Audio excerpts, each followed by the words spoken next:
Hello everybody, how are we doing? Welcome to the stream. As we get ready to start things off here in just a few moments time. Give me a couple seconds, I'll be on camera.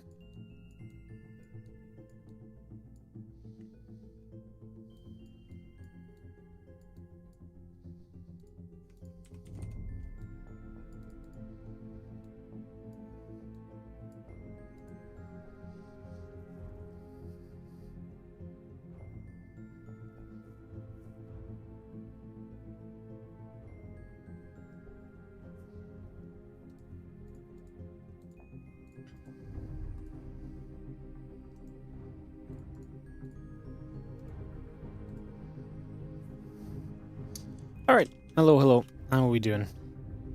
I kind of want to go Bjorn Geralt first round, but neither Bjorn nor Geralt are currently online, so just kind of looking around, see what we want to do in the early stage. I do think Bjorn Geralt's probably one of the better matches to start the day off on at the very least, so we'll probably be aiming at that. The camera's on, it's just not activating as usual.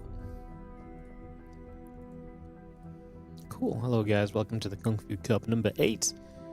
Yeah, I do think I'm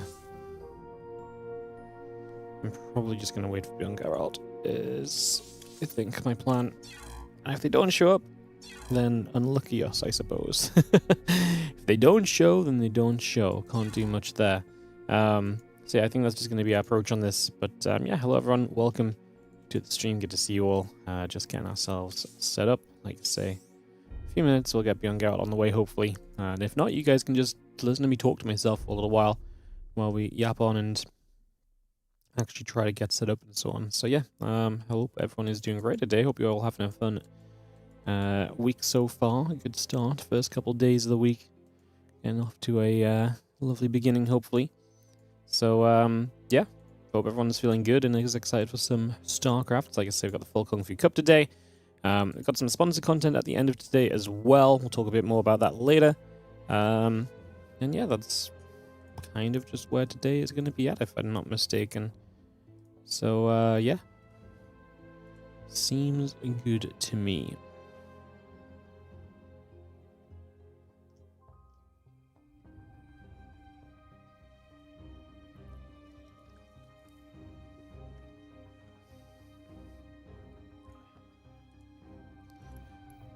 I just see Bjorn and Geralt logging in actually, so we should be able to kick this off and get this underway in a second, guys. Actually get this ready to roll.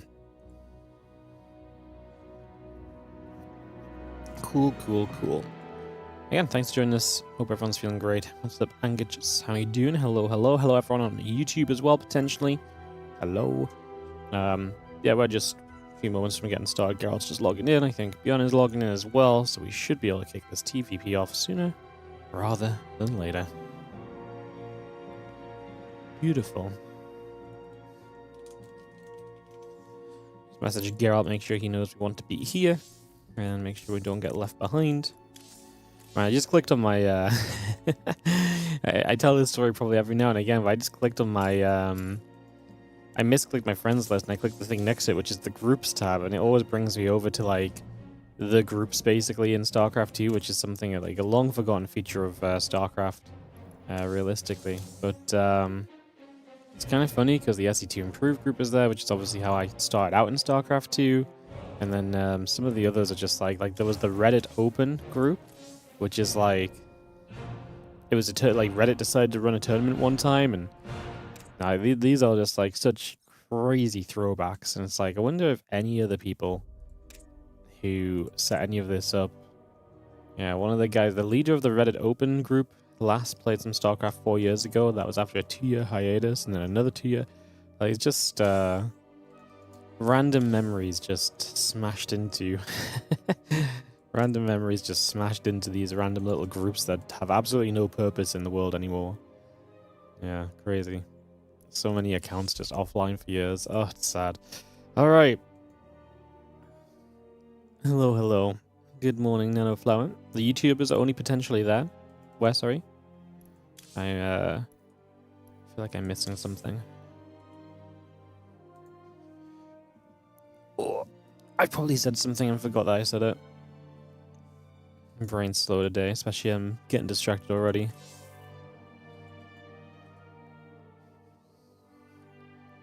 Alright, we will, like I say, we'll take a few moments to get this on the way up, get this all started.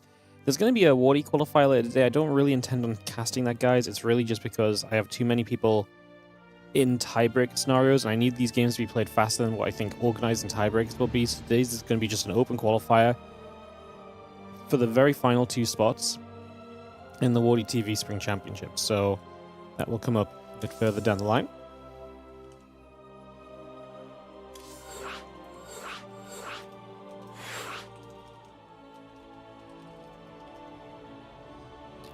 Apparently Bjorn hosted and did not host with a mod. Try this again. Yeah, ready to go. Go on 10,000 feet for Bjorn versus Geralt opening match of the day. Some TVP. That's a fun one to start us off on. As we get this ready to go. As need Geralt to swap over to Protoss would be very good as well. And we should be able to get this going. Perfect. Alright, some TVP coming through. 10,000 feet to start off the day. Yeah, Bjorn's TVP really has been very good lately. I think Geralt's had some good matches, but I guess we'll... yeah, Geralt's had some good matches, but I guess we'll see if he can stand up to Bjorn, who, like I say, to me has been quite powered up in this matchup list as of late, so... We'll see what happens. Like I say, counting down into play. And cast some Terran versus Protoss games. As in the top left-hand side, is my health bars on? They are not. Let me just sort that first. Most importantly, makes it a little bit easier for you guys to watch. In the top left-hand corner, the blue Terran player. This is Mr. Bjorn. Why do I keep calling him Mr. Bjorn? I do not know when this started, why this started, or what I'm doing it for. In the top left corner, it's Bjorn. Let's just lose the Mister. I'm just filling words in for absolutely no reason at all. It's amazing. I'm filling words before we even need to fill words. It's it's a new level of passing the time while casting.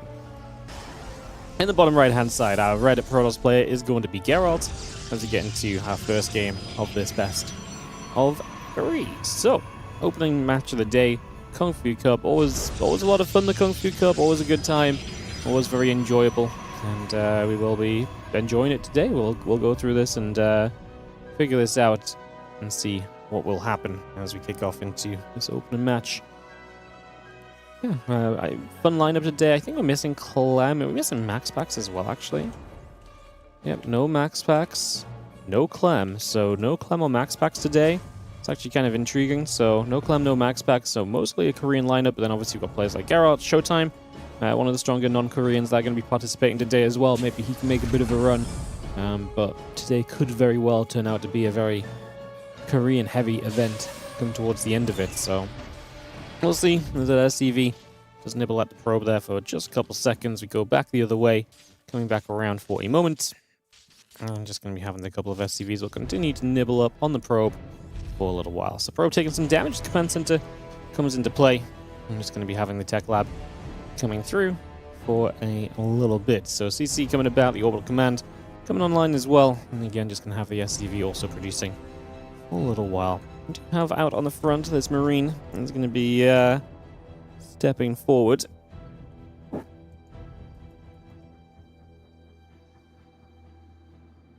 That's just been scouting a little bit. We actually see, I was going to say, a probe still over here, still being an annoyance as well. So this Marine will have to come back. Now the probe's going to be on the wrong side of the entry.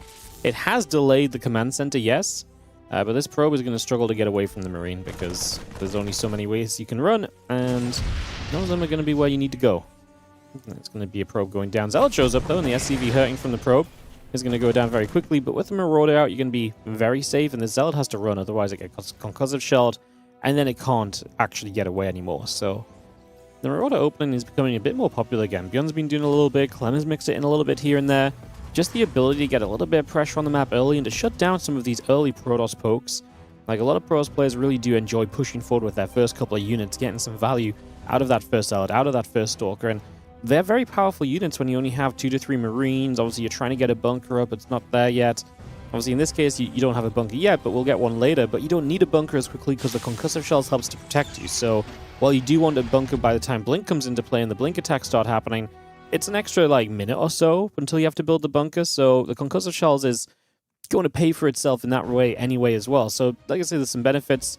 And like I say, with these 2 Zealots and 2 Stalkers and a Zealot here, that should be fine. We are going to see the Stalker just going to go down as the Zealots. Yeah, I mean, the Zealot stepped through, got a lot of damage done. Bjorn decided, obviously, to focus fire onto the Stalker. He loses a Marauder, gets a Stalker and a Zealot. And I think we're absolutely fine. 1 Marauder for that trade. Because, like I say, he hasn't had to build the bunker super early. He'll start to build it now, and that's going to be done in plenty of time before Blink is finished.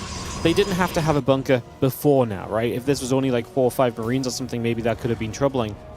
The other thing is this is going to be 3 racks, so actually just having a good bio army early and a couple Marauders to buff this up is going to be very powerful when that stim hits and when everything else becomes a thing. So, expecting that to be a factor very soon. And there's that stim pack and the +1 continue to come about, the couple SCVs in the Marines building as well, and this hallucination will run up the left-hand side of the map, making a bit of a play in toward the main base to mostly obviously just scout, but obviously hopefully instilling some fear into the eyes of Bjorn when he sees that Oracle. It's not going to activate. If this was real, it would have absolutely activated. That's a barren mineral line, so Bjorn will know this is a fake out. Should be able to start figuring this all out. He definitely knows now. If he somehow didn't figure it out by process of elimination, now he kills it, sees the hallucination for sure, and knows where we're at. That Blink will be finishing soon. There's a little bit of bio still coming across the map, so Bjorn looking to make his first poke. Obviously does already have the stim pack completed, so is pretty powerful with his group of units. Like I say, heading down to the bottom side here for a second or two. I don't think we can do too much, honestly. It's a good amount of Stalkers, and the stim is honestly more a I can get away because of this stim than I'm actually going to commit into stim as well, I think. So, yeah, stims, get some distance between him and the Stalkers, which could obviously chase him down with some blinks. Just gets away, pulls himself out of there, and keeps himself in a nice safe spot. As these Stalkers will take this as their chance to come across the map, though. No pressure going to be coming. You know these units have gone all the way back home, so you do not have to worry about anything in that regard. Stalker's going to get close to getting this bunker, but not quite enough firepower, so the repair is good. The SCV pull quick. Bjorn responding well to make sure that this bunker can stay alive very aptly, very comfortably throughout these early stages. No issues on that one, so yeah, good defense there. Now we're going to see a few Stalkers pulling back over to the left side.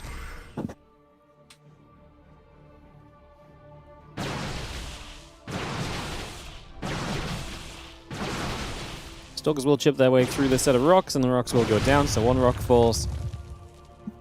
And like I say, we open up that little bit of a gap as the bio army still making its way down here. Stalker on the high ground could have been an easy grab. He actually is going to focus on pulling back to deal with the Stalkers that got the medevac. When medevac goes down, these Stalkers are a little stuck in the corner. Bjorn knows they're going to recoil. He doesn't try to chase them. He doesn't try and get a little bit extra out of this. Instead, he's going to focus on going to the other side, where 15 army supply lead. Charge is done, right? Yeah, we got a good amount of Zealots, okay, so we should be absolutely fine here, as we are going to see these units are showing up a little bit before their medevacs as well, so not ideal to start us off. Just going to see the Zealot Stalk will continue to give chase for a couple more moments then, and we are going to be seeing these Zealots melding. The chase was not good, actually. We chased him away. We should have probably just stopped there and turned around already. Now Geralt gave up a bunch of his Zealots. Beyond that +1 attack, really helping him to kind of just shred through for a little while on that one. Definitely a big bonus, as you're going to see Zealot Stalker regathering to the bottom side. And we just throw down a Robo facility and a Robo Bay, but we are a long way off that tech actually coming online and being super usable, so it's going to be a hot second until we truly get, like I say, the Robo Bay and Colossus up and running here. So I do think that's going to be an interesting question mark as to where we currently sit. It's going to see this bio army coming across. Wood of Mines will be right there. Yeah, the medevac's going to sit underneath this Observer. And then grab that already. Observer goes down. The few Zealots, the Stalker's going to step forward as well. And we are going to see the Wood of Mine's going to get a good chance to blow up on some Zealots here. Good splash damage done. And that's what you want. You want to be pushing these Zealots back, splashing them, getting them low, and now letting this upgrade, that +1, really come to town as this bio army continues to push on forward. These Stalkers are not going to be able to stand for themselves. That's why we need the Zealots. But we're not getting Zealots in good enough numbers right now. 3 Zealots at a time ain't going to cut it. Obviously, losing gateway power and just not having a great position here is going to be making it really rough, because now you just can't actually get enough warp-ins anymore. And this Bio Army is going to start chasing right into this mineral line. The probes will continue to be hunted down, and I think we are going to have ourselves Bjorn claiming the opening game of the day, because this spot seems to be a little bit too far gone for Geralt. Bjorn has a third CC behind this as well, so his economy is very well set up. It's not like this was some kind of crazy all-in. That Geralt, if he just somehow finds a hold, maybe he can eventually get back into this. It's just not one of those scenarios. Stalkers keep dropping. Geralt says GG, and we do have our first map of the day, won by Bjorn, as he takes the 1-0 advantage in the opening of Kung Fu Cup Weekly number 8.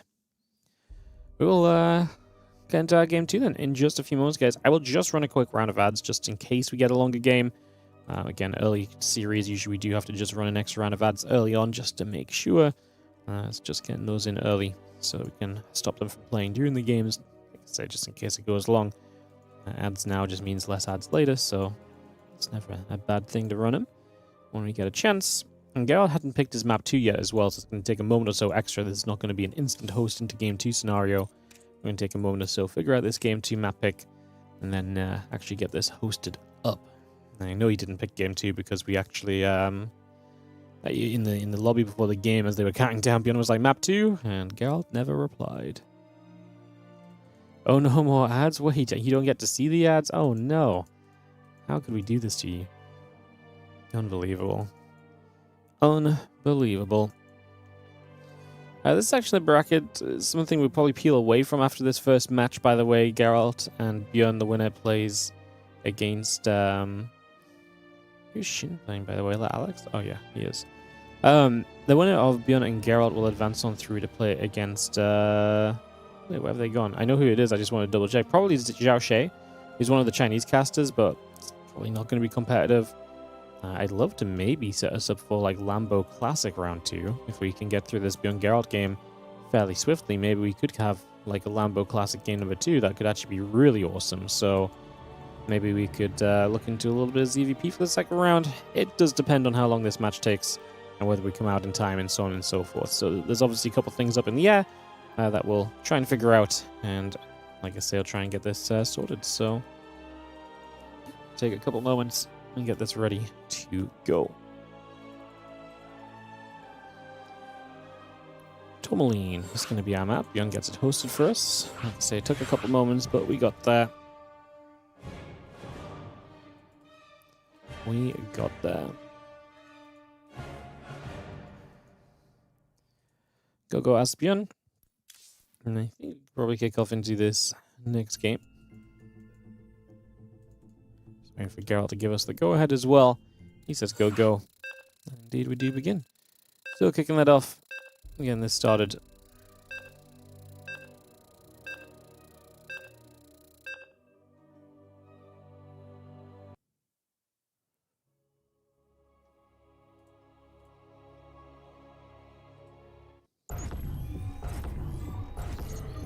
Perfect. Alright, let's hop in, guys. Thanks for your patience as we go into the top right-hand side. Our Blue Terran player up 1 is going to be the Blue Terran Bjorn. Like I said, it took a little while between maps. As in the bottom left, he was picking this game number 2. Decides on Tourmaline. I'm not sure what was the choice between. It's going to be our Red Protoss player, Geralt.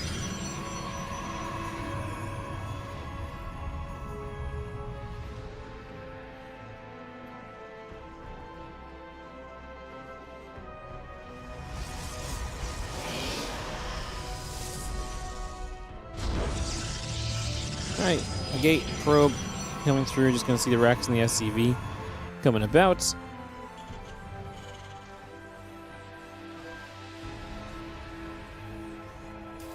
Taking a couple of moments to get set up here. Figuring out what we want to try and do. You can see that probe coming across.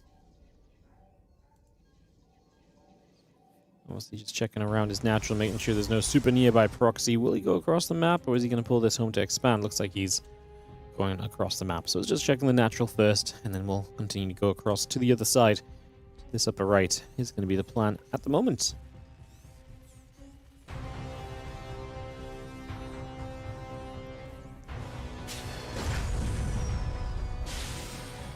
Barracks will finished. The Marine is on the way through. Again, Orbital and the Nexus continue to produce. Get that set up. Cybercore, Nexus, all being added. SDV still nibbling for the probe for a few more seconds as well, so yeah, some little bits and pieces and continue through. Just having that CC on the high ground, so walled off. Keeps you very safe. This is obviously a Bjorn who is not scouting. He's also gone Marine before Reaper, so his information is an all-time low. He builds a CC where it's going to be a very minimal amount of floating to the low ground. So it's not going to take long to float, but for now it's going to be safe while he doesn't really know what else is going on. Because again, it's a Marine, it's no scouting, it's pretty much as greedy as you can be in the early game. And obviously, I say greedy because you're not spending the money on a Reaper, which is 50 gas, and that means that 50 gas is instead going into stuff like, well, in this case, it's going to be Marauders in the Tech Lab, but it speeds up the process of like this tech. If you go Reaper into this, it's 50 gas further down the line. So like I say, definitely a little bit greedy, but something that you can definitely make work for yourself as well. To the bottom left, again, a couple of barracks being mixed in, the CC, Marauder, because of shells coming up.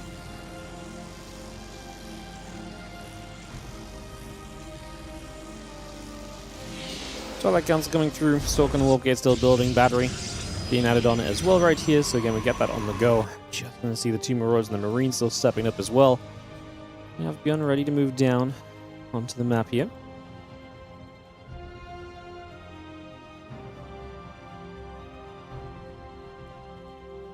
Love to get something done with this in the first couple of moments, so see how successful you can be. There's once again the fake Oracle hallucination going across the map again, so we get to the top and get in, try and see what we can do.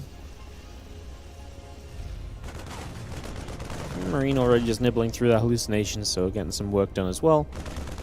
And as the Orbital dropping down, the Marine continues to chase the hallucination about for a little bit. Continue to work on that for now.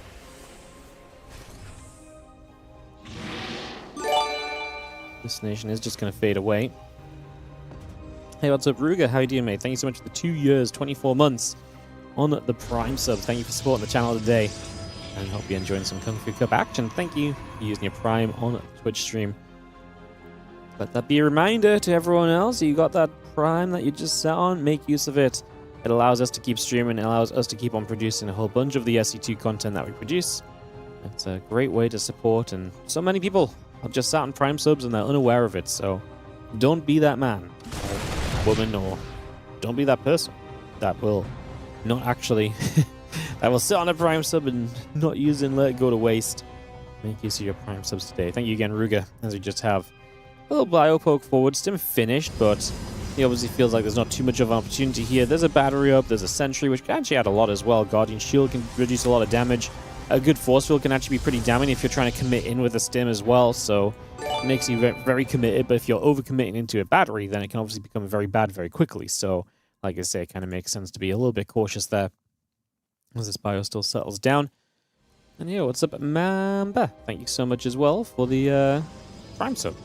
The little Prime sub selling out worked as this probe walks straight into the line of sight blocker, which is occupied by Terran forces. So probe taken down. Geralt knows then that Bjorn is still staying on the map, or at least he was still staying on the map. Bjorn will leave a single Marine here. This is the main pathway of Tourmaline, so keeping a Marine here and keeping an eye for anything moving up this direction. We'll tell you about any of the most direct attack paths that are being utilized by Geralt. There's obviously other ways Geralt can attack. He can come around the right side, go through this low ground into this position over here as well. So that's a possibility. Just like I say, it's the path less used, or it's the less direct path. It is the path we're going to use here because he probably expects Bjorn to have vision on this. Bjorn knows this is the other main pathway, so he also has a Marine here. And so the scouting is good. He has a bit of pre-warning before these stalkers arrive.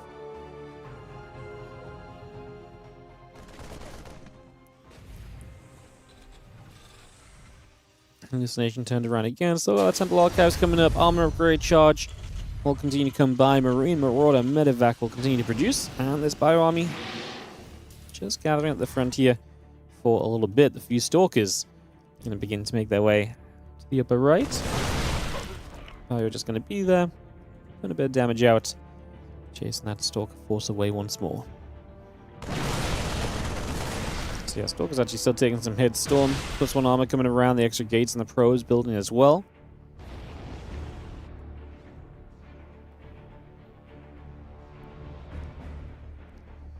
Yeah, There's extra gates all coming online. Marine Marauder, Medevac, Widow Mines reducing as we go. A couple of the Stalkers getting chased away as that Bio Army shows up over here.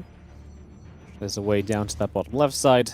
And here we've got the Storm and the attack upgrade coming up as well. Just gonna have that Bio Army still settling for a couple of moments. Just gonna be seeing the Zelds are gonna be charging up. The Stalker's gonna blink in.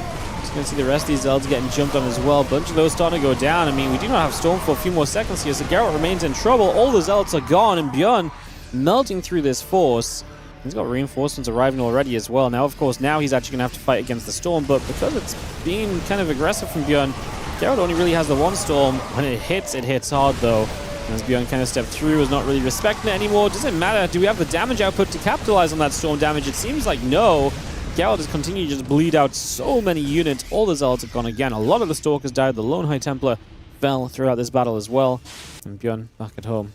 4th and 5th racks just finishing. 3rd CC is going to get ready to move out. He obviously should know that this was very successful for himself, and he should probably know as well that if he goes sooner, there's a good chance he can attack before Storms are back online from Geralt, before High Templar have energy. So I would imagine Bjorn's not going to waste too much time and at least continue to try and pressure. I mean, this 4th base seems like a very easy target. Swing around a different direction, go somewhere Geralt's maybe not quite fully expecting you, and obviously very likely we can make some work down there as well.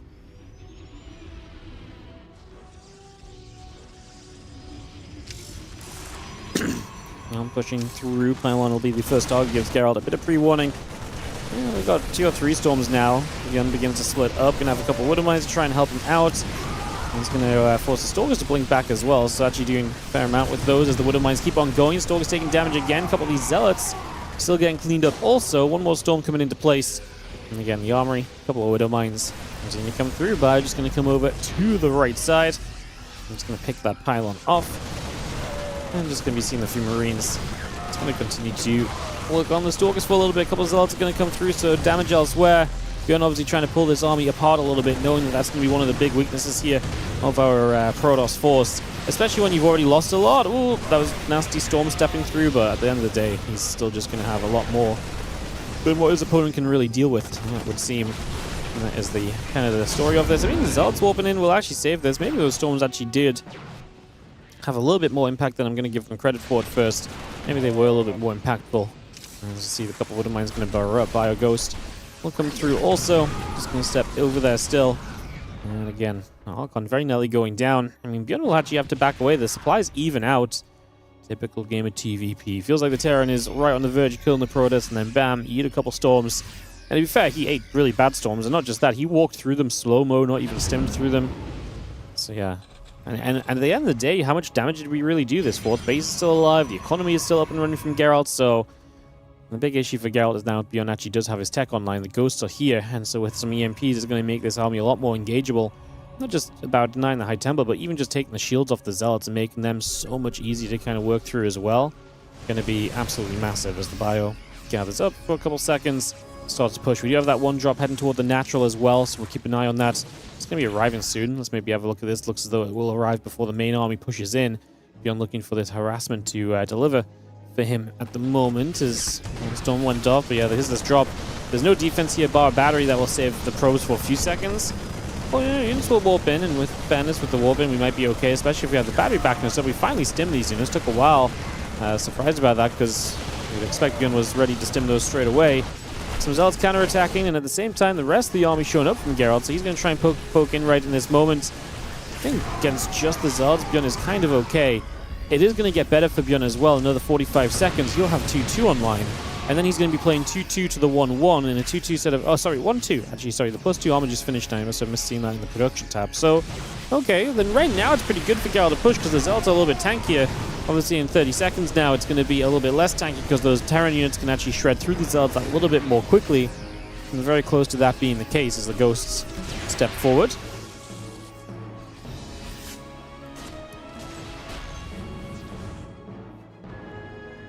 Get a High Templar right at the back.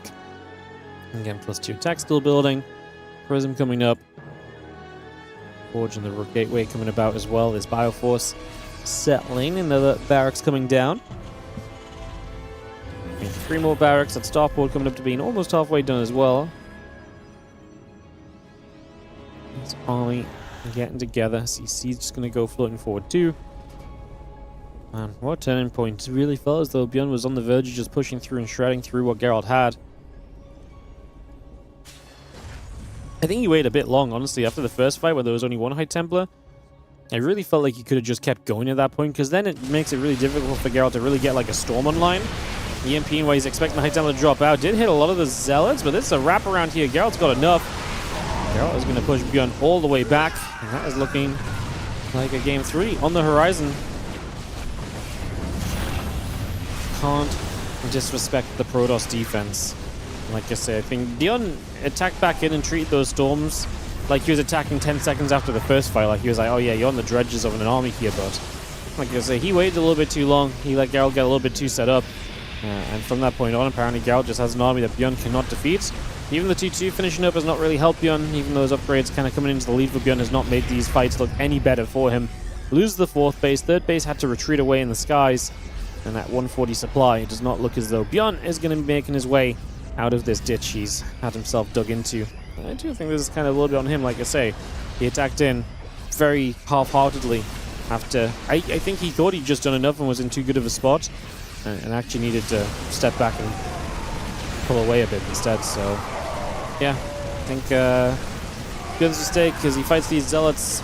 He's actually going to get a lot of these Zealots. This game apparently not done yet, as Bjorn runs right into the corner. The High Templar showing up should surely make this a lot more of a difficult scenario, although the High Templars do not then get themselves EMP'd.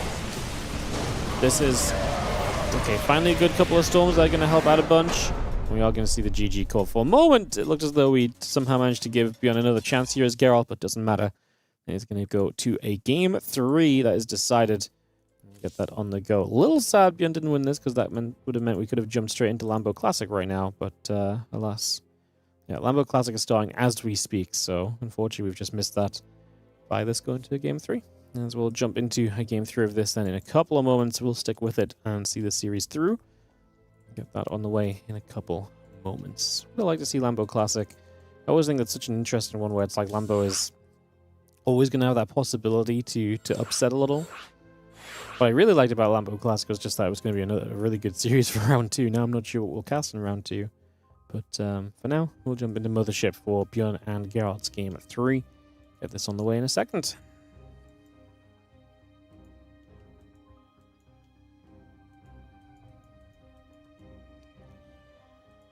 Waiting for Geralt to join our lobby. We should be good to go.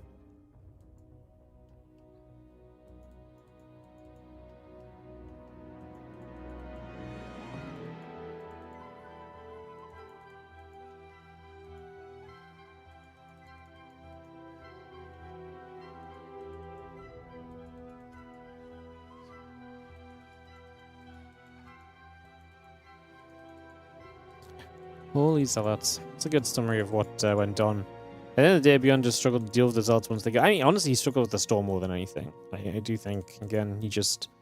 When he finally decided to fight after the good fight, he really did just disregard that storm. He slow-mo walked through. Like, you just can't make that happen. Like, that's just not how the matchup works. Like I said, I think he really felt like he was in a good position, and he played like he was in a good position, and he was in a fine position, just he wasn't in that good of a position, because Geralt had actually had a chance to get a little bit more up and running. He had 1-1 upgrades as well, so it's not like his army was particularly bad or anything either. As we're going to start off to the bottom right-hand side, this is going to be our blue Terran player. This is going to be the Shopify Rebellion's Bjorn.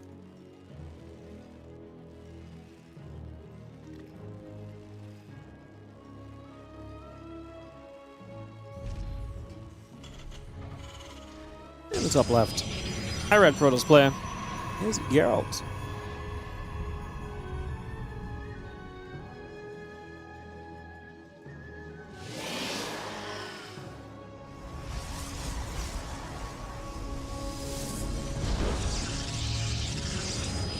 Game 3 here on Mothership then. Let's see what we get. Let's see what happens.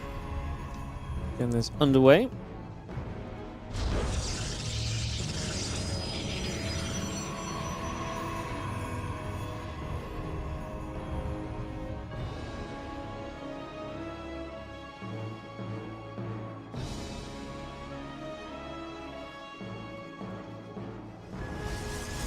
Geralt is going to ruin the dice roll on the scout. Not a big deal, but his probe does go the correct direction early, which is nice just in case Bjorn was proxying something on the map, like in the middle. That gives you that kind of confidence that that would be seen now. So yeah, obviously he sees the barracks, he's not expecting anything here. But like I say, that is just very much so a case of now you know beforehand how you were setting up.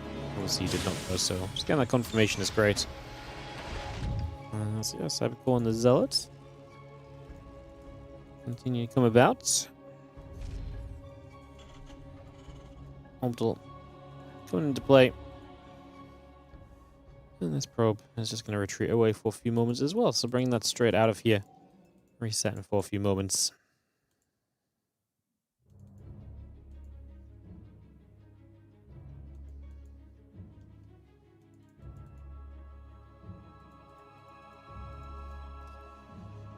And probe just heads down to the south. It's just going to be making its way over for a couple of moments.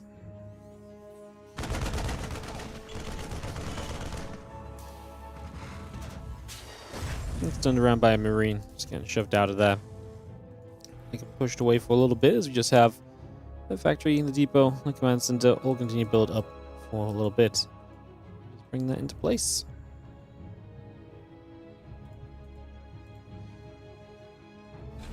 Again, that Marine opening from Bjorn, but he's not going to go into the Marauders this time. He's actually going to go into that reactor. He's going to go for more Marines. He's going to have a pretty Marine heavy, little bit of damage potential for himself early on this one. So we'll see how that plays out. Tech Lab onto the factory for a few moments as well. Just bringing that up, getting that ready. Maybe a Cyclone that's bringing through its way through for a moment. What's up, Cyclones? Thank you for the 10 stream watch streak over on Twitch. Appreciate you. Thank you for keeping on watching. Thank you for your consistency in hanging out with us as the Stalker. Geralt's going to go on a little bit of a wander. It will move on the map, and this is something that would be very scary if there's Marauders up. Without Marauders up, this is very fine to do as well. And he knew. Did he know? He didn't know, so actually, he's a little blind. Yeah, so it's a little bit risky, but maybe he just feels as though he can get away with it. Maybe he doesn't think... I mean, I guess he's just standing here, so he's not actually, like, pushing in. Alright, that's fair enough, then. And he has 2 Stalkers, too, so they can kind of fight a little bit as well if needed. And now a 3rd, so then it would be fine. Cyclone uses a lock-on onto a probe out the front, and gets that grab nice and quickly. And again, Blink coming through, the couple of additional gateways coming by, the probes will be building. Banshee, Cloak, and a couple of Marines are still coming online as well, so we continue to bring that into place. I'm just seeing a few Stalkers turning back away over to the left side.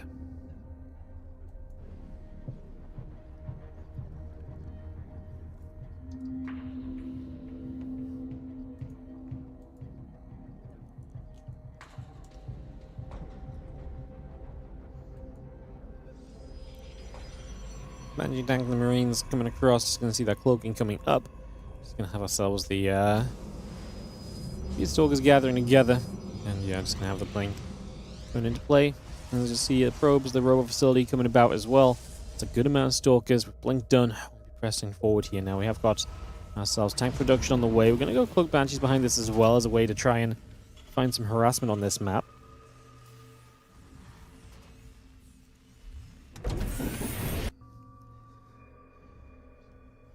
Stalker's not being overly aggressive. Obviously, Geralt is establishing a 3rd base and is looking to get that up and running for himself. That charge upgrade building through on the Twilight Council. It's going to be finishing up in a few moments. Yeah, the couple of Marines, the Banshee, continue to come into play right now as we drop pylon up at the top. The Stalkers walking through, just going to have that bunker in position, is able to hold back those Stalkers for the moment. Keeping them back, keeping this all out of the way.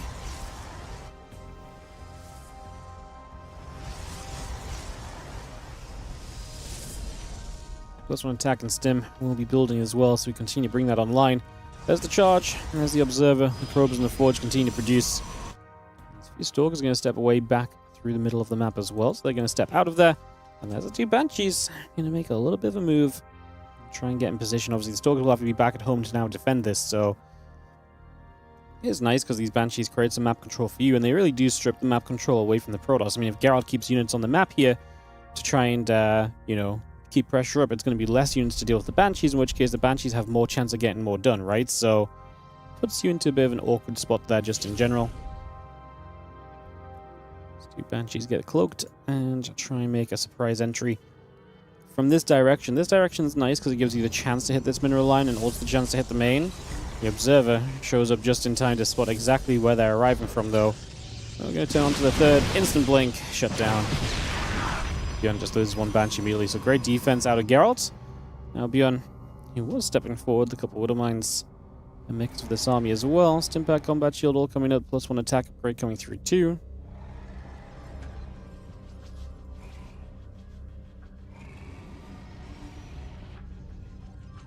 Banshee just sits here and is actually going to be successful in denying the fourth base. The probe nearly walked into it. It shouldn't happen because the Observer's here. There's the Banshee back. Denies it a few seconds. On the left side, going to be seen. Bjorn sees the Observer though, so he knows he's seen.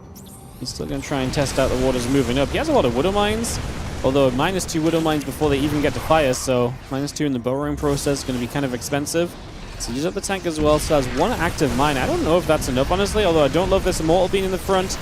Unfortunately for Geralt, we just lose the barrier on it, and that's about it for now. However, Bjorn steps into the natural, cancels the warp in. Will he be able to get the Robo here, perhaps? Has more Widow Mines set up on the right side. We blink for the tank. That's a disaster because of those Widow Mines, and Bjorn is going to be shredding this army. We continue to push through those couple of Mortals and the Stalker. In a lot of trouble as Bio continue to chase this. The Mortal's going down, but these warp-ins as Elves are not going to get it done. Geralt just falls apart in this fight. Bjorn is going to get it done. 2-1. Advancing through. A little hiccup in that game too, but gets it back on track and brings us back out to this one. Maybe we could jump into Classic Lambo Game 2, guys.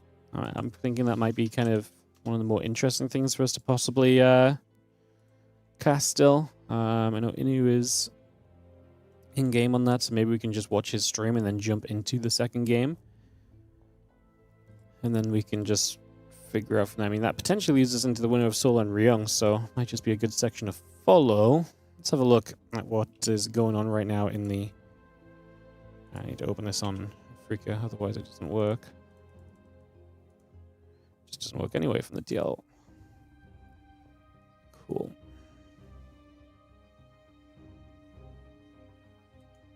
I guess I have to skip through and add in a second. Hold up. Alright, so let's have a look at the Lambo Classic game currently and see where it's at. It's actually looking like a pretty cool one that we're missing, unfortunately, but this is what's going on right now in the PVZ. So it's game number 1, Lambo against Classic. Lambo has about a 20 supply lead, as you can see right now. Again, this is Korean stream, so no in-game sounds. The music is from my own StarCraft. No in-game sounds, obviously no, otherwise we'd hear the Korean commentary. But Lambo making a bit of a push with Lurkers and Hydras. The thing is, Classic has got a lot of Storms, and he's got Tempests coming up in very good numbers too, so I feel as though Lambo's time is fairly limited here, to be honest. Clustering Missiles, Overlord Speed. He's going to build a Spire. I think he's realizing he's obviously not winning this off of the back of Hydra Lurker or anything, so recognizing that. Again, we have the +3 attack upgrade coming up as well.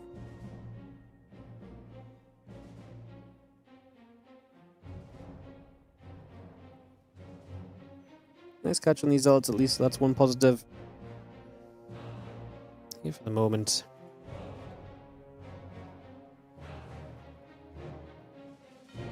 Working down that bottom side. Again, Tempests up in the sky. Immortals, Archons, the High Templars all gathering up. I'm just going to see the Nexus looking to maybe come down over there as well. It's going to get shut down too. As this army steps forward, High Templars ready to potentially storm it up.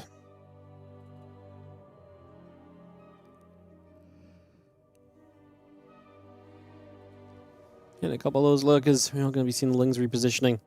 And ready to make a run down onto this position as well. Just going to see those cannons are going to start firing up. A lot of damage being done. The extra Zealots being warped in already.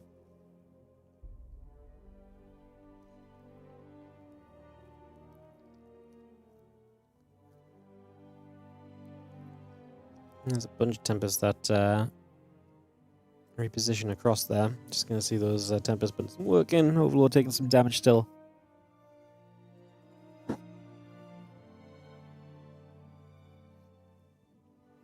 Archons grab that OV. Nice little catch.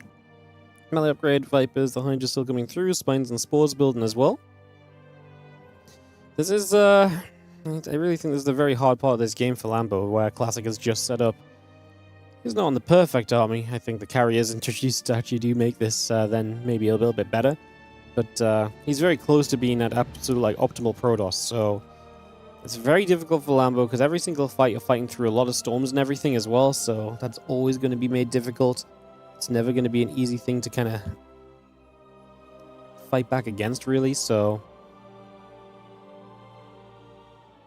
it's just like there's just so many storms, so many High Templar available to get involved and to join the fight whenever necessary. Again, those Templars just going to gather about Mothership. High Templars and the Immortals come back over for a little while.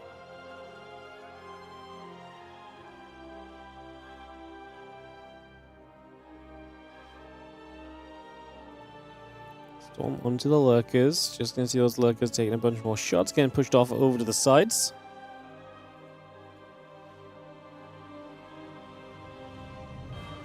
Nice Stasis Ward catches a lot of Zergling. Second Stasis Ward does the same thing. Lambo has got Classic on a pretty limited base count, right? 5 bases, having a long distance, the 4th base on the left side even, so like Lambo's in a good position when it comes to like the economy of the games. Not a lot of money banked. Classic has a decent amount of money banked too. If we lose a base here as Classic, it's quite troubling again. Same for Lambo. He's also just 5 bases, having lost that base in the bottom left, so like I say though, it's low enough economy that losing bases is very significant right now. The Lings that are not going to be allowed in. The Zealots get the warp in after the probes run through. That's a base going down. However, Lambo's army's a bit cornered here, so how well can we trade? We eat a couple storms, we abduct in a couple of these Archons to start us off with. I tell you what, those High Templar are super low. We're losing a bunch of the Stormy Boys to the Lurker shots there. We're going to get another one as well, so Lambo at least taking down a bunch of the Spellcasters. He's making Hydras, though, and I fear that he actually needs to be making some Corruptors or something that can fight off in the skies. Now, the economy is just there from Classic. He's got money to rebuild back up. Lambo is trailing, and he's already spent his bank, so he's out on some Infestors, but this is just a little bit too late of an adjustment, I think, to really do what he needs to here against Classic.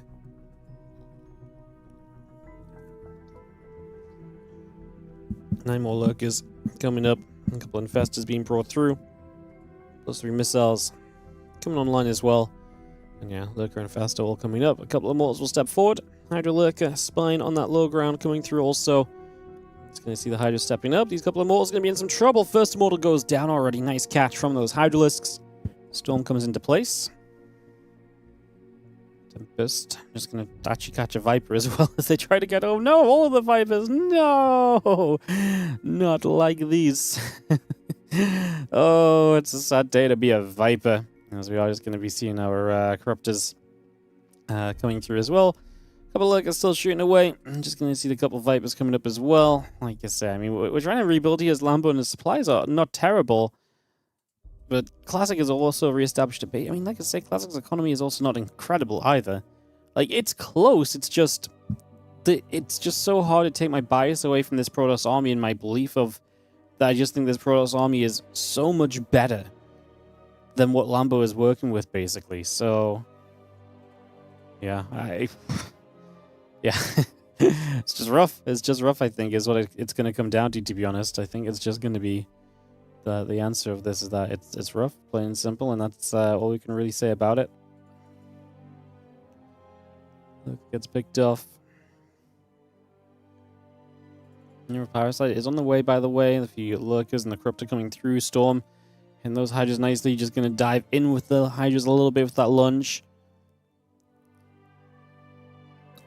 I can always just say, like, imagine Lambo just gets one good fight. That's all he really needs. And that's so true, but like I say, it's just so... We've watched a lot of PvZ, right? Like, it's so hard to see the Zerg just get that one good fight. Watching Serral happens a lot more frequently. But it's just, this feels like the odds are so stacked against Lambo, against Classic, who is very good at that late game army control. Lambo's going to send it here. He can't just let this army keep chipping away at him. He needs a big storm on the way in. He's got the Corruptors to get after the Sky Units. He finally drops a Fungal. Felt like it took a while for Fungal to come down during this one. Time Warp obviously helping a lot, and Lambo does not have enough to make this happen. GG's. Classic is going to take the opening game of this match against Lambo.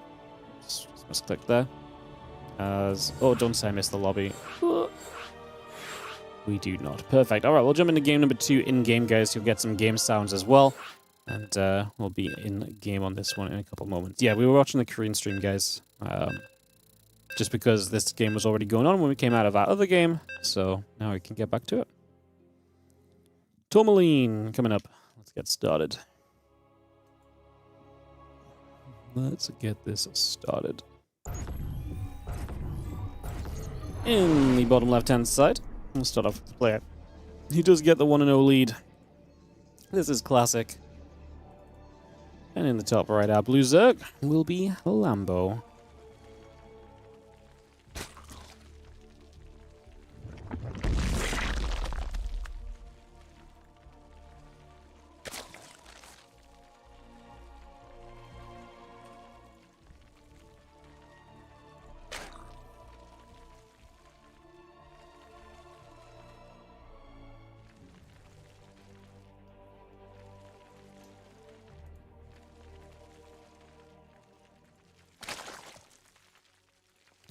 Alright, game number 2, already an Overlord on the move here just to start us off. It's just beginning with that and seeing where we can go, what we can do, what is going to happen as we take a couple moments.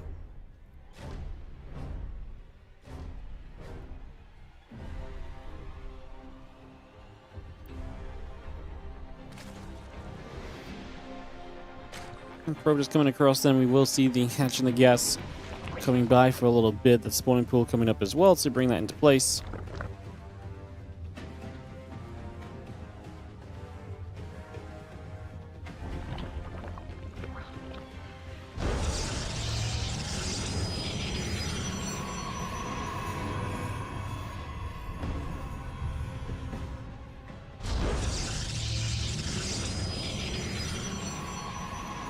We're pulling back. I'm just going to take a couple seconds. We do have our hatch gas pool. Continue to come by. I'll just get this on the way. So, yeah, bring this about. Getting this going. And see what we want to do. That drone is going to come around here for a couple of moments. Wings and the queens still just building up. That Overlord is still coming across. And seeing where we can go over these next couple of moments. Again, Cybercore Nexus all building into place. Bring this through into position.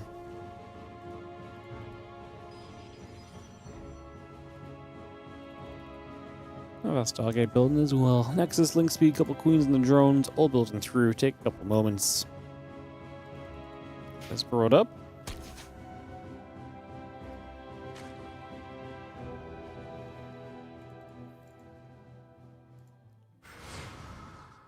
So Link Speed will be building. A couple of drones and the queen will be coming around as well. I'm just going to have that probe still heading toward the bottom left-hand side. Take a couple of moments there. And we do have ourselves, yeah, the Stargate coming about. Probes and the Stalker coming around Warp Gate building for a moment.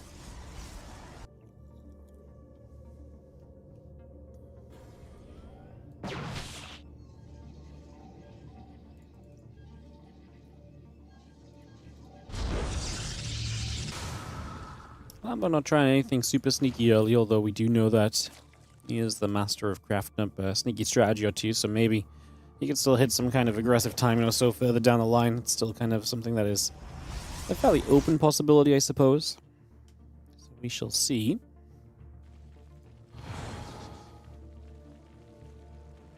Just having the, again, things be coming about. Oracle and the Warp Gate both building through. The Nexus drops onto the third base. So that Nexus drops onto the third. We do have ourselves the Overlord here just got picked off, so Stalker and the Oracle combining their abilities to take an Overlord down for the moment. Yeah, Hatchery coming through on that third base as well, just going to get that finished up. Evo Chamber, some drones, some lings coming through also.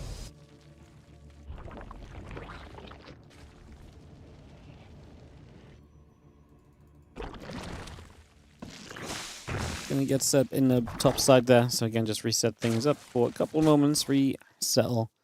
LA upgrade still building through. Just gonna have ourselves the Oracles, gonna come up to the top as well, gonna get themselves in position here. Twilight Councils continue to come into place for a little bit. Oracle's gonna get 2 drones right off the bat, so easy grabs.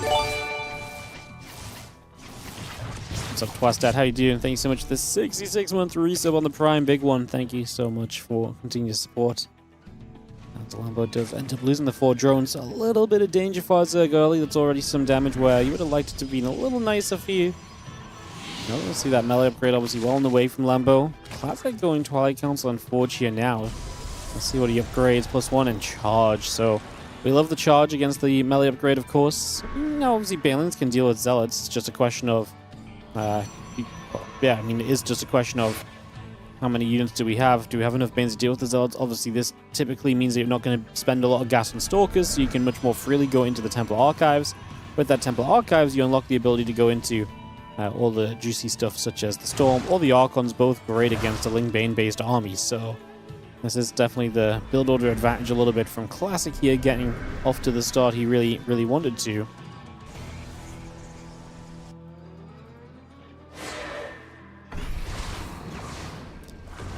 New skates coming about, just going to be seeing again the melee upgrade coming over as well. So, and all that said, a couple of oracles will activate for a few moments. We'll see how much pressure Classic can apply kind of once this couple of Archons kick in. I guess we're without a Robo though, right? So he's not going to be able to just warp in across the map. He's also not going to have the Prism Micro on these Archons to kind of keep them harassing forever. So in that regard, this actually shouldn't be all too bad. Just see single Zergling getting after the Adepts there. A couple of Queens are still joining together. Take a few more moments to continue by on this one.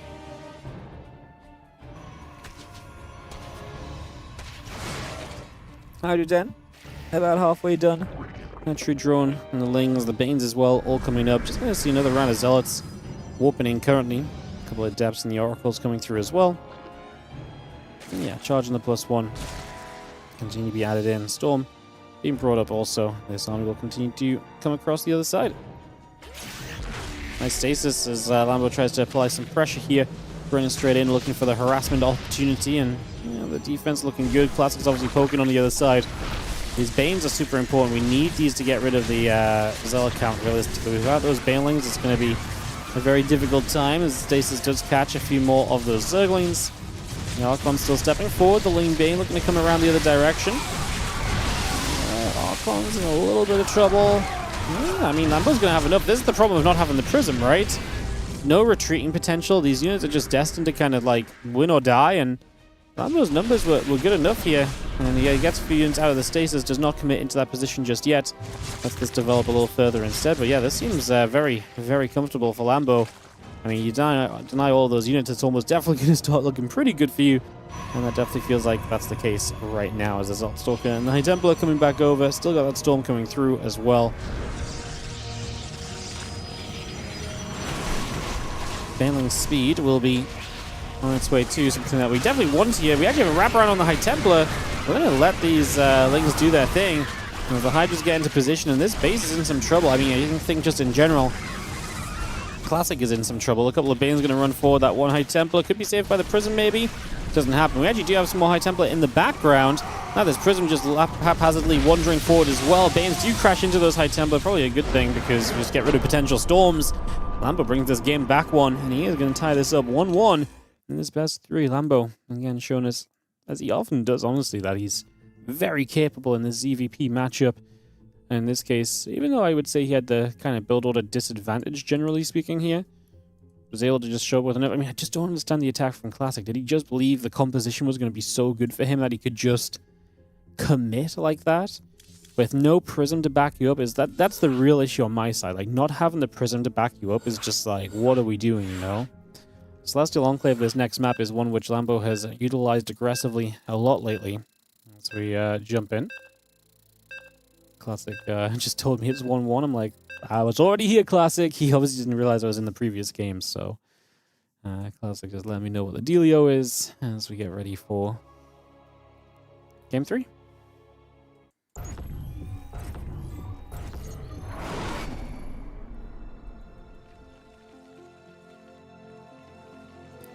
In the top right-hand corner, we are going to have ourselves the Blue Zerg player. This will be Lambo.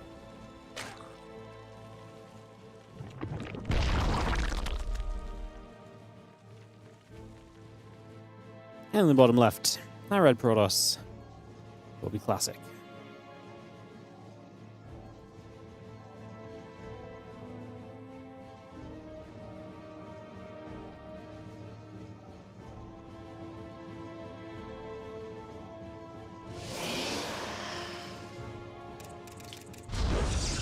Game 3 of our series, as we do have our hatchery coming down.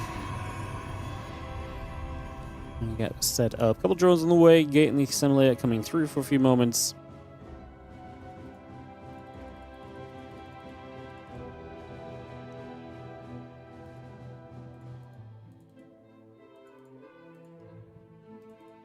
Yeah, just have this probe obviously checking out the other side, coming straight across.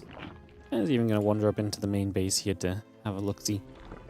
Now, I was going to say, Celestial is a map that Lambo's provided a lot of aggression on as of late. I'm thinking back to a lot of his proxy hatch, spying crawlers into the main base of the opponent and everything, but not bringing that out here. I'm going to play this out in a much more standard method of play for the moment, at least.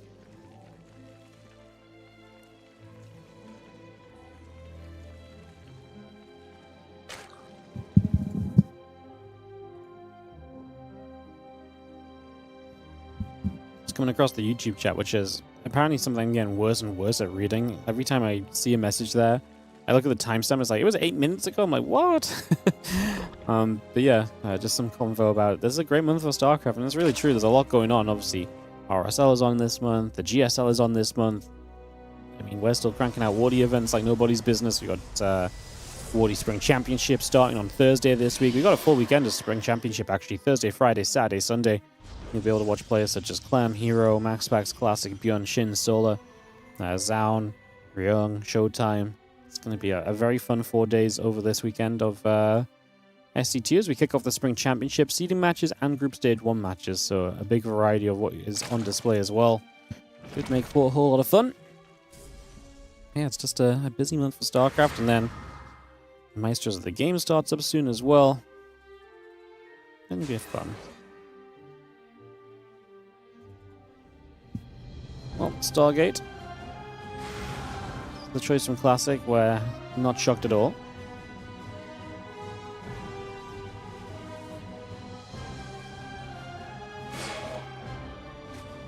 Everything as expected right now. Let's just have, yeah, the one Adept is going to come for a little bit of a shade through, trying to see what's up, trying to see what's going on.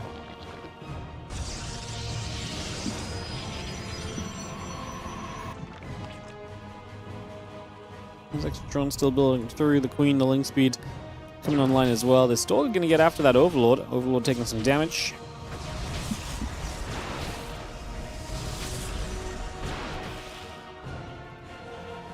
Few shots coming in. Oracle and the Warp Gate both building. And yeah, a couple probes coming through too. That one Adept is going to cancel its shade as the Lings and the Queens going to pull back over there for a little longer. So just pull away from this. Reset for a moment or two. A bit more back on track.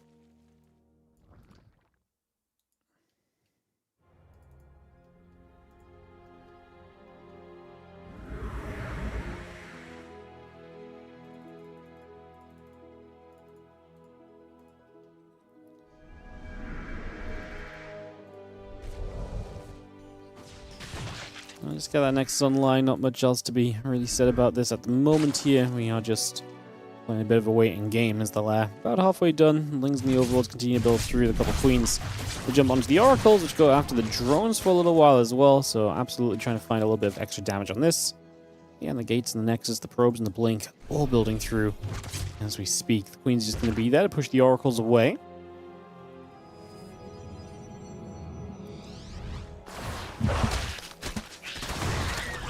Wings run straight up. The Adept's getting surrounded. That pylon going to be in a little bit of trouble as well. And Adepts continue to take some damage here on this one, so a little bit more damage being done. The Oracle's just going to show up to keep the Lings pushed back a few more moments.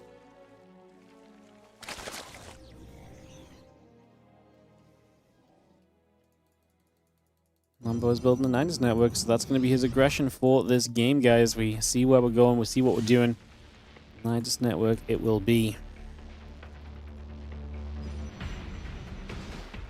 So obviously we know that it's going to be aggression then from Lambo. We see exactly what's happening here. Question is, will he be able to sneak that Nidus in? Is going to be one of our first questions, obviously. Sneaking that Nidus in, and then how do we go about it from there?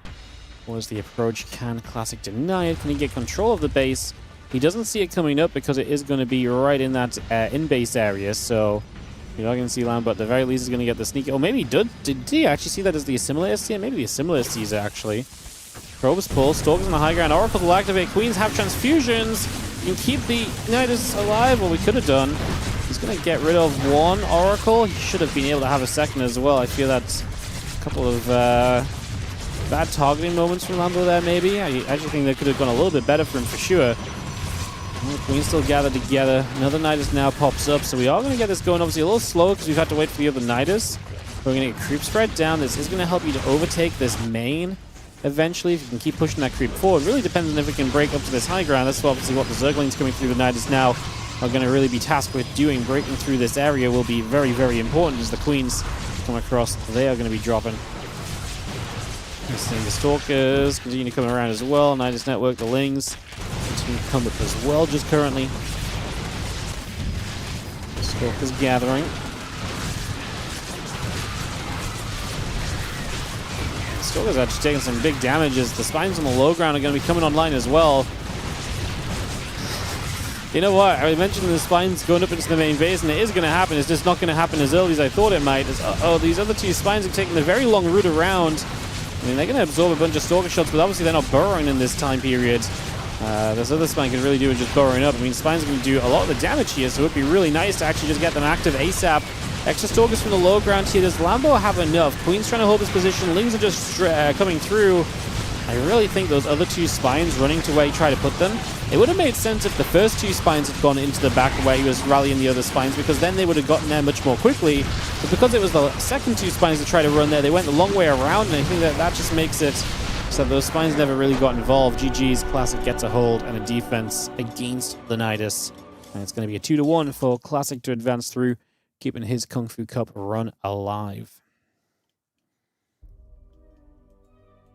All right, so we just had a result QO2 on Yakov. Yakov keeps taking games off of great players lately, continues to play it very well.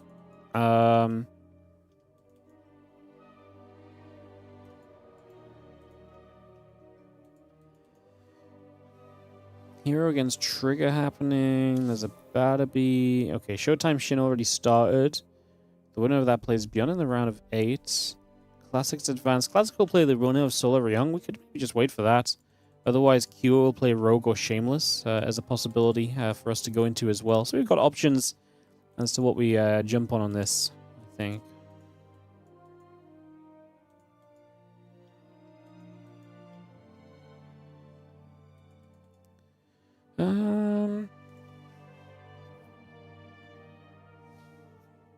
Maybe we hop to Korea and keep an eye on that Solar Ryung game. I think that's most likely going to be what we end up going towards. Let's hop to Korea and see if we catch Solar Ryung coming out of a game or so. Try and get some info on that. Some ads between these series guys and get ready for whatever maybe comes next. And we're lagging out as usual.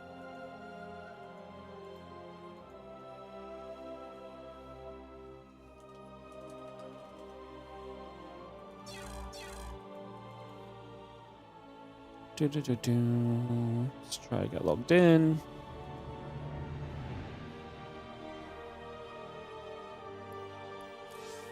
Oh, Solar's actually out of game, so maybe there's a result there. There is. Solar 2-0 Ryung. So Solar Classic coming up next for us in this round of 8. That probably just makes the most sense. Super easy. We're ready to go into it pretty much straight away. Let's do it. Awesome. Awesome stuff. Alright, then we wait for them to veto, and we'll get this ZVP on the way for you guys.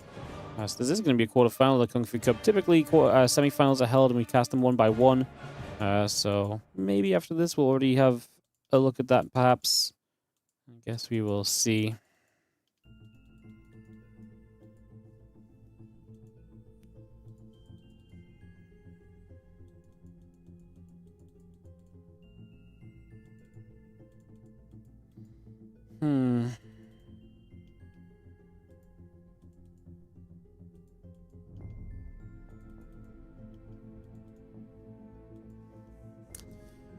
Just having a look at the bracket, but I don't think there's anything else to really comment on just yet. Yeah, just wait for Solar and Classic to host us up and get this on the way.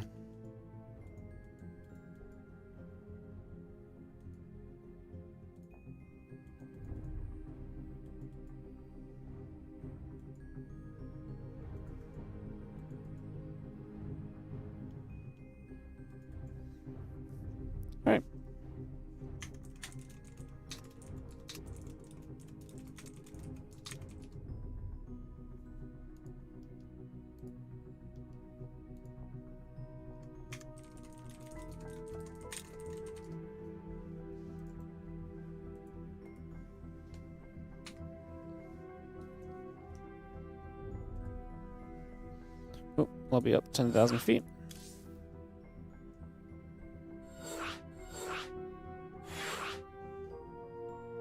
Perfect.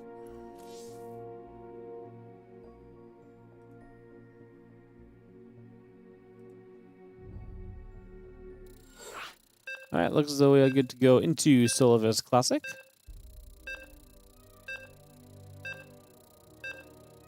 And yeah, we count down into 10,000 feet here in a couple seconds. Kick this off. ZVP action in the round of 8 of today's Kung Fu Cup, guys. So we build into this and get this going. And let's see what happens. Let's get into the bottom right-hand side with the red Protoss player. This is going to be classic. Obviously, we just saw advancing through from that previous match into more PvZ for himself. So let's see how he finds himself faring against the blue Zerg in the top left. Solar. Let's see what Solar shows us over on this. You never think Spy Micro would be so crucial. Again, coming to the YouTube chat a bit late. But yeah, I know, right? Like, I actually really do wonder what that would have looked like if the 2 spine crawlers initially ran through and actually got burrowed. Just because spines are such high amounts of damage output, right?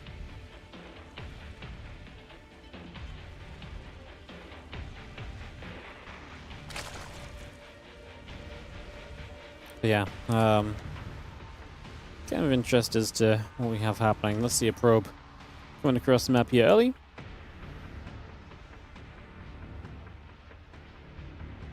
Wandering over, trying to see what's going on.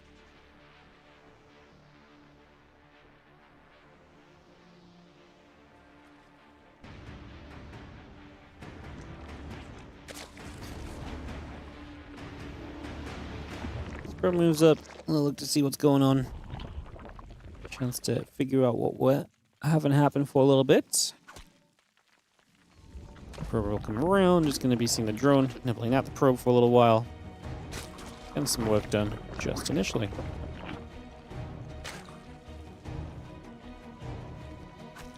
And drone turns. Hits that probe again. Bit more damage being done just for now.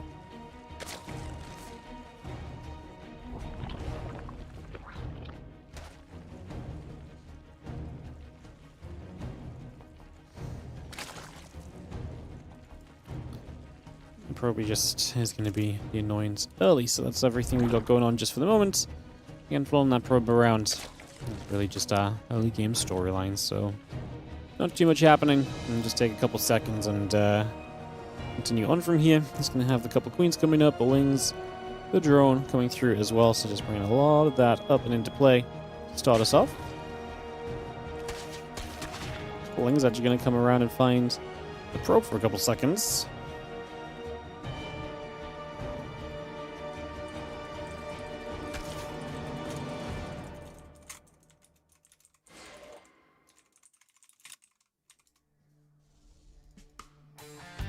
We're just going to head down to the south. Again, link speed and the queen still building by, bringing that up for a few moments. Again, the stalker and the walk gate coming about as well. Continue to get that on the way, just for a couple moments, bringing that through. See what we can get done for ourselves. There is the Stargate finishing up shortly, so we're very familiar with this. No surprises in this part of the world just yet. Speed is about halfway by. Again, the queen's still coming over as well, figuring out what we can do here. So you take a couple of moments.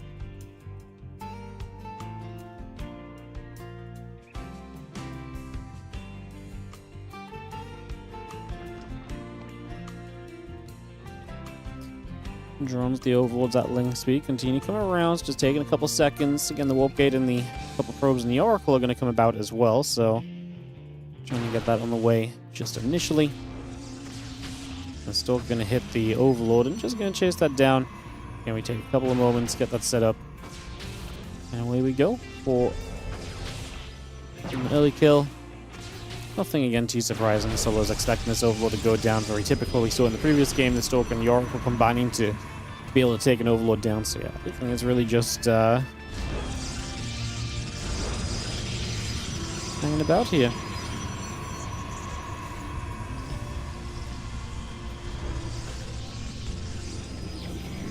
Alright, Burrow coming through. A couple of lings, the Spore Crawler coming about. Just going to see the Overlord coming in as well. It's going to be seeing the probes coming back across. The Lings will be continue to run through for a little bit longer. Just trying to see what else is going on. Stalker still hitting. The Ling taking some more damage.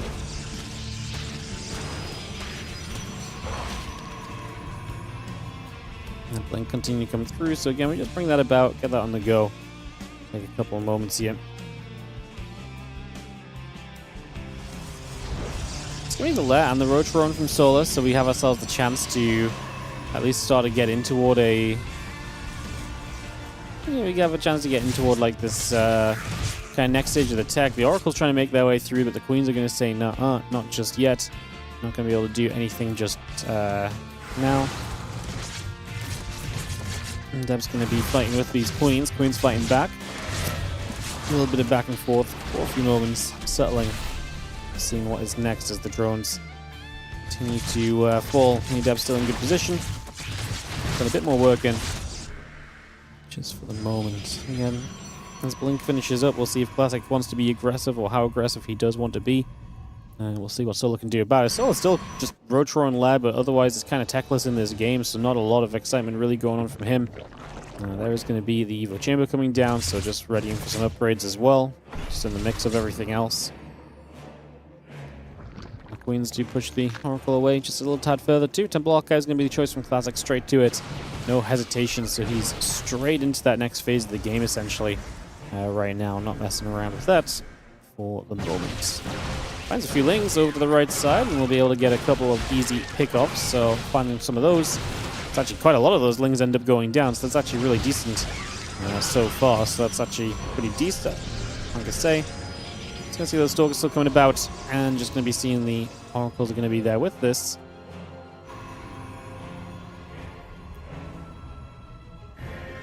Gateways, probes, the Storm coming about, the Charge and the +1 coming over as well.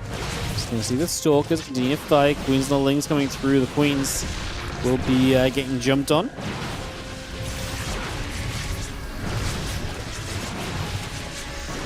Oracle will activate. The Stasis Ward here is going to go down. If the Oracle falls, the Stasis gets picked away at. The Queens and the Hydras continue to come across. I think Solar's going to have a defense here, to be honest. I think he's going to be alright. As we do see, again, missiles and the improved spines continue to come up.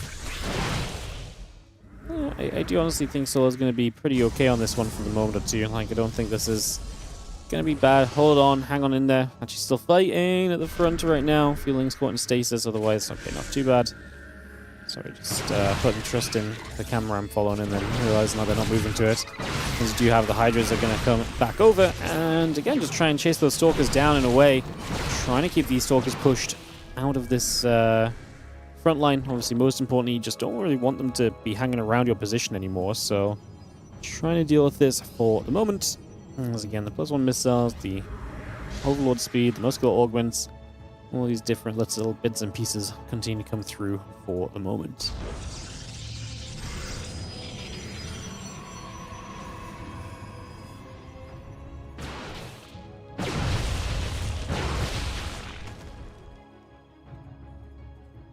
I see the Stalkers and the Zealots coming back across. Again, +1 missiles, the muscular organs coming through, drop lords coming into play. So a lot of the Hydroling settling for the moment. Just going to have ourselves the Hydras, the drop lords all coming through. So again, we bring a lot of that up. And it's going to be time for Solar to get aggressive. So you hold on initially. He's decided it is going to be aggression from him in the next step of this. And so we begin to make this move to the other side.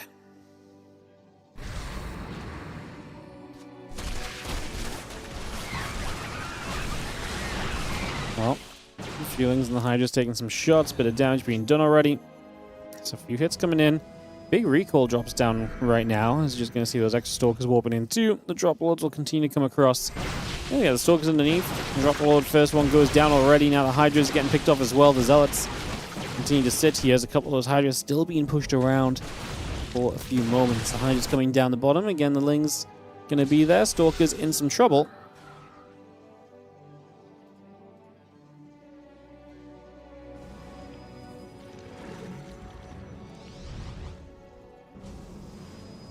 With the ship coming online, again the Stalker and the extra Zealots coming through. +2 attacks halfway done. Zealot Stalker moving forward as well. Just continue to push up towards the top. The Lings and the Hydras will get chased. Just having ourselves another Storm. Kicking onto those Hydras as well. It's just going to be handling that for a moment or two.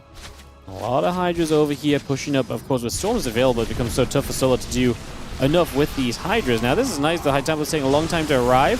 Solo gets a lot of Zealots pretty freely before he really needs to respond to that.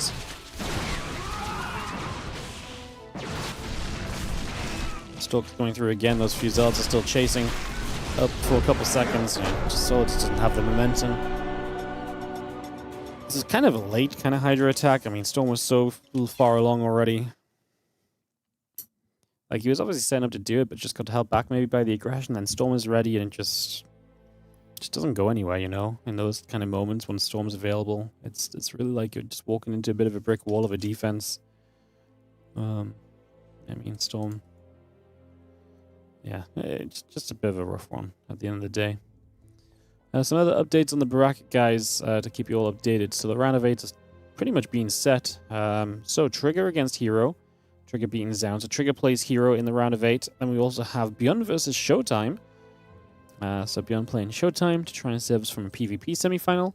Cure playing Rogue. Here's going to be the same section of the bracket as what we're in right now. So the winner of Cure Rogue will play Classic Solar in the semifinals. And that's obviously leads us down to Classic versus Solo. So the top 8 of today's Kung Fu Cup are already set. The full round of 8 is now seen. And we get ready to go.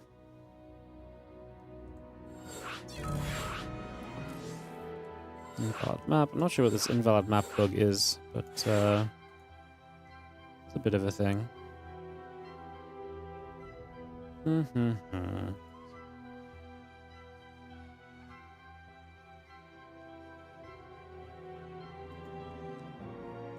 Alright, everyone's here, and we're going to jump into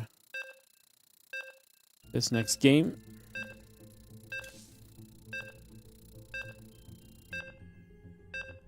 Game number 2. That's Classic in the lead. Why no Max Packs? Yeah, no idea. He's not signed up today.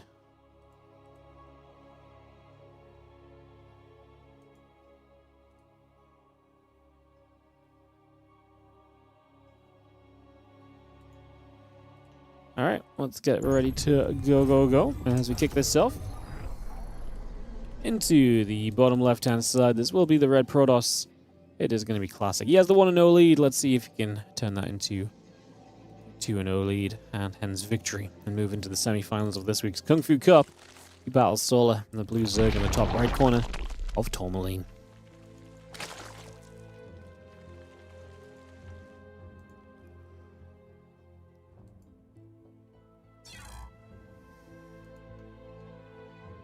The insta-lag. Oof. I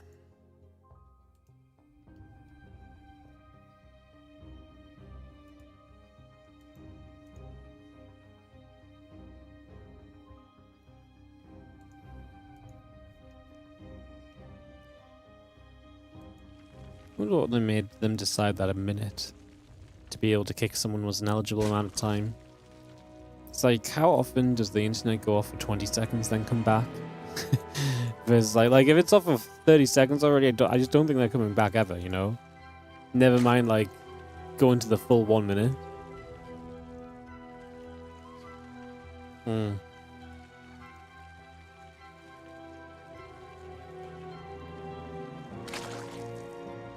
Alright, well, that was a quick way to lose a couple of casters. One was in the wrong lobby, the other one times out. And it's back to just me and Saber. So we have a gate in the assimilator coming down for a couple moments and getting set up. Get this ready to go. Oh, he needs to upgrade his internet bandwidth. It's just the Russian servers. Well, the Russian internet apparently right now is terrible, and then connecting to servers that are already a lot of the time unstable. Apparently they're just super bad right now. So I'm pretty sure it's actually completely out of his hands, unfortunately. But yeah, it's really rough at the moment. It feels like he disconnects from like 75% of the games he joins, which I think is arguably a bit too many.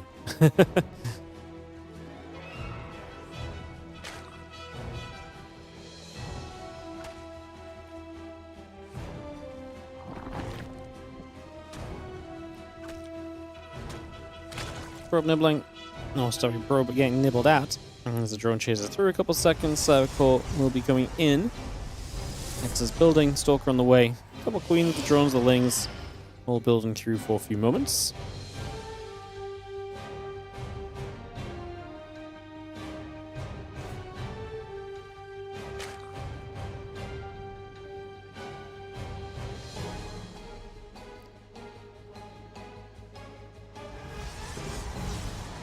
And speeding the queens going through, the drones are coming about, that Stargate halfway done as well.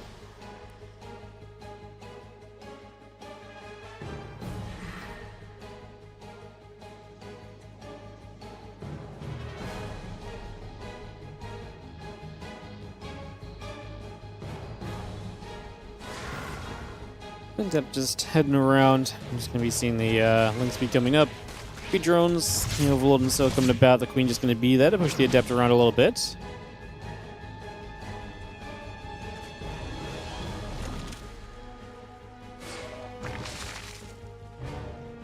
Come around with this, just going to have our drones, that link speed all continue to come about. Got that on the way for a couple of moments. Just figuring out what we want to do here, as we do have the Queen's poking the Adept away. Handling this for now. So far, so good.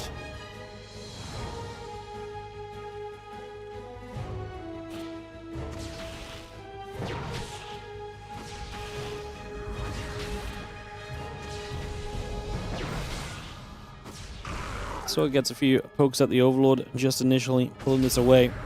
I'm just going to have the Oracle sitting overhead. That Stalker still gathering as well.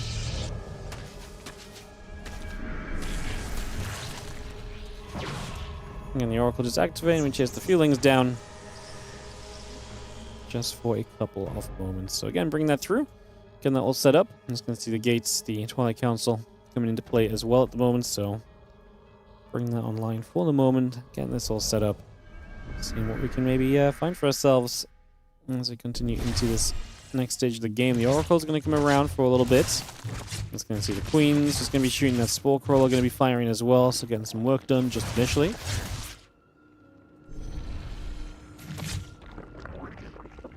Oracles continue to come around. And yeah, just going to see that melee upgrade continue to come about for a little bit. Just repositioning here. The Overlord and the Zerglings continue to come by. Continue to bring that into place for the moment.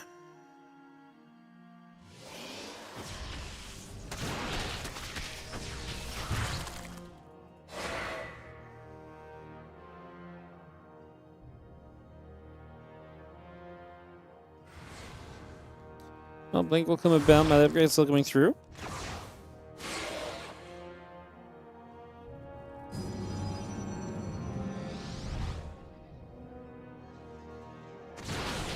Gonna see a couple Stalkers gonna shoot, a couple of those Lings gonna get picked away at. Obviously, Solo trying to keep some map control. Playing that melee upgrade again. We'll be up against the Blink in this game, so should be pretty happy with the initial builds.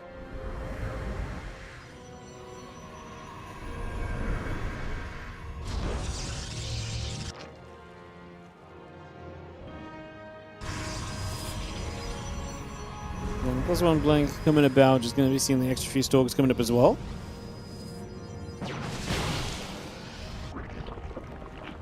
Yeah, +1 Blink, Temple Archives coming in.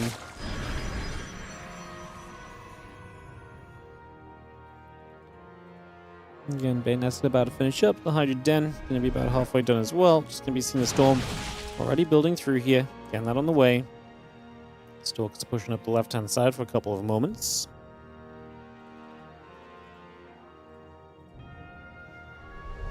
It's going to be combining with this Oracle here. Stays Sword coming down. Stalker's going to hit this hatchery, going to be taking some damage, but the Link count is good, and I imagine the Link should be able to do okay here. On the other side, we actually see the Zerglings already kind of wrapping around and warping in a depth, so that's going to be a nice catch as well. Good to get a little bit of cleanup on this for the moment. So handling that very nicely. Again, those Stalkers just resetting themselves. The +1 missiles, the Groove Spines all coming up. 12 additional Hydras continue to build into play as the Lings continue to chase through. Stasis activating and catching just a singular Ling initially. Ling's looking for the wraparound. Hydras and the Queen still chasing forward. One more Stasis catches a few Zerglings once again. And the Ling still chasing through. Just going to be trying to jump on toward the Stalkers for a few moments there. Again, the +1 missiles, the Baneling speed coming into place. And the Hydra's coming through. My Templars and the Gateways coming into play also for a few moments. Again, just going to be seeing the charge in those gates building as well.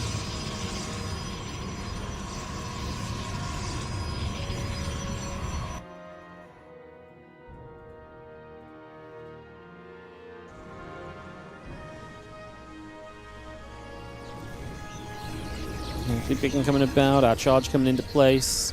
+2 attack upgrade coming on the line. The other units are still moving around here for a little bit. Deciding what our next step will be. Just going to see a couple more units warping into the main as well. I'm getting that set up right now. Just seeing the Zealot Stalker High Templar Force coming through. The Lings and the Hydras rejoining once again. Solar ready to start being very aggressive here. A lot of Banes. Going to have that Baneling speed available too. So there's going to be a lot of Banes. A lot of Lings. And that Hydra speed coming up. Just going to be seeing this Ling Hydra Bane Force settling on down. Cannons, the battery coming into place for a few moments. A couple more Zealots will warp in as well. And these Banes decide just what to do in the next couple moments.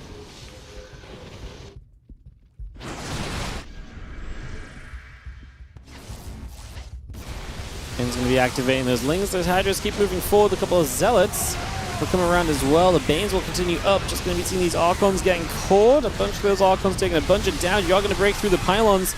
Now this Nexus in a little bit of trouble as well. Just seeing the Ling Hydra army continue to settle. I'm just going to be seeing the Banes are going to continue to roll through. And yeah, the Ling Hydra will continue to make its push up for the next few moments. One more Storm hitting those Hydras yet again. I'm just going to be seeing the Overlord speed still producing. We're going to have 5 more Zealots warping in here on the side of Classic, so bringing those up. 6 workers going down. Classic is able to hold on. My issue for him is going to be the lack of just techier units and also lack of tanking units. Like the Zealots are just melting to these Hydras now. A lot of those Hydras are super low. The Mothership with some splash here actually may be able to help a little, because like I say, a lot of these Hydras are low and the numbers will fall pretty quickly now that Mothership is hitting them. Obviously some cloaking and so on just to try and help a little bit too. The ship still setting the cloaking into place. Another time warp at the entrance. Lings get rid of a battery for a moment or so as well. I'm just going to be seeing another round of warp-ins into the natural. The Lings, the Hydras, the Banes trying to decide where they want to go to. One more Storm onto the right side. Again, just going to see the couple of units still stepping forward. Ling Hydra still going to try and fight. A couple of Zealots will be dropping. You can see that Mothership still getting to work here. It's 155 to 81 supply, though it feels like Solar's got more than enough to see this through to a victory and to keep him alive in the quarterfinals, give him a chance of playing into the semis and giving us some Zerg representation there today. It's like, is Solar the last Zerg standing? No, Rogue is playing Pure in the round of 8 as well, if I'm not mistaken, so that would be the last Zerg standing. Zealot's still going down. The Mothership is going to be still under fire as well. The Hydras get underneath. The Mothership falls. The Archon picked off. The Lings and the Hydras chasing that Archon down off to the right side as well. Overseer's overhead, dropping down some change. I mean, this really is just gone. Classic is at sub 50 supply. I don't know what sort of hold he thinks he's going to be making from this, because right now he's got to know he's got less unit or less supply than Solar has workers. And he's got no way of warping in anything decent.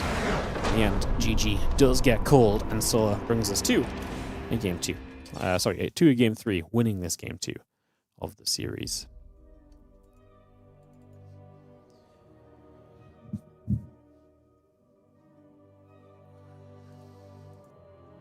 Alright guys, we'll just take a sec.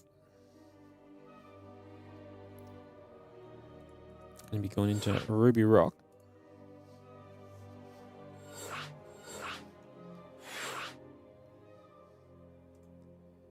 Bringing this straight into play. Counting down. Ruby Rock in a moment. Classic and Solar, both GG in it and go going.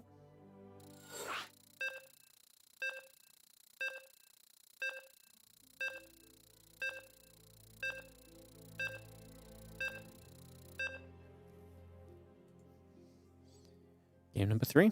Any other results, Sachi? Yes, herO has 2-0 Trigger already, so Trigger out in the round of 8. And it will be herO into the semis to play Bjorn or Showtime. I'm actually going to go have a quick peek just as we get into the start of this game. I'm just going to have a quick peek around some of the other channels, guys, and just see if there's other scores for some of these other ongoing matches and just let you guys know what's what. Showtime is leading the game over Beyond right now, so Showtime looking good over there. So Showtime's up a map. Rogue and Kira are 12 minutes into game 1. Kira is pushing with Thor, so it looks as though Rogue has played some meters. He's got Ultras coming through, but he's also got a Terran army on his front doorstep on top of his troops, so yeah, it's going to be a close one there. Those are the other two matches still going on. So 0-0 on the Rogue Kira game, 1-0 favoring Showtime against Beyond. That's where things are, with us being 1-1 in Classic versus Solar.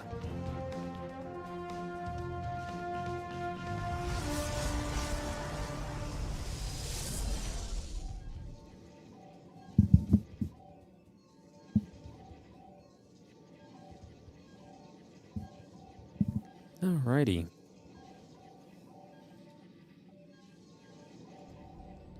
So we got this on the way. Let's see what takes place. Low ground gateway. Solar able to hit hard and strong in that previous one with that Lingbane Hydra Force. Seeing what he can set up for in game 3. See if he gets somewhat aggressive again. See if he's going to stick to the melee upgrade or if he's going to switch it up early.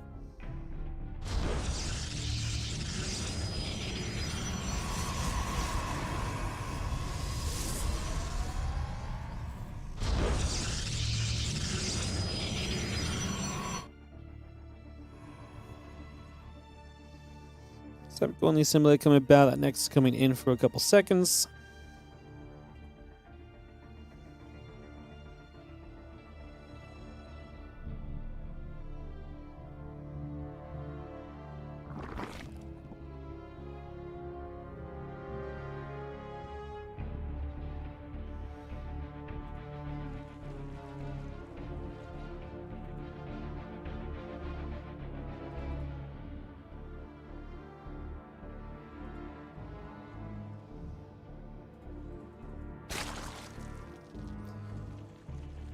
Not surprised to see the Stargate once again from Classic, so that part is again looking pretty expected just for the moment. Warp Gate coming through, and Depth coming about. Getting that on the way for a few moments, and bringing this all over for a couple of moments here.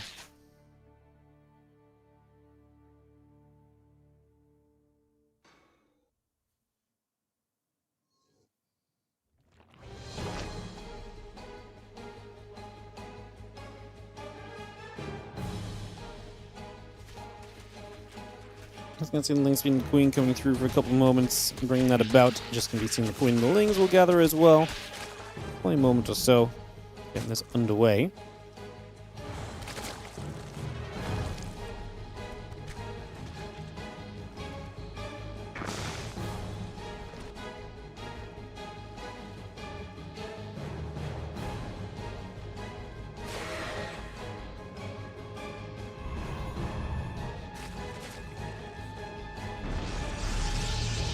Going to be seeing the Oracle and the Warp Gate coming about. Lings coming through, Overlords and the drone still coming over.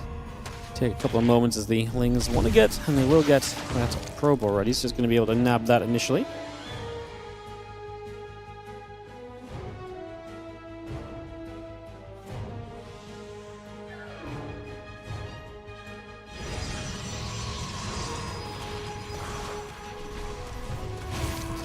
Oracle and the Warp Gate will come about. Just going to see the Lings coming over. And see the Adept is going to be chased down. So there's a couple of Lings actually fairly successful in clearing up a little bit here. And you see those couple of Oracles gathering together.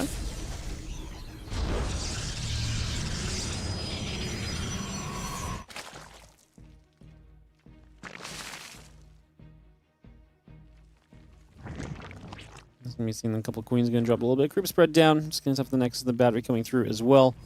Do have our Zerglings still staying active here, and a couple of drones continue to produce through for a couple of moments. So drones producing, battery and the Twilight Council coming about, Nexus on the way. The Oracle is going to poke a little bit of at the front and just get a good revelation down onto a couple of those Queens. And you have that Lair now building from Solar. So Lair, Rotron, no melee upgrade, so he is going to mix it up for this game.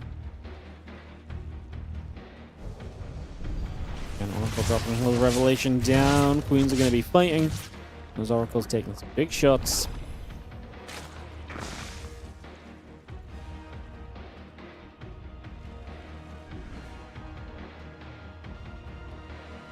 Again, Gates and the probe still building. That Forge on the way by. A couple of drones dead from Solar, but otherwise looking pretty comfy here. Just going to see the Oracles are going to come over to that right side. Just going to start applying some pressure, and obviously they have a lot of potential, these Oracles. Get a good amount done, so we'll see what they can do. As the Adept Shade, Kings and Queens together. I mean, we're waiting for this ladder finish to see what sort of tech Soul is going to throw down into. He has a Roach Roan, but he's been very reluctant to build Roaches, which to me feels as though he's saving money for something. Okay, he starts Overlord Speed. And now starts Roach Speed as well. So he is just going to go to Roaches, just didn't feel the need to build them yet. So just saving his money as long as possible, focusing on drones, focusing on the economy as best as he can. As that stasis, pretty sure that stasis is going to come up. I don't think the Queens can target it down in time. Gets popped though, is actually in reach of the Spore, I guess, so we could just still target it even once it finished. Yeah, classic.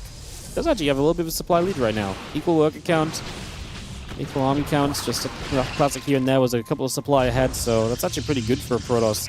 Typically the Zerg wants to be taking at least something of a lead somewhere, either, you know, a Stormy army or a really good economy in comparison, but having neither feels a little scary for Solar initially. Like I say, we'll see what his attack looks like. The Overlord Speed and Roach Speed both building. There's no Evo Chamber, there's no look towards a long-term future here from Solar. There's going to be one attack that looks to hit and hit hard. Against a Protoss that's going to have Blink soon, +1 soon. I just don't think we can hit before Blink. That would be incredible if we could. What we can do is hit before Storm, and it's going to be about how much time Classic buy over the next little bit. I mean, like I say, you still don't have Blink yet. Maybe some Roach Ravage can actually trade with them fairly decently right now. Utilize that creep spread. We don't have Roach Speed for a few more moments, though, so I think that's probably going to hold you back more than anything else right here. And that Storm coming over. Just going to see the rest of the Zerglings will come back around into the center of the map. One Adept going to get caught. And Roach gathering. The Oracles will still sit overhead to see what they can do. The Queen's going to step up as well. A couple of Ravages going to begin to morph. The Queen's going to be there, meeting the Oracle just initially. And those Oracles still getting chased to the left side as the Stalkers join up. Extra Ravages coming in. The Ling Roach army will be coming through. We have a few more Stalkers walking in. The Roach Ravage are going to be there. A couple of Queens are going to join together. Going to try and run up this ramp and chase those Stalkers down. Build Overlord Speed, but we've not really used the Overlords apart from now. I guess we're bringing them forwards to just creep spread. No Dropper Lords, though. Storm is a moment for finishing energy recharge in that first High Templar. One Storm is not going to change a lot against Roach Ravager, though, I don't think. I mean, if this was 3 or 4 High Templar, I'd be a lot more of a believer. Yeah, that Storm is going to do basically nothing. Well, it does buy you a bit of time where the Roaches and Ravagers aren't quite on top of your Stalkers. Batteries on this third base being drained. The Overlord's still spreading that creep to give us a few more transfusions available with the Queens. Obviously, ideally as well, it gives you a bit of a speed boost on a couple of those units as well as the Lings keep showing up. Do we have enough to get rid of some more of these Stalkers? Trying to keep these Queens alive so they can fight the Oracles. If these Queens go down, the Oracles can reign supreme and really just focus fire down the Ravage and so on. Batteries on the Natural looking pretty solid as well. Do we have enough from Solar? It's actually a very close one. It feels like Classic is kind of hanging on in there. The batteries, though, are getting drained. The problem is he still has a lot of units. He's engaging from two sides. Solar's reinforcements keep arriving, keep doing a good amount. Roach Ravager keeps hitting through. A couple more Crows of Baals, forcing these other units away as well. It looks as though Solar is going to step back for a moment here, and that's a good sign that this is, well, this is kind of done, although that's a blink forward that's very aggressive into this Roach Ravager army. It gives us a chance to kill a bunch of these Stalkers. We'll have to blink away here with the Crows of Baals dropping down. Well, I mean, even still, Solar is only 20 army supply ahead right now. Hydra Den going to build from him. Work count's equal, so again, not exactly ideal for his Zerg. No upgrade in the game. Evo Chamber just now building. He's playing the recovery game. He's trying to get back on track to where he should be had he not just committed to this attack. But that means he is, in general, going to be behind. So Solar in a difficult position. What he can hope for is maybe the Classic overextends into him could be a big deal. Maybe if he gets to a bunch of Hydras, another shove here could be kind of effective from Solar. If Classic doesn't build too many High Templar and too many Storms and the Hydra count catches him a bit off guard, perhaps. Could maybe be a way to look at this.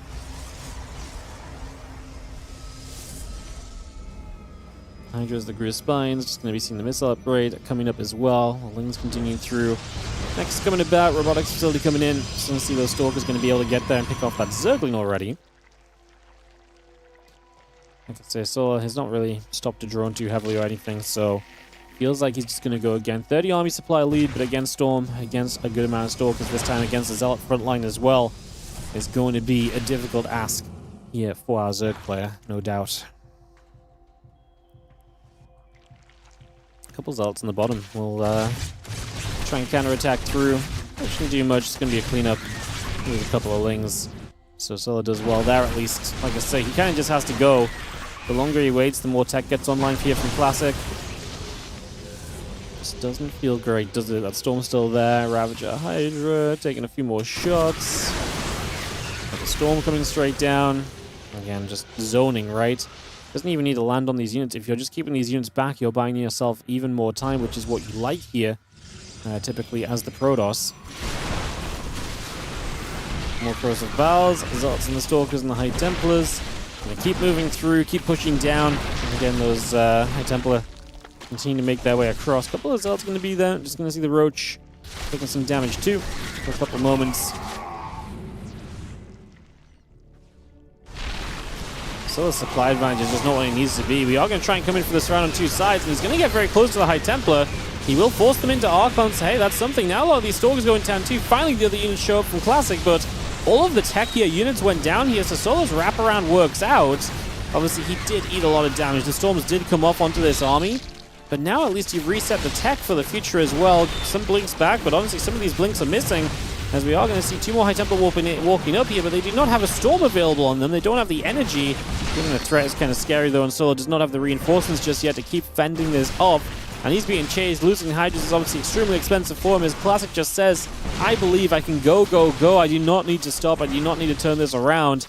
I can just send this straight through. And that's exactly what he tries to do here these next couple of moments.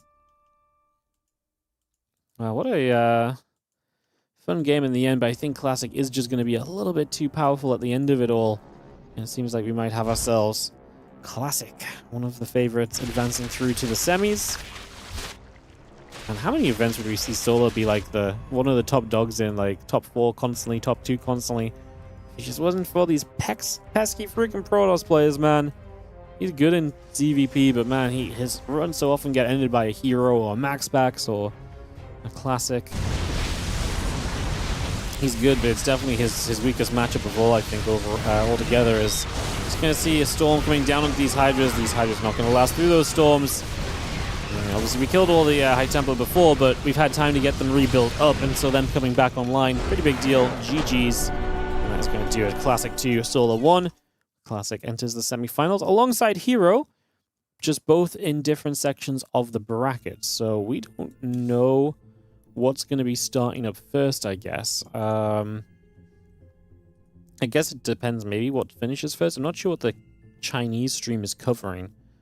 Is what makes it a little awkward, I suppose. Showtime is still in game 2 with Bjorn. That's still a 1-0 lead. Kind of a late-ish game. Equal supplies at the moment. So that's Showtime and Bjorn over on Rotty's channel. Kua did take the first game off of Rogue, and supply looks good for him in game 2. It's a new cast, and maybe we can jump onto what he's showing. He's showing Kua Rogue as well. Maybe we just show you guys Kua Rogue from the Korean stream while we wait to get a lobby available here, basically, guys. I guess I'm going to camp the Korean server. I don't know which game's going to come out of game first, so let's just go watch the Kua Rogue game, and if we do that, we can go from there. Cool, let's do this then. Alright, let's jump into Kua Rogue. So this is just obviously happening. Sorry, I'm just still tabbed in the wrong place. There we go. So this is happening right now. Obviously, we just came out of our own game, so we can't be in this in-game ourselves. But it is 1-0 to Kua in this opening game number 2 now. 7 minutes in on Ruby Rock. Meters on the way. We saw a little bit of this game 1, and we saw Thors of Kua, or I saw Thors of Kua. So I'm pretty sure Rogue played Meters in the game 1 as well. So looking to kind of play a similar thing in this game 2 also at the moment.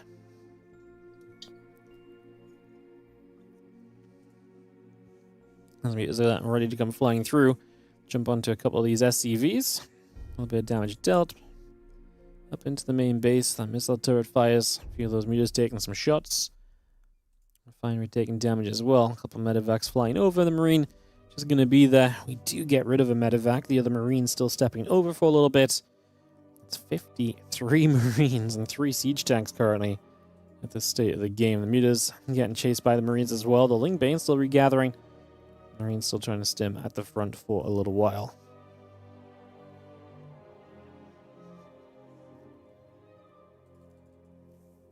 Mutas will come about. Lings will come over. I'm just going to be seeing the Mutarbane Queen. We'll continue to come around then just for a couple moments. The Infestation Pit building up as well.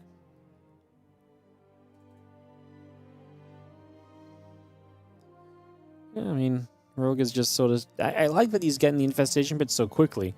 So often you see the Lingbane Muta games being such a massive commitment to Lingbane Muta. You're never moving off of that Lingbane Muta. You're really sticking down on it. But this is obviously going to be a little bit of a different approach at the very least. As the 2-2 upgrades, something that Kua will love in this game. Obviously, typically against Mutas, the Zerg player has to play slower upgrades because they're teching into the Mutas more quickly. As such, you typically get an upgrade lead as the Terran, and again, that's something you're usually very, very happy about. So, imagining that will be a kind of continuous factor here as well. And let's just have +1 flyer attack coming through, Overlord speed, the Carapace upgrade coming by as well. That Hive still building, and with the Hive building, additional Zerglings and Banelings reducing as well, still being brought online.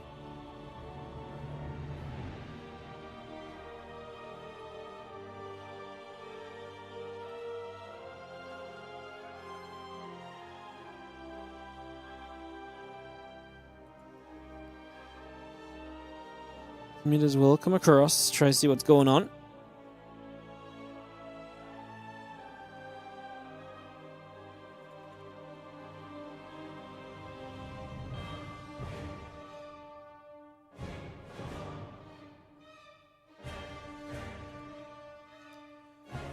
Things nibbling at some rocks.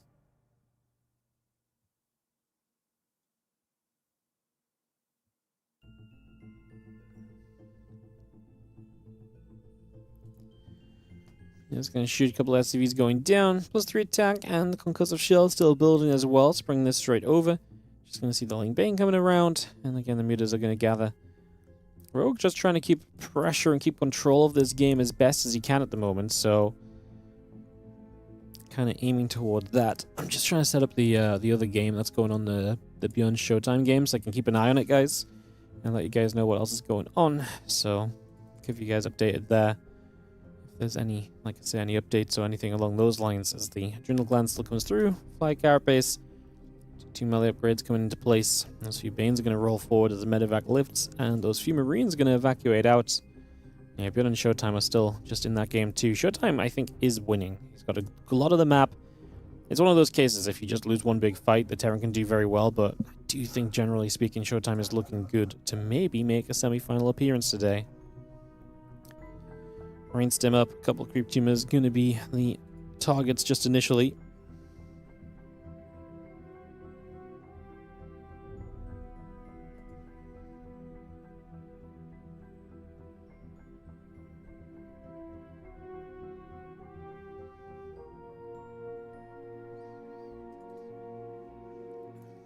I feel like we've just constantly been watching these Mutas half threaten the dives into the main and stuff. Obviously, Kua has been playing pretty passively himself against Mutas. You can't just push onto the map all the time.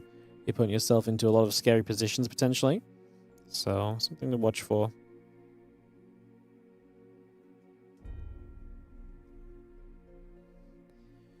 Yeah, the Bane's coming in. It's obviously Kua now feeling like he can get going, get into work.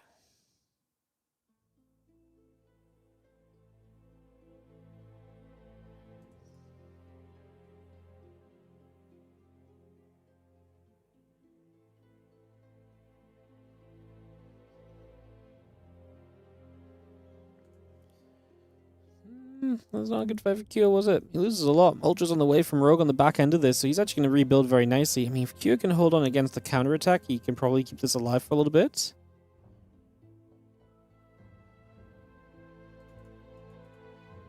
Again, Drilling Claws finishing very soon. +3 armor still coming into place. The Bioforce, there's Medevacs, the Marauders still moving up as well, so stepping back towards the top side.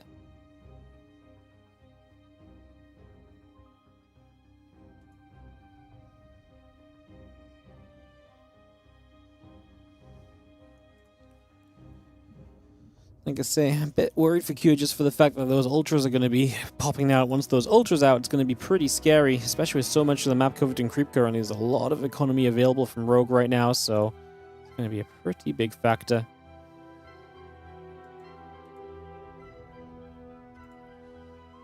Lingbane Ultra will come stepping across. Just going to head over to the left-hand side.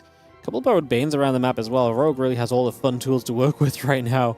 He's in a good position in this game, and it seems like he's going to be maintaining that as well over the next little bit. The Bane's rolling up. The couple Ultras are going to step through, put some damage in. The Bane's going to try and get after a bunch of those Marines. Also, the Ultras are chomping at the bit to get after those SCVs, and damage is being done. 15 SCVs and counting currently so far. Get a couple more shots off, and this really is, it's just over now. Kira's in so much trouble. Losing a bunch of economy. His army is still okay-ish, but it's nothing super amazing, and right now you can see the turn into this. Rogue believes these Ultras can do well. Could have done with the Ultras focusing more on the Marines instead of turning onto the mines that had already fired, perhaps. But Rogue just rebuilds 70 Ultras. He does not really care. He does not really mind about how this is going. So, yeah, it seems as though this is really going to be a tough one.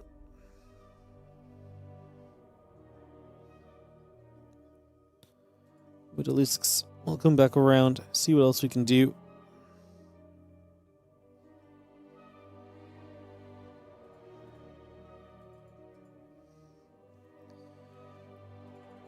Ultra's going to keep chasing. The Widowmine shot goes off onto some of that Marine Marauder. The Banes are going to be there as well. Continue to chase up. A couple of Widowmines are going to go off onto these Ultras. They end up running in. So, again, we run straight into this. Going to see a couple more Widowmine shots coming about. The Bio Army is going to be there to push this away as well. And again, we keep forcing this out of here. Bane, Muta Ultra, stepping away for the moment. So, escaping out. Ultra's going to head back to the upper right-hand side, see what else we can do, try and push forward a little bit.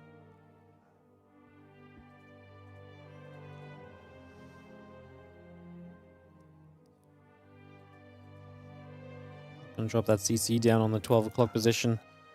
Kira is scrambling back up towards a somewhat maxed out position. So we're kind of getting there. And the Muta's coming about, the Ultra Bane coming over. Just going to be seeing a couple of these Widowmines already setting up as well. We are going to be seeing the Widowmines actually going to get a good amount of splash done. The Banes are not really going to reach too easily. Concussive shells on a few of those Banes actually really helping to slow them down. The Ultras obviously though just charging through. They don't care. They will eventually close the gap on these units. The Widowmines will slow them down more than anything. As this time Rogue is a little bit better about just running the Ultras through the mines to make sure they actually keep chasing. And while all these Ultras might go down, Rogue is already remaxed, and he had the Mutas in business kind of back in the back line. So he's actually picking off this Orbital, and he could probably still get some of the Widowmines as well that are currently on cooldown. It would be nice to shut them down, but I guess the main army's going to gather back up together. Kira just going to unsiege and unburrow and potentially just get ready to go. I don't really blame him for that. I think this is a moment where potentially just sort of sending this could be the right idea.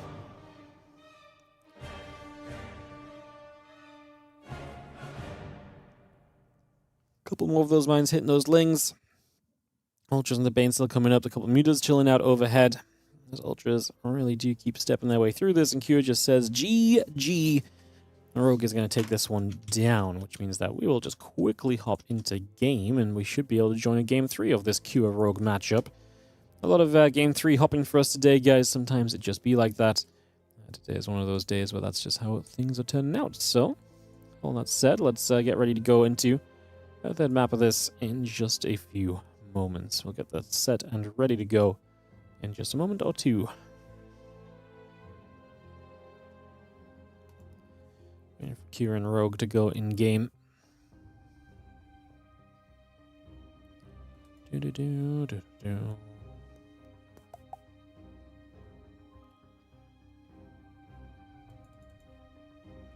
Alright, jump into this one.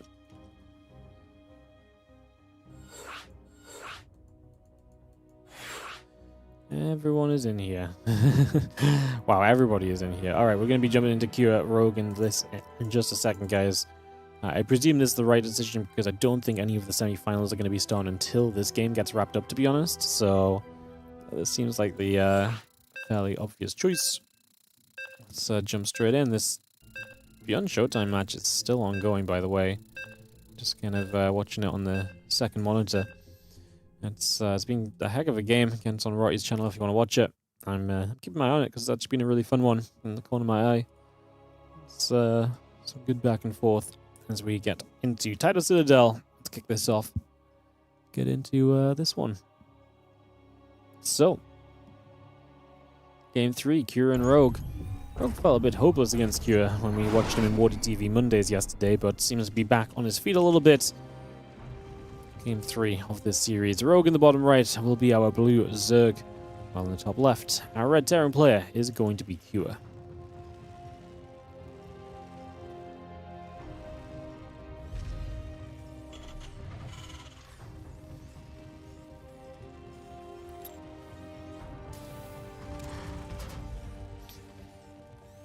Jump on the Inu cam, and he'll take us through this game in a few moments, I'm sure. Start getting this on the move, start getting this rolling, start seeing what's going to be happening here as the droney moves out from the main base, comes down to the low ground.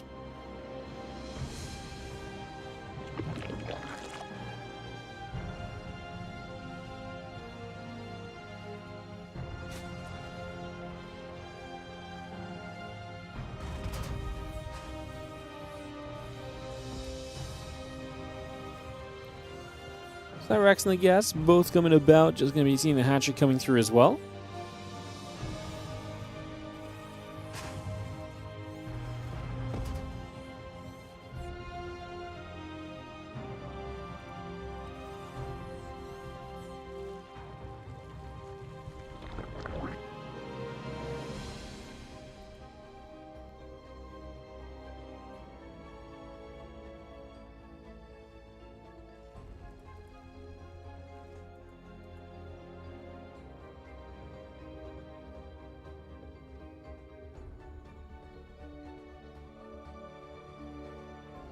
Overall, just making a journey around, seeing what's patching the pool coming up as well.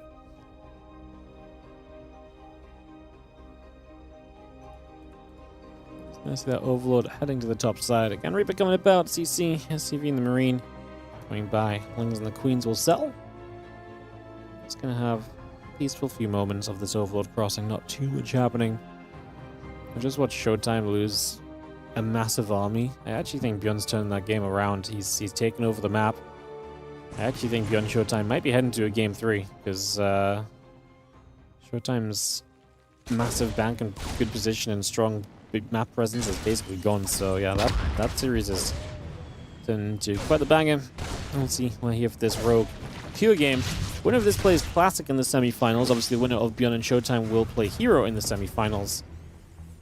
That's where we are at in today's Kung Fu Cup. Couple CCs coming around, the factory's still coming up.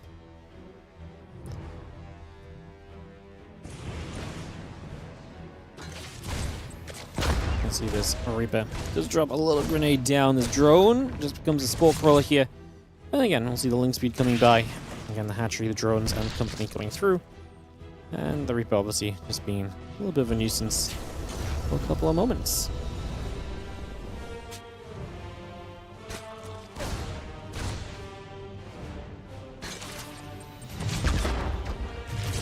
Reaper taking a bit more damage. Queen's just going to be there. Ling's looking to get a wrap around on that Reaper as well. Looking to push that back out the other way. Couple Hellions, the Marine, continue to come through. And Starport and the Command Center building up as well. The Overlords and the Hatchery still building, by the way. Yeah, Bjorn just took the second game off of Showtime, so it's now going to be 1-1. So Bjorn and Showtime will go to a game 3. That will be taking place as the Hatchery going to be coming up. Getting that in position.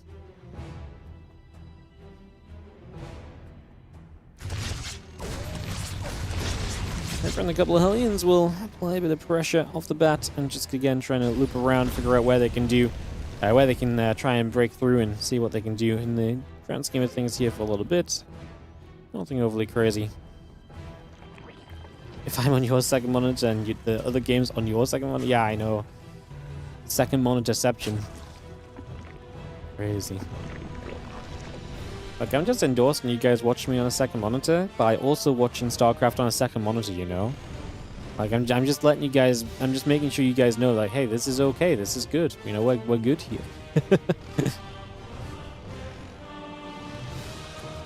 Hellions on that right side join up. Land drones, Ovies and the Queens continue to produce through. That Stimpack is already starting up on the side of Q, so you continue to bring that up into play as well. Couple of barracks, Tech Lab and the Reactor continue to come through as well. Bring that on the way.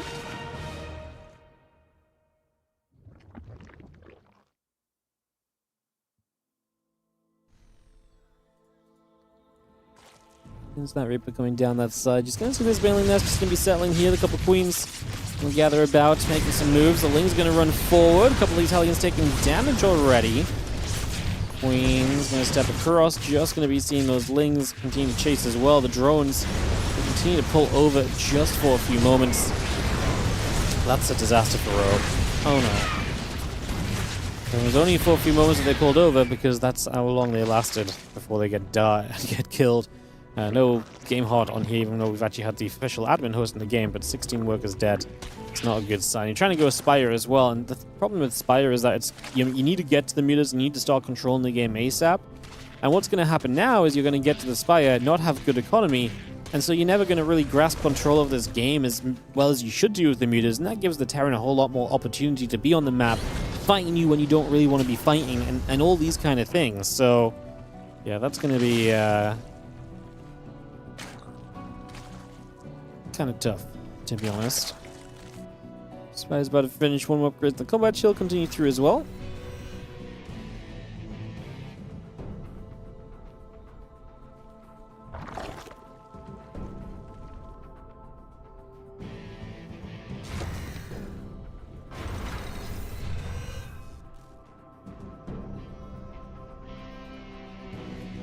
Well, the mutas will come through. We'll see how aggressive Q can be as those mutas are coming up, so trying to get that on the way.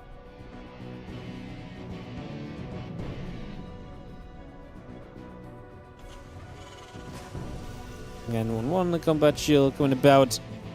And we're seeing the Baneling Nest. Again, that Bane speed going as well.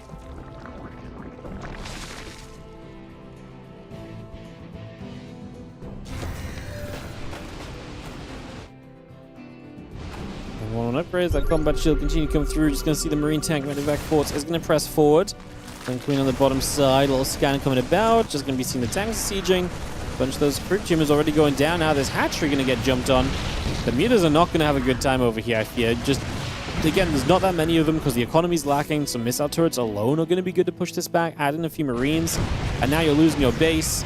I'm going to try and expand to the bottom left side here as Rogue, but I can't really help but feel that that bottom left side is not really going to be doing him any favors either. The mutas still flying through. Tanks are still going to be setting up. I'm just going to be seeing the mutas continue to jump onto the tank for a moment or so. It's just going to be grabbing that. Marines in the main. We'll have to lift up. We're going to leave the tank to get rid of a bunch of the Banes, and there's just really going to be kind of Lings left over. Tank will keep on supporting. The Marines drop back into the main base. Q knowing the opportunity he has here. Obviously, this is a moment where you've got 1-1 to 0-0 as well. The mutas, some of them coming back over here, may try to clean up a tank or so. They can just drop to the low ground. Realistically, I was going to say, the other mutas are going to be showing up soon, so it's a good time for Q to kind of drop back to the low ground and either defend that tank or just make a getaway. And now he's going to be able to get away with those units and still be reinforced with everything from across the map, because again, those mutas had to leave on the other side, and that pretty much leaves us to this right now as we have the gold base is up, but obviously not mining as well, so that's Rogue's attempt of recovery from losing the right side hatchery. It is just not a pretty game for Rogue, unfortunately. He really is in a spot of bother here as the Marines get underneath that Overseer. We'll chase that down, that Overseer taking big shots. Link Bane still coming through, +1 fly attack, and the Carapace upgrade on the ground coming into play as well. Just going to see the rest of the Lings and so coming over. Trying to see what else is going on for now. See those mutas coming by. Just going to be seeing the Marines actually getting wrapped on a bunch of getting wrapped by a bunch of Lings, but clearly not enough to really make that much of a difference still. The Marines are going to get in the main and again be annoying, but we've lost the gold base now as well. Can we really make this any worse? Like, this position is so horrible at the moment here for yeah, this is so it's just horrible for Rogue. I mean, the supplies are actually going to tell us that it's an okay kind of state, but he's going to remain an entire set of upgrades behind, so he's going to be behind in that regard. I mean, yeah, I don't even really want to try and waste time defending it. Like I say, like, the numbers suggest he might be alright, but on 3 bases, okay, it's not like dead to the point of the game being over. It's just he is behind, and he would need Kira to make some mistakes here realistically for him to get back in it. Now, what Kira is doing is having to chase after those mutas, which is expending a lot of stims, and a lot of the medevac energy has to go into this now as well, so that's actually kind of an interesting part of this, I suppose. And now we see burrow coming up from Rogue, so that's going to give him a chance as well. So, okay, I like a couple of things that Rogue is doing. It's going to give him a better chance at seeing success here, which, like I say, does feel kind of important because I did not really like where his chances were at before that. So, I like that so far, I suppose. It's going to see his meters flying across. So you see, coming around, the rest of the Marines are going to stim, try and get underneath those meters. Not going to do too well with that just yet. Like I say, meters mobility has given you a lot of options here as Rogue, and it's one of the things that keeps you kind of alive in this game as well. So, able to keep this going despite everything else right now. Just going to see those meters flying back into the main base. Missile turret will be picked up, will be going down. Just going to see that getting cleaned up as well. As the Bane's actually going to have a chance to get after a bunch of Marines. That would be a massive connection. Does not find it. herO does manage to run away to safety. Whew, that could have actually been kind of wild. Well, I'll tell you what is also kind of wild, though, is that herO is not going to be able to deny the 4th base again. So Rogue is, compared to where he was, is very much so stabilized and it's starting to look a whole lot better in this game. Things are definitely starting to look up and up over the last little while. Just going to see these meters, these lings are going to come running straight through. Candivacs going to continue to do some of that healing for a little while.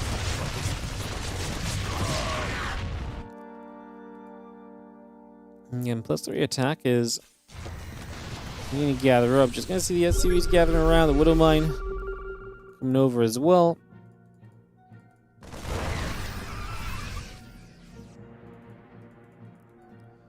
Again, Drilling Claws coming through. +3 attack upgrade coming by also. So, again, we get that set up. Just going to be seeing the meters looking to get across here. This Bio army spreading in the center of the map. Still got the Drilling Claws, still got the +3 attack, +2 armor coming around. Foundry Fortress is halfway done and counting. So again, continue to move along with this. The Hive, the Lings, continue to build. We do have the meters. Going to take a jump in the center. I will take it back. Rogue really took control of this game back in his own hands. No, I mean, I was very negative about where he was. I really felt like he was just going to push a game and Rogue was going to die, and here we sit, 30 supply lead from Rogue, re-expanding towards the gold base bottom left, expanding to the right side, so he should at least get a 5th base option up for himself. Obviously, 4 base to 4 base right now is not great, but it feels as though Q has lost any chance of map control, and as such, if he doesn't have any map control, then there's no way he's going to be able to, there's no way he's going to be able to kind of deny these extra bases coming up online. Maybe he can get rid of one. I think getting rid of both is going to be very unlikely, though.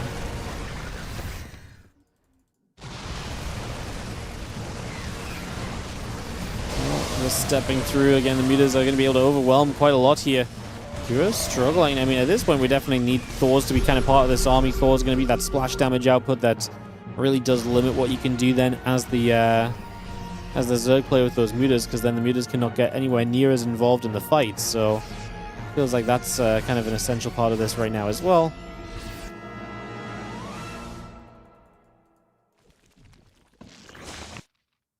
Still got that +3 melee coming up, still got that Katniss Plane coming through. Again, bringing a lot of that online just for the moment as the Marines regather. Widow Mine just going to be right there as well.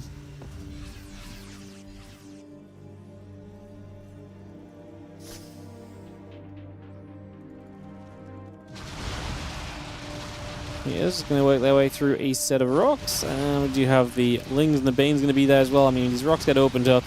You have good access through to get even more work done.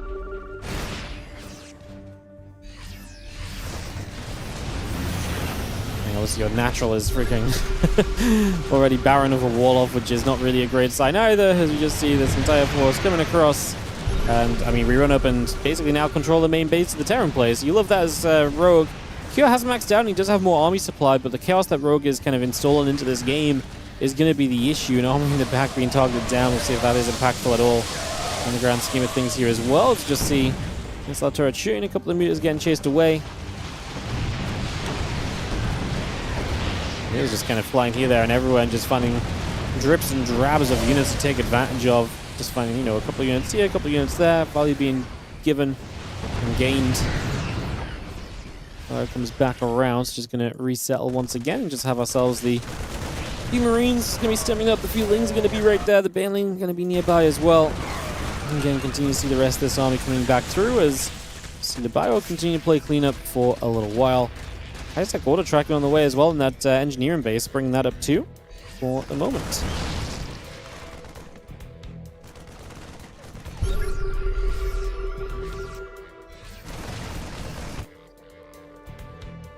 Biothor making its way down, +3 melee, +3 carapace. We'll continue up the rest of that Ling Bane coming online as well to continue bringing this into action for the moment.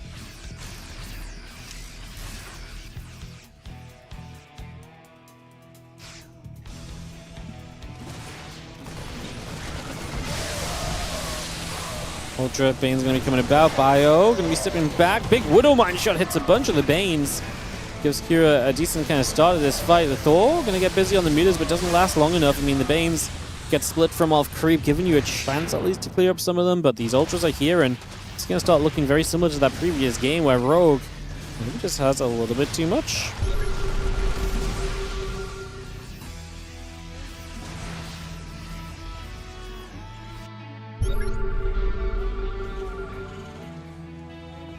We'll just have the SCV is going to get mining. 15 Banes coming about. Corrupting the Ultras coming through. Well, Spine's coming into place. The Marauder's going to step over to that right-hand side. There are some burrowed Banelings here. The burrowed Banelings! Oh, no! Kua, you could have given us a clip, at least while losing this game. Oh, maybe we still will. Oh, he scans! Oh. Well, okay. It was an okay-ish connection, I guess. It wasn't as exciting as I thought it was going to be. I thought it was going to be a big, oh my god, but it just wasn't. So, it just wasn't.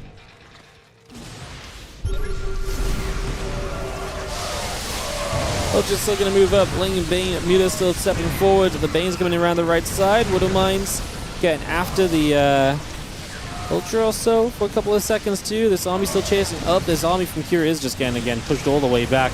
Unable to really make much of a difference right here. He's able to eat up a few of those Banelings, but again, you're spending so much time being pushed back, it's opening the space for Rogue to do things elsewhere. You're being kept on, well, 5 bases for Kira is not bad overall. Obviously, Rogue still has a lot of money, though, and he still has a very comfortable economy of his own for the moment.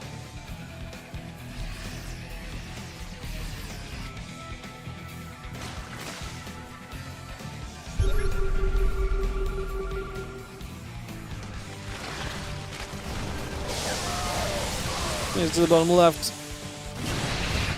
Gonna get a grab. And again, Hatchery in the top right, settling down also. I feel what mine's gonna be continuing to build up.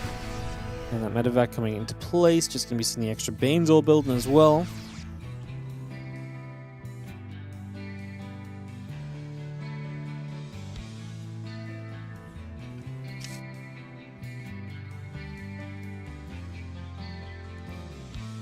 So the Mutas keep map control on this.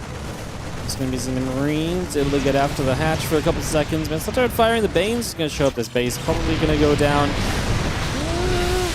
was just wondering if the Widow Mines could maybe kill enough Banes off the planetary for it to maybe find a way to survive. But no, it was not really even slightly close in the end, was it? As Kua takes another loss. So actually losing a base means that his income is going to start struggling a whole lot more. It's still overhead, just going to keep pushing through. Like I say, if nothing else, just keeping this game active is huge. The Widow Mine shots coming about right there as well. I think he's going to wrap around. Bio Army getting jumped on. It's going to be seeing the Bio coming across as well. A couple Widow Mines going to be there.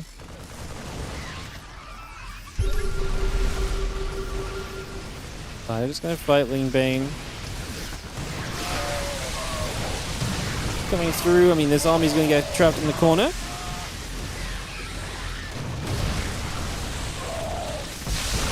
So Bane's still crashing in. Extra SCVs going down.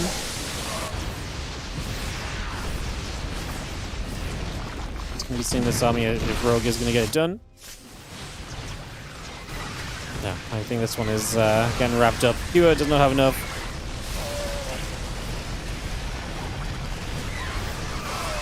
He's going to fly up, just going to be seeing some damage being done. So we have Rogue taking this game down. 2-1 victory. GG's. Showtime and Gun are still in the game 3, guys. It looks very good for Showtime again. I mean, probably better than it looked for him in the last game from some of the moments we saw, but that's still ongoing. Obviously, that does mean we have one semi-final ready to go, which is going to be Rogue against Classic. So Rogue against Classic, the other semi-final will be herO against most likely Showtime based on what I'm seeing on Roddy's stream. Obviously, that could still be beyond, though, if the game turns around somehow. I don't think it is. It'll just look as though it's going to be Showtime versus herO on that top side semi-final. Yeah, it is just being confirmed that that is the case. So it's going to be Showtime versus herO on the top, and then Rogue against Classic on the bottom. So Rogue standing between us and PvP for the rest of the day. I'm just trying to find out which of the semis they want to start with first. I'm pretty sure it's going to be Rogue Classic. I actually don't love it because it means that we have the potential to go PvZ, PvP, PvP. So that would be a little less than ideal, but so be it. If that's how it is, that is how it is. Alright guys, we'll get this ready. Rogue Classic is going to be first. Cool. Maybe I'll be a moment. I think what we're going to do, guys, I'm just going to make sure we get into the lobby because I don't want to make them wait for me. I'm just going to get into the lobby, and when the lobby's up, I'm going to BRB like 2 minutes or so. Hopefully we just missed the first minute or so of the game. Hopefully nothing too crazy. I'll be real quick.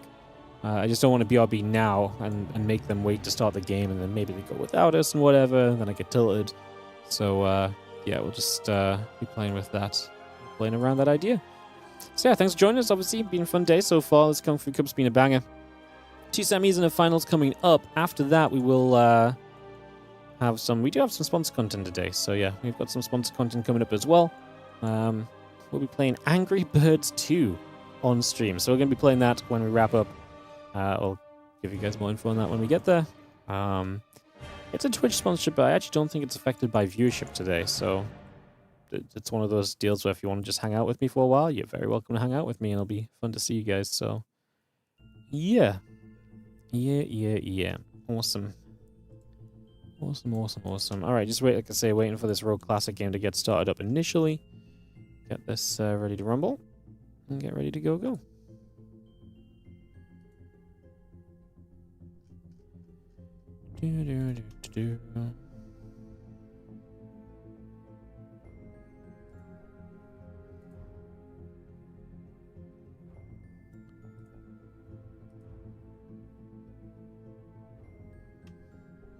Winter Madness. Alright, let's jump into that. Perfect. Alright, guys, I will be right back with you. Like I said, I'm just going to take 2 minutes while we get this started. I'll be right back.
Alrighty, guys, we're literally here for the start, pretty much.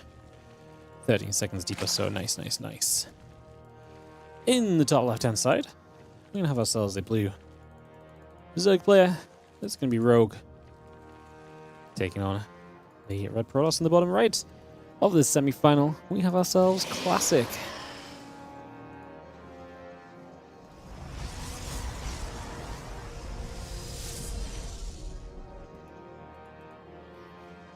one of this best of 3. We kick this off, get this on the way. Get this ready to rumble.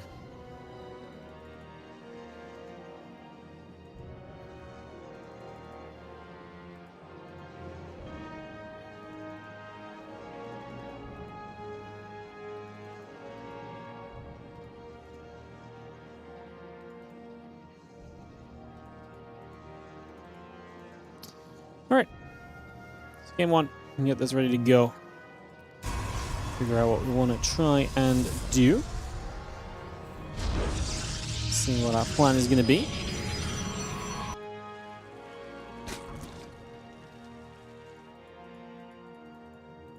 See what the players are going to give us for a little bit. And yeah, we'll get this up and running. Cybercore Nexus coming through for a little.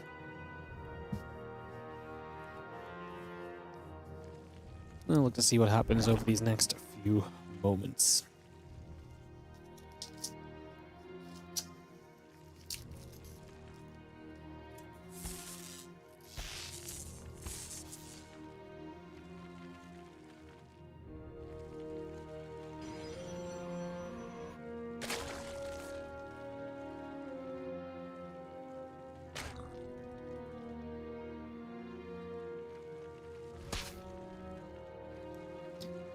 We have that links be coming up, a couple drones and company coming through as well, so bring that straight into play just for a little while. And that Stargate coming through, Stalker coming up, bring a lot of this online for a few moments.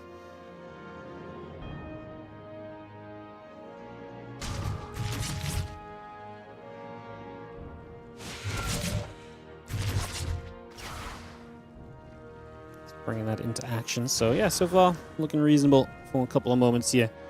Getting this on the way, and yeah, just having ourselves a chance to see what goes on. Oracle coming up from Classic, not really too surprising from him for a couple of moments here. I mean, Oracle really is just a very standard expectation at this point early.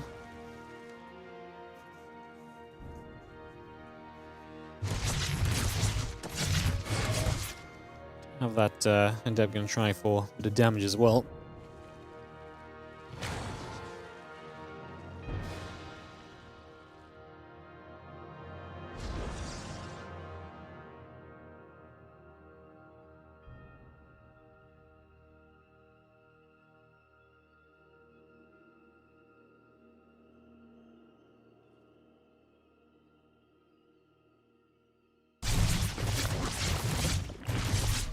Gonna have the Oracle gonna get turned around, Queen gonna be there, trying to fight off against that. So again, a little bit of damage done, bit of work being made just initially as we get this started out. Well, a few drones still coming about, the Evo chamber coming through as well, so continue to get that on the go just for a moment or two.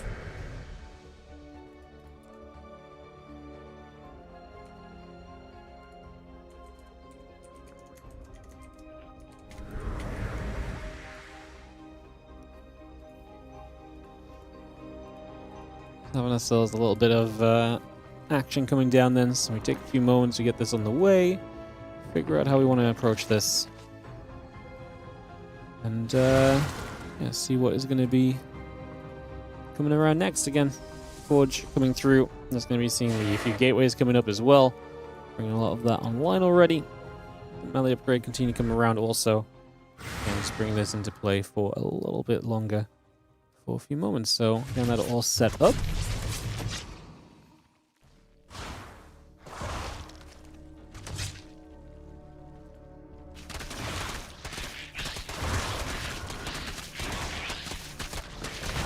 Killings is going to get there. It's going to come about. I'm going to get in position to deal with things for a couple of moments, so handling that pretty decently for a moment or two.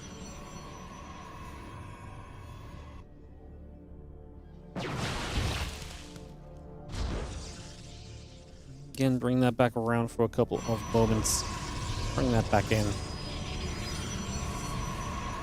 Just for now. So again, so far so good on this. Repositioning a little bit.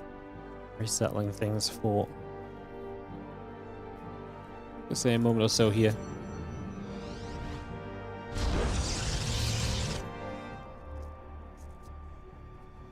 The Stalkers and the Oracles are going to move out onto the map, and as they make their move out, the Lings are actually going to try and backstab as well, so they're going to try and make their way straight back through on this for the moment. The few Lings are going to get turned around for a couple of seconds.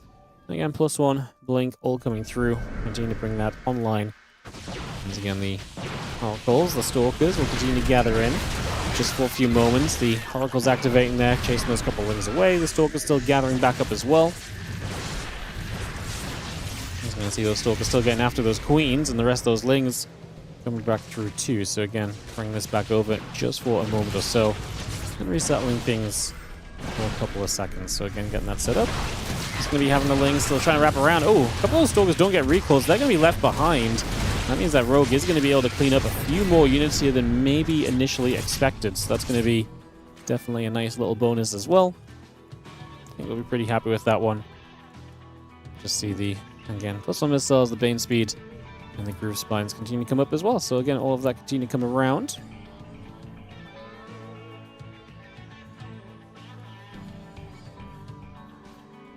Again, +1 missiles, the Bane Speed and company coming about. Just going to have those Lings still chasing out the other side here. Going to get a wrap around. This Nexus is going to be in some trouble, so that is going to get cleaned up for the next few moments. So again, getting that cleaned out for now. Just going to see those Lings actually going to break through as well. Really nice. Anytime you can kind of get in here and put some damage out, put some pressure on, it's going to be genuinely a very big positive for you as the Lings are going to run forward. Get after a few more of those probes. 3 workers going down so far. Oracle still sitting out overhead. Storm is about to finish. Still got ourselves the charge, also producing just for now.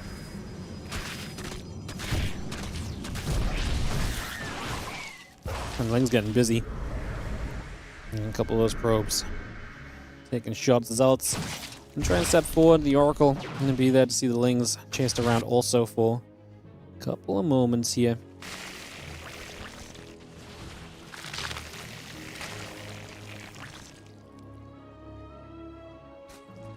And that missile upgrade is building. The extra Banes all producing 17 of them on the way in.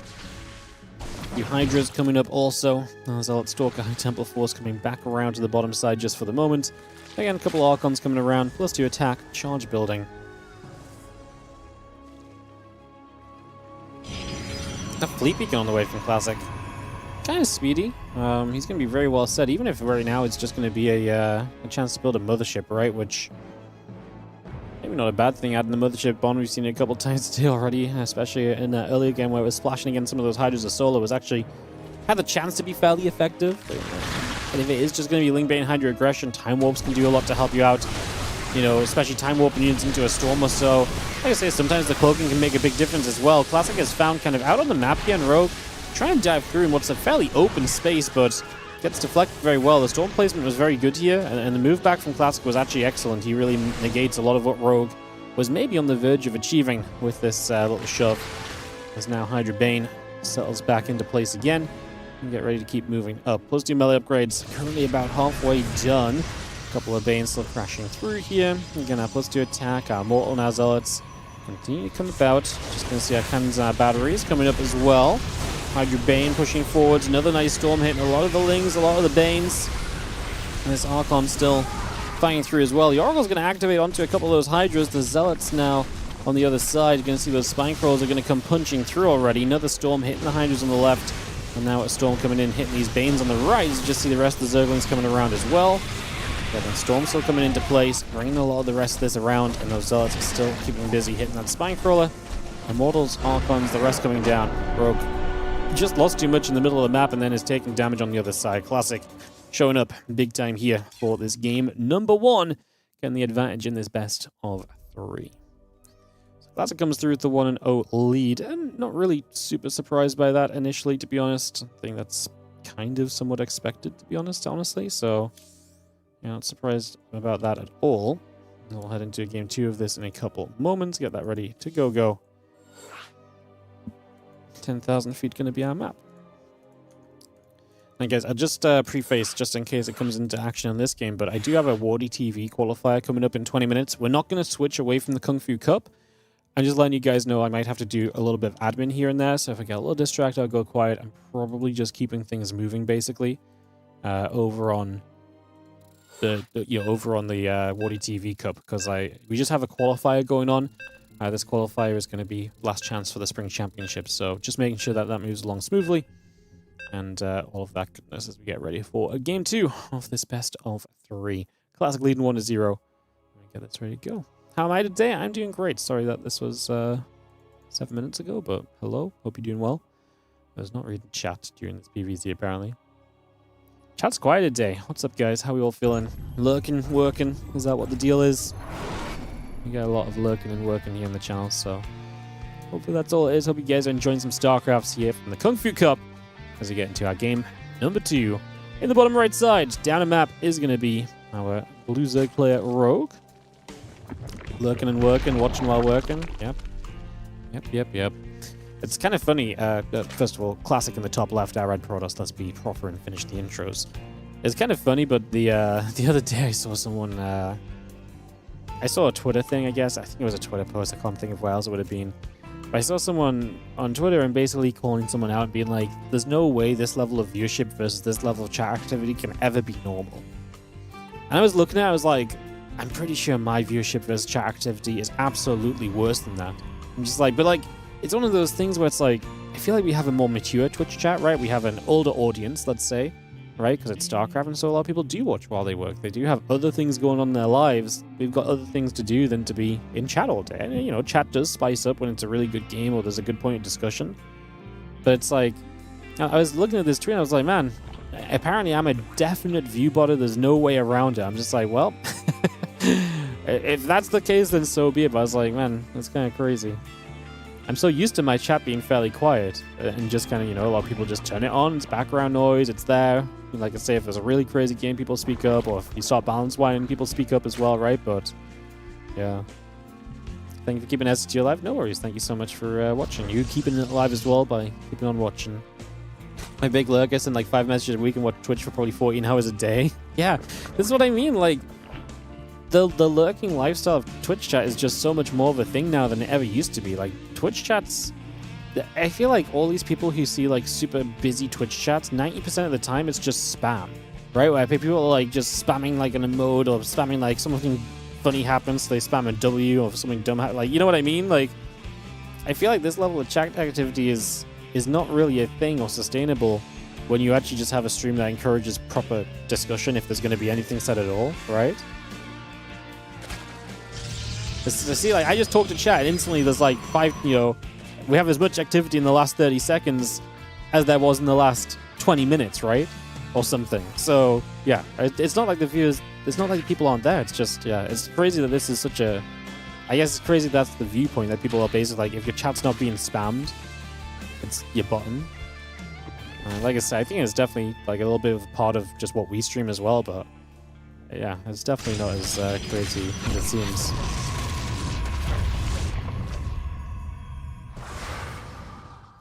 Watch this channel while you work and watch your downtime or when you hear there's a big fight happening. Yeah.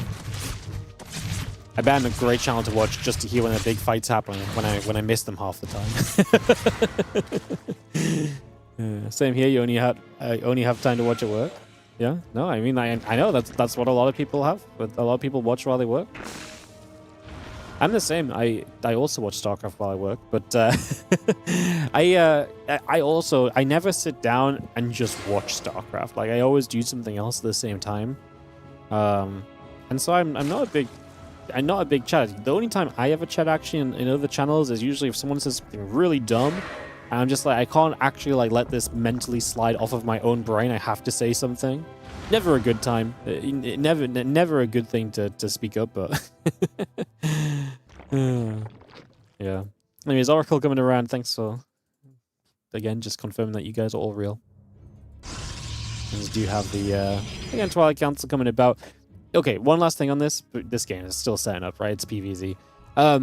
I think the other thing that fills me with confidence about this anyways is, without just asking you guys and so you guys all start talking, is also just the fact that when we stream on the weekend, you can just see less people at work, because weekend streams usually do just have straight up just more chat activity straight away, so yeah, it's definitely a thing. You didn't say you were real? Okay, sorry, I presumed your reality in this scenario.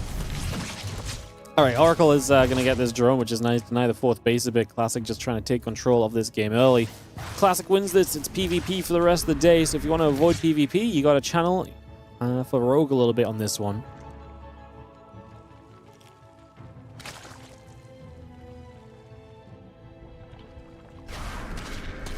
Single link. I'm going to come about. Just going to be setting for a second. I'm just going to have that blink starting up. No real surprises. It's going to be a Bane Nest from Rogue and a Lair. I'm kind of surprised seeing that already when he doesn't go into like a... because he's not going into a melee upgrade, right? So seeing the Bane Nest already is kind of intriguing. Like I say, just like I say, no melee upgrade, no other setup. He's got an Evo chamber. He's not got the gas to put it to use just yet with everything else he's building, but I guess let's see if he does start an upgrade soon. I guess going melee upgrade now would not be terrible, it just wouldn't be fast. He does, yeah, okay, he is going to go melee. Just a bit of a later melee. Okay, a little bit different to the usual. It's going to be having the couple of oracles going to turn back up through to the top side. So they're going to go peeling away. Another oracle shows up, going to be triple oracle in that top position for a few moments.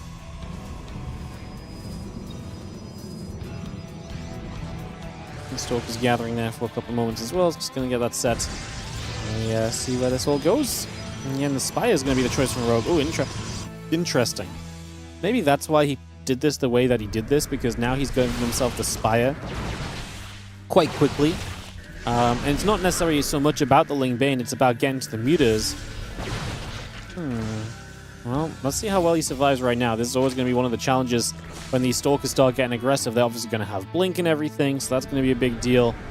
So that's going to be a major factor as we get set up on this one.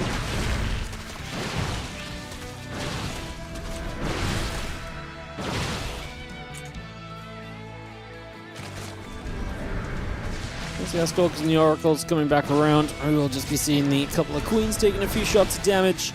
Stalker's going to step away. Those Oracles pulling back as well. Just going to see the Lings running through. The Stalker's going to get jumped on for a couple of moments. Those Lings are going to try and run forward and try and get a bit of a wraparound onto some of these Stalkers as well. The Oracle's still activating. Melee upgrade coming through. The few Mutalisks are coming about as well. So got that charge and that +1 all coming about. The Storm is in production from Classic 2, so his follow-up's going to be there. How well will he deal with the Mutas? He's not broken through that base, and if the Mutas come out in good numbers and get across the map and there's not immediate defense there and so on, it's going to obviously absolutely become a problem very quickly. So kind of thinking that this actually might be something kind of interesting here.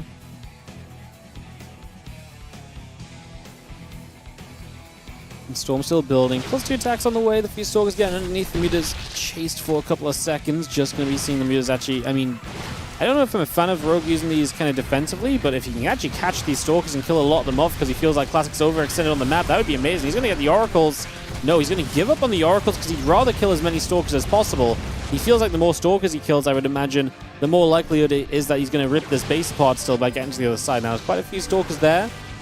Get rid of the Oracles. It does remove some of the vision, but maybe you don't care so much about a Revelation or so when you know that this army's going to be poking around everywhere anyway, and Rogue may, or Classic may already be kind of playing very defensively, so it's kind of a choice you have to make as these Lings do get through, deny the 4th base, and Rogue trying to keep this game under control at the moment. Denying the 4th is a massive step forward. It's going to be a big win.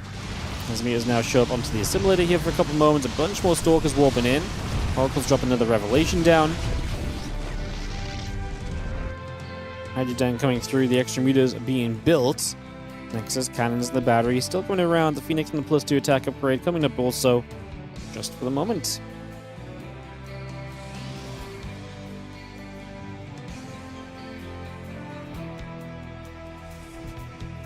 Mutas back around the left side. A lot of units going to go running around on the right.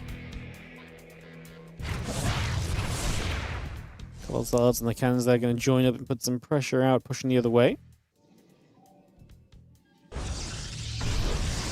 Is coming through, just going to reposition for a little while.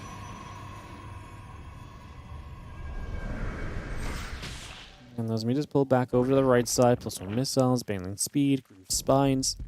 A lot of that coming through. Got a few Hydras coming into place. Just going to see the Revelation coming down onto the Mutalisks. They re-engage through. The Lings are going to slip by into the natural, into the main. So away they go. Actually going to see a few of those Lings is going to go jump onto this High Temple already. Again, the rest of these meters pulling back already again. Bane Speed missiles. Groove Spines continuing up for a couple moments. Again, +2 attack and that air weapons continue to build as well. Phoenix, Fleet Beacon, and all building through. Just seeing the Stalkers. Going to hit a couple of those Mutalisks, so again, putting a bit more pressure out. Again, Phoenix going to be there to chase the Overseer around as well, so again, pushing that away for a couple of moments. Some probes going down again. Stalkers and the Archons gathering through. There's that Fleet Beacon about to be done. Just going to be seeing the 2 Phoenix coming up as well. The meter's going to try and head back in toward the main base. Again, +1 missiles is about to complete. +2 melee upgrade building. 23 Banelings are producing right there.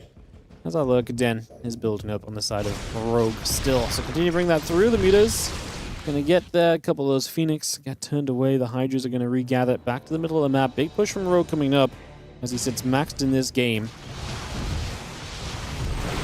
Oh, Stalker's going to get underneath and they jump onto those meters. The Phoenix is going to come across, chasing those Mutalisks down. Again, the Lings, the Hive. Lurker Den coming up as well. Continue to bring that through for a couple moments. And +3 attack on the Forge, +1 air weapons coming up as well on that Cybercore. The Ultra Cavern just gets started as well from Rogue, so then the Ultra's Cavern to begin. Just for the moment, the rest of these units coming back around the right side. The Phoenix going to be there. Muta's already getting pushed away to the other direction. Again, obviously the Phoenix count being this high is a pretty big deal. The Mutas engage into the Phoenix, which is a little crazy. Also, we do have the full switch towards Lurkers coming up. That's why it's actually kind of interesting. These Mutas are not going to be needed much more for Rogue. Obviously, then we're also going to have to do something with these Phoenix. They can kind of be useful against Lurkers, lifting up a bunch and so on, but I guess we will see. And again, Adrenal Glands, all the upgrades coming by for the moment.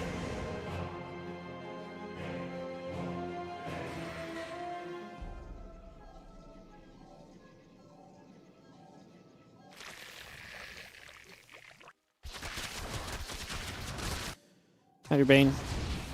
It's going to be ready to dive. Obviously, Classic is maxed out. Classic's army is very respectable. He is actually going to get jumped towards the High Templar, though. Being forced to use your storms early could be bad. Wow, nice stasis. Nice kind of nerves from Classic. Held back there from kind of overcommitting onto anything. It's kind of a... it's actually kind of a wild deal, no? I'm just going to see the Storm and the +3 coming up. Hatch on the right side goes down. A few Banes are going to crash through as well. Ship still activating again with a couple of Lurkers just sitting in the back. Still got Storm, still got +3 attack coming through. A couple of additional Tempests still building up. The Zealots on the way. Stargate producing. We're not going to be seeing the High Templars getting their Storm soon as that Storm continues to Chrono Boost along. A couple of Phoenix just hitting those Mutalisks. Do you have Bane, Hydra, Lurker moving up and around the top now?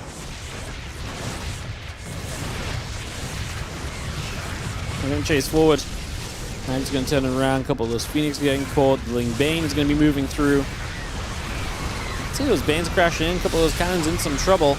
And High Templar still nearby. Again, Chitinous Plating coming up. +3 melee upgrade coming around. The Ultras still building. These few Zealots are going to go down as well. Just going to grab those, pick those off.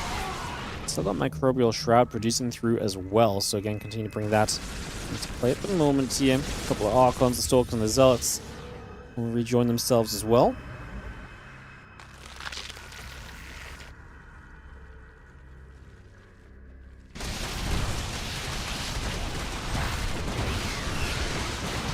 He's just going to be hitting this Nexus. It's kind of low. I don't think we're going to kill it. Like I said, I don't think Rogue's super worried about these meters. He's just trying to get something out of them, which is fair enough. Like I say, they're not really expected to do much else then, so fair enough for now.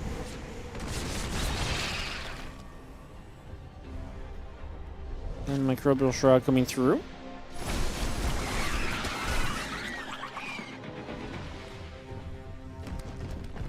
Ultra Hydra still gathering.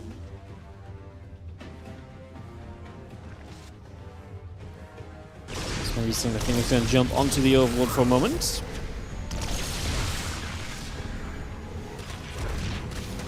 Just going to see those Lings going to shoot. A few more probes going down. Just going to see the Lings still nibbling by. Just going to see the Ultras. Corrupt is going to chase forward for a couple seconds. Try and dive onto this. A lot of these Ultras are going to be taking a lot of hits. We are going to be seeing this army chasing through. Classic's army is not getting rid of these Ultras quickly. That's not a great time to lag. Is it me? I don't think so, but let's see.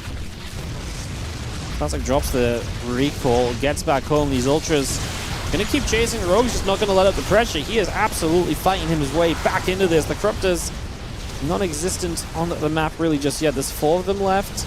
There's a couple still firing. There's the Hydra's still underneath us. We still have some anti-air, and there are a few Corruptors showing up. There's also Corruptors in production tab, which is why my attention got drawn to them. I was like, do we still already have Corruptors? We had a couple. It's not really going to matter anyways. Everything here is getting cleaned on up, and this is going to be Classic down to fight a game 3 against Rogue is going to be what he's left to do.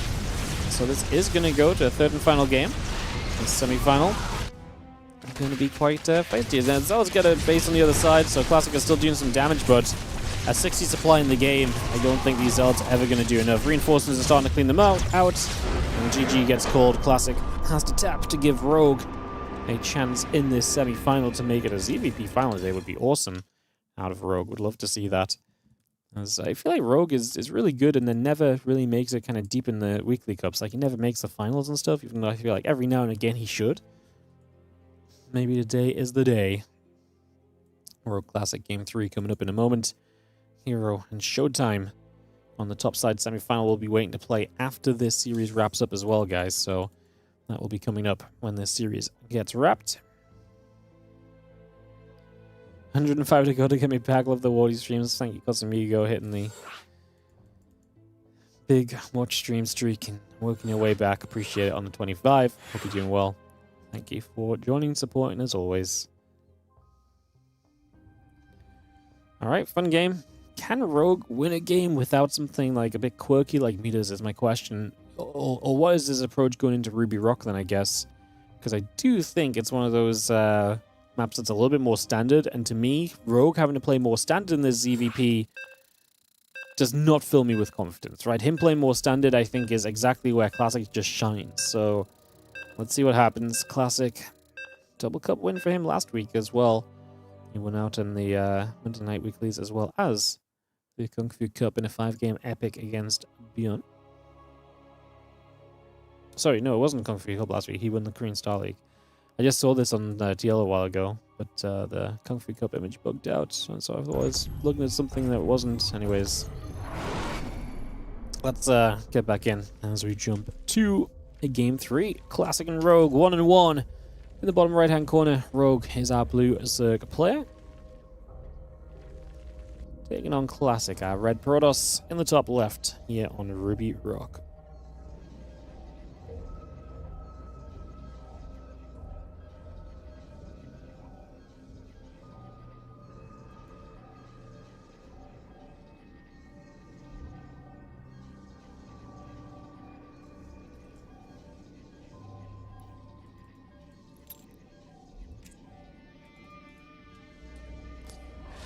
Alright, guys. Coming down to Game 3 right now. Getting this up and running. Just going to see our gateway and the probe going about. Hatchery and a couple drones coming into place. Dropping that hatch down for a few moments. So getting that set up.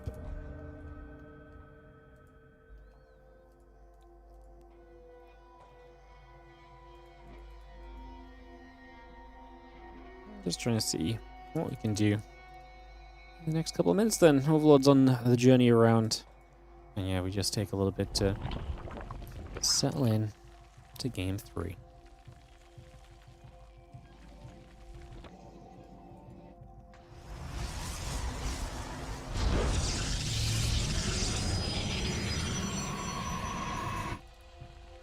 Next is building. Hatching the pool coming through. Obviously, gas already done, so herO can work his way toward his link speed early.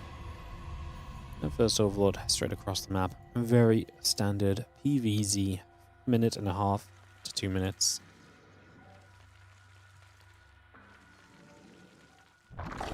Again, after this, herO and Showtime will play some PvP. And then we have the finals, which will be best of 5. And we do have some sponsored content today as well, guys. So stick around at the end of the StarCraft.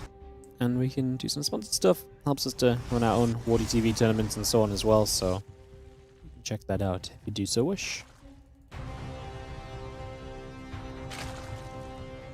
Couple drones transfer over to the mineral line. Probe steps around for a few moments.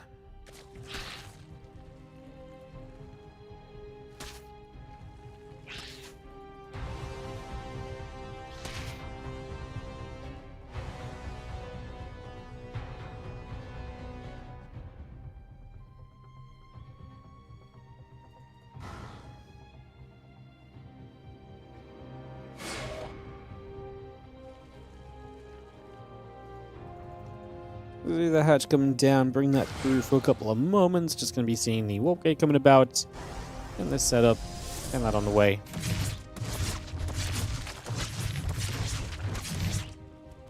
The Queen hitting the Adept for a few moments, then obviously just pushing that back. For now, away we go.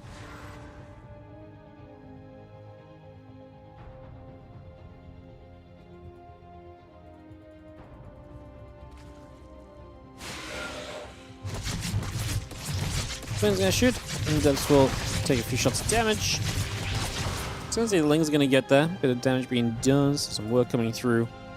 A couple of seconds, nothing too crazy just yet. So far, so good. A bit of lag. Again, it's the second time we've lagged now.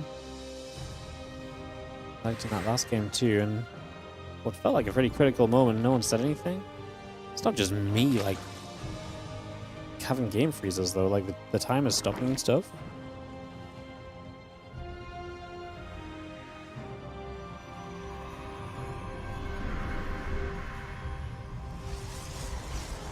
Things will come about again. Twilight Council, the warp gate coming through as well, so bring a lot of that online. And again, the Queen and the few drones producing through for a couple of moments, so bringing this back around. The Double Queens is going to get back toward the natural here for a few seconds to get that in position.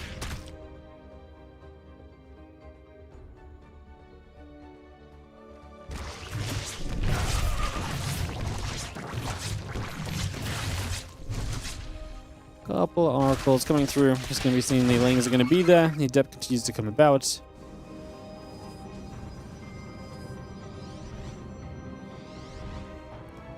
And the thing coming around. Nexus coming through. It's going to be the roaches this time from Rogue. So playing into some roaches is going to be a little bit of a different vibe from him. Wondering if he maybe gets kind of aggressive down the line with these, or he just wants to play a bit defensively at first and then kind of go from there. After some options, as the Queens will fight, the Lings will chase, the Adepts taking some damage, taking some shots for a few moments. Adepts obviously would love to get some damage done here. Some of these Adepts are super low, which is a shame because then they shade up into this main base, and now all of a sudden you're going to be seeing a bunch of these maybe surviving through this. Surely we can kill a couple of these low HP ones. One low HP gets away, but only two got away in total, so it's not so bad.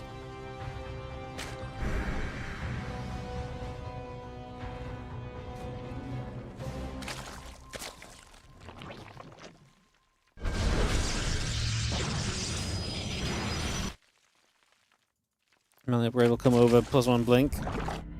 Coming around.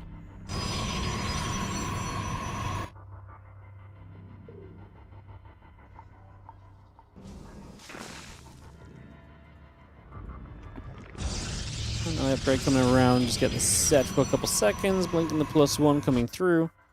Take a few moments. Again, the main nest coming around. The Oracle's going to activate onto a Queen here and try and get a kill. I mean, that's going to be a dead Oracle, though. It's really not worth it. As one Oracle goes down, the Super Oracle is also super low. So Classic gets a few drones, gets a Queen. Don't get me wrong, it's not like this was, you know, worth nothing at all. Just definitely didn't feel like it was worth what he put into there. So not loving that from him. Just a moment that felt a bit weaker than it needed to be. We're actually going into melee, so the Roach Drone was just for a bit of safety. Rogue may be a bit unsure about what was actually happening. Just felt like he may need that Roach Roar to help him set up, but it is an intention to obviously play this Ling Bane setup instead, so building into that. So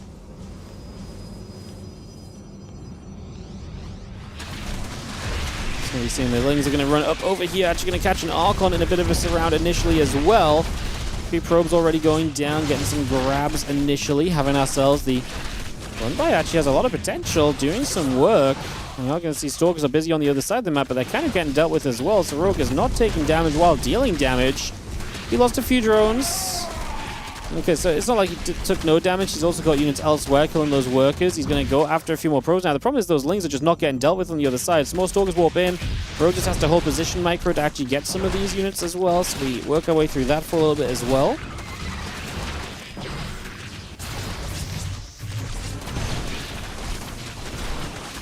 It's going to keep coming over. The Stalkers just recalled back here. Obviously, we can blink back into the mineral line to give us a little bit less surface area exposure of these Stalkers, but I think Rogue is doing this, guys. He is breaking through these Stalkers. The few Zealots that have been warped in are massive.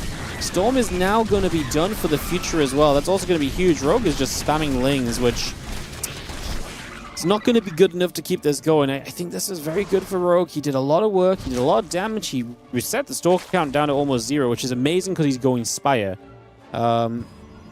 So if we actually do commit to a bunch of mutas here, it's going to be rough for Classic because he does not have anti-air. He just lost every unit that shoots up in the game. And he warps in a few High Templar, but he is going to morph those into Archons, but even Archons are low mobility units.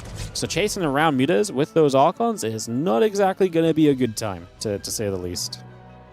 It's not going to be a good time.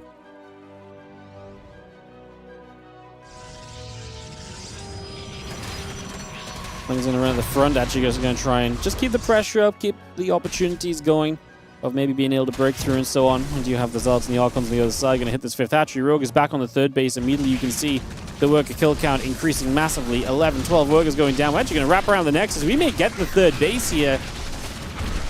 In that case, I love the Roaches. Obviously, he is already made Roaches to try and survive against the Zealot Archon force here. Just needs to get through some of these Archons, and the mutas would clean up after. But honestly, he's just getting through this anyways. Like, the Zealots are not doing enough. Classic is running out of options, and Rogue is indeed going to make the Kung Fu Cup finals today, because this is a cleanup on the attack. Everything of Classic goes down. No Robo or anything here. We're going to start making a Phoenix and another Archon at home, but at this point, I think Roach Ravager may just kill you. Roach Ravager Bane, we don't even need to play up in the skies. The mutas are going to be a nice little annoyance to work with, but it's going to be about it. The Archon has to run from the links around. Does get to the battery, so does live through that. Again, the rest of the Roaches, the Queen and the Missile upgrade coming up as well. It's going to fly across over to this left-hand side. The rest of this Roach Ravager looking to come up this ramp and push on through. Again, everything else just settling here. A couple of Zealots are being cleaned up already as well. And now having this Roach Ravager still trading another Adept. Taking a few more shots, +2 attack, and the Stalker's still warping in. This army keeps on trading. A few more Stalkers going down. And again, the missile upgrade is about to finish as the rest of the Lings and the Roaches come through. A bunch of probes going down once again as this 3rd base gets ransacked. GG's. Rogue is going to take this to a finals for himself. So Rogue will play the finals against either herO or Showtime. All right. We have ourselves a little bit. Rogue saves us from the PvP ending. So Rogue is going to get it done against Classic. Did not look great for him in that opening game, but man, bounce back, and we will hop on into NA to see if it's going to be a herO or Showtime appearance in the finals of this Kung Fu Cup today. In terms of the Kung Fu Cups this season, herO's been one of the really dominant players. Over the 7 events so far before today, he's been in the finals of 6 of them, and he's won 4. So herO has really been the guy to beat in the Kung Fu Cup, plain and simple. That's actually kind of crazy. Look at the Kung Fu Cups have a point standings. herO, 165 points, Beyond 110, and then Clem at 65 points. It's pretty crazy. Classic's never made a finals of a Kung Fu Cup. Rogue has been semi-finals a bunch of times. That'll be his first finals of this year, and it's only been 7 cups, now 8. So don't take this for anything crazy. I just like reading the stats and stuff and talking about those. So yeah. So we're going to get ready to go into our next one. And like I said, it's going to be some PvP. herO and Showtime coming through. I was probably meant to kick off this bracket, guys. My bad.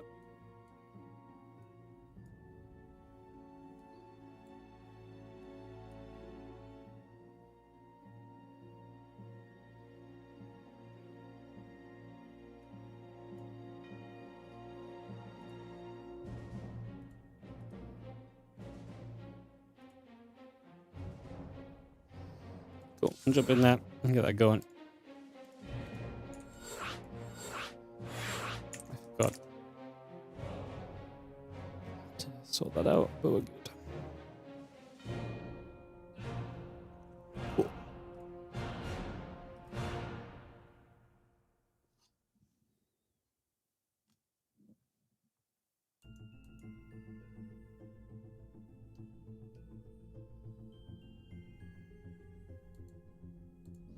Cool, we get ready for Showtime herO. Like I said, I have to actually start admin my own event. I forgot that was kind of forgot that we were kind of doing that. I got caught up in that PVZ. All good. So guys, I do have a WardiTV qualifier happening right now, so just remind you of that. That will take place. It's just going to be quick. It's like 2 best of 3s, and people will be qualified, so... Oh. Alright. Let's get into this, as we have got ourselves in the bottom left side of this semi-final number 2. It is going to be our blue Protoss player, Showtime, taking on the red Protoss. In the top right, we have herO.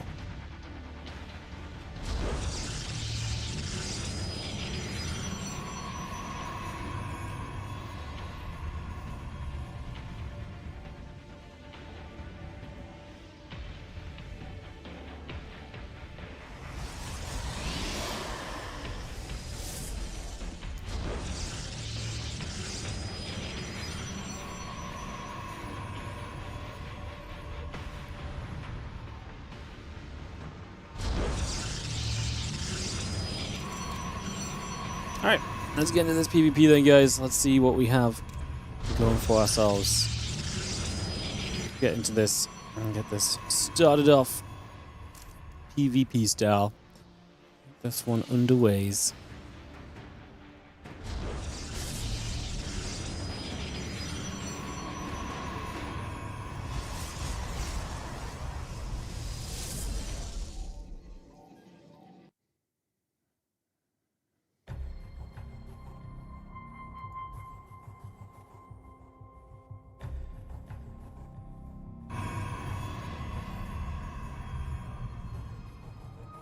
I think YouTube broke. I presume that, but that's not true because no one else said anything. That was a few minutes ago. Oof. Phew. Alright, Cybercore, second gates. Obviously, pylon hidden here from herO. Showtime has a pylon top left, so if herO's just trying to hide a pylon for the mind games, Showtime might actually utilize this pylon over here. He's bringing the probe back over to it, looking as though he will build a Robo? Stargate comes down. There's kind of a Stargate location right up at the top. Quick access toward the mineral lines over there as well. So we can kind of get that going and kind of work on that position. So, going to work around that idea just initially. For now. Let's bring that through. There's going to be seeing a couple of Stalkers, the Warp Gate coming by, Stargate, and a couple of Adepts coming up as well. Get that started. Get this ready to go.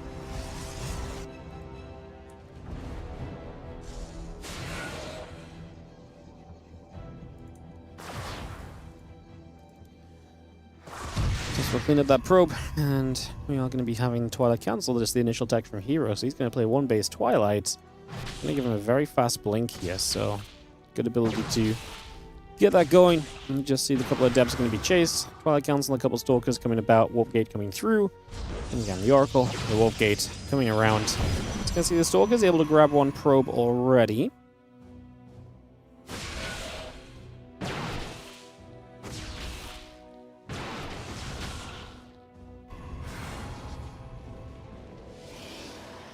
Again, Adept pulling back over. Still got our Oracle coming about. Got that blink coming through. And the Gateway producing. The Pylon coming into play as well. There's Oracle into the main. Let's see what we can do. This Oracle heads in. A couple of workers go down immediately. Adept shades in. That's not going to save the day. So, well, it's actually going to take some damage from the Stalkers, though. So, Adept actually does absorb quite a bit. Fair enough.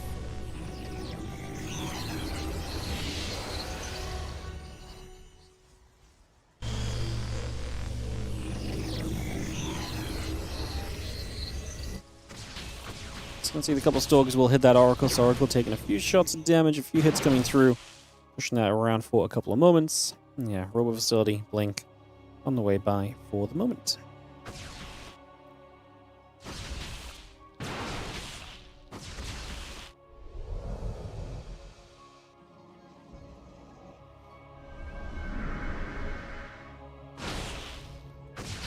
Just gonna see the couple Storks gonna hit that pylon. I'm just gonna depower that as we do have the blink coming around. Next coming over, probe coming around again. A couple pylons will build as we have herO. Gonna be the expander. Showtime turn this into an immortal, and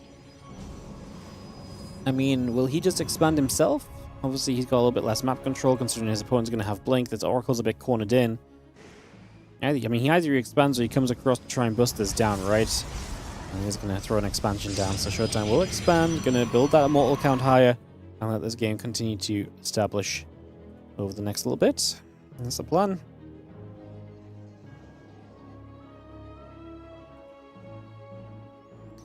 Next on both sides, bring that over.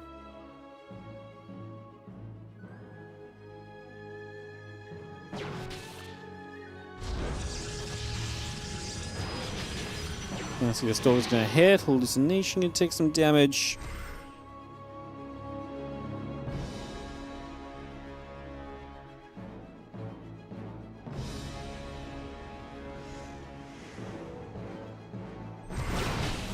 Gonna see the Hallucination coming around, trying to see what else is going on. There's gonna be seeing the Stork's coming about, a couple of them in the corner. Gonna take a few shots as well. Just gonna be seeing the rover facility coming around. Probe still setting up for a few moments.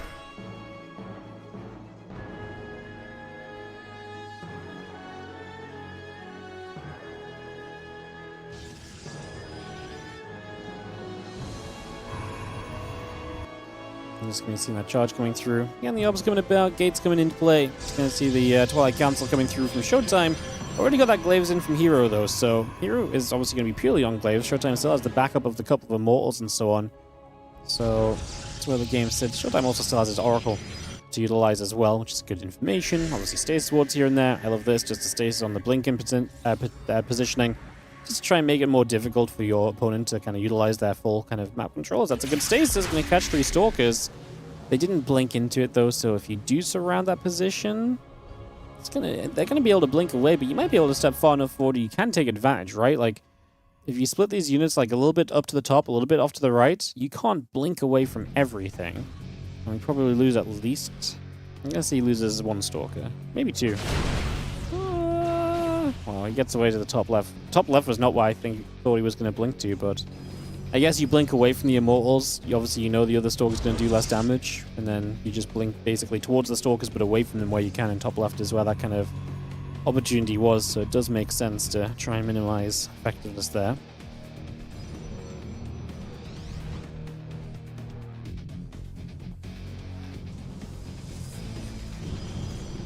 Stalkers still gathered. Just going to see that resonating glaives coming through.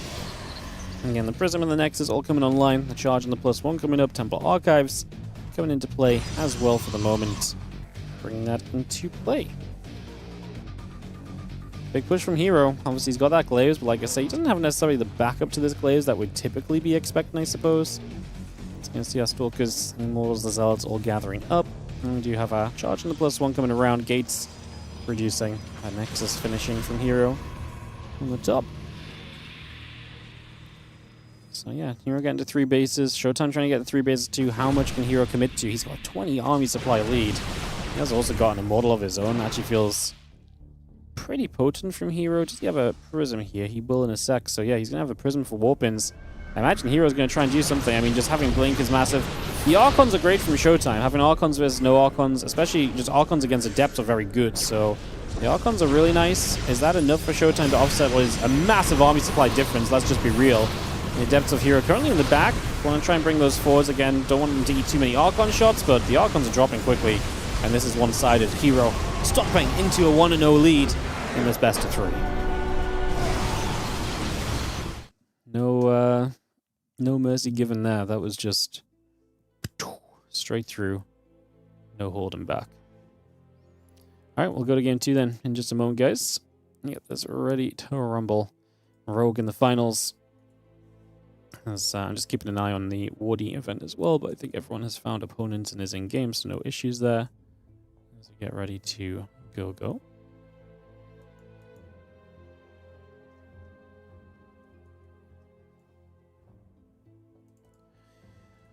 Coolio. Oh, alright.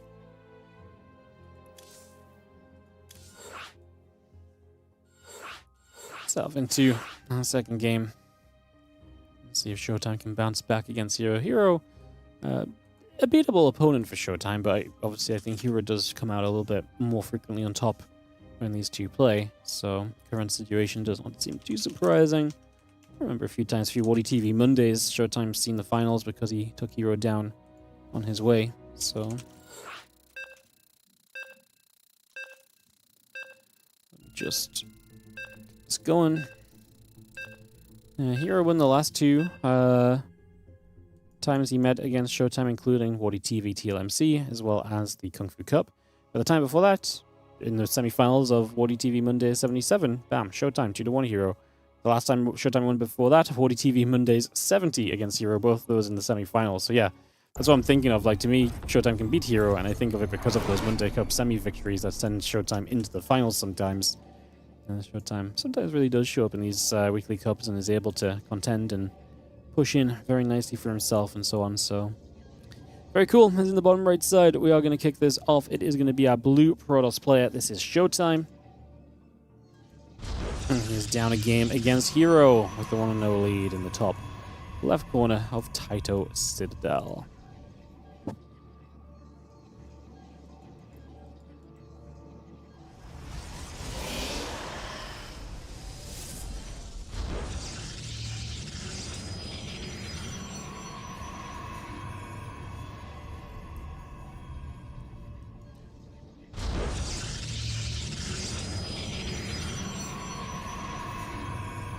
Similar drops down. The gateway it will be producing. We get set to start. Let's put our obs on. Wow, look at that. All the obs just following the same probe across the map. It's almost like that's what you do early.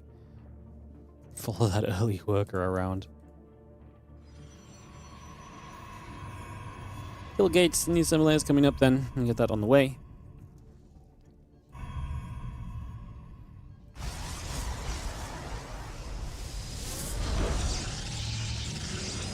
Drop the cybercore into place. Again, a couple of gates going through. The probies building as well. And just have the probes mining. For a couple of moments. Yeah, cybercore coming up. Gates building through. The probes keep on building. And we're just going to have ourselves the probe continuing to nibble for a couple seconds. So getting that all set up here as we do have the cybercore coming about. Just going to see the probe nibbling at the other probe for a little while.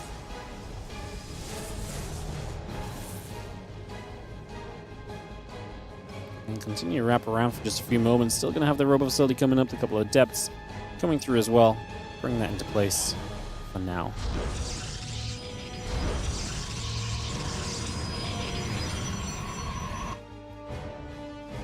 Stargate and 2 more depths building from Showtime. Robo and 2 more depths building from herO, so we are going to see the difference in tech structures once again. herO a little bit forward on the map with his Robo. Showtime Stargate is just in the main base, not proxied in this game too. So, obviously different setups for sure. Even the similarities are a little bit different to that prior game. Of course, the Robo not similar at all, but the Stargate being at home instead of on the map, like I say, showing us some difference.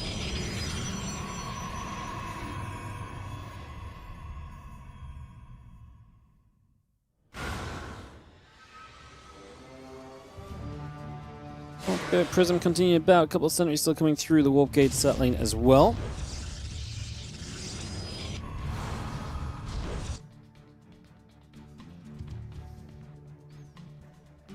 Prism is still chrono boosting. Again, the Oracle coming about, the warp gate coming in. A couple of depths just shading in at the front. Not much to be done there just yet though.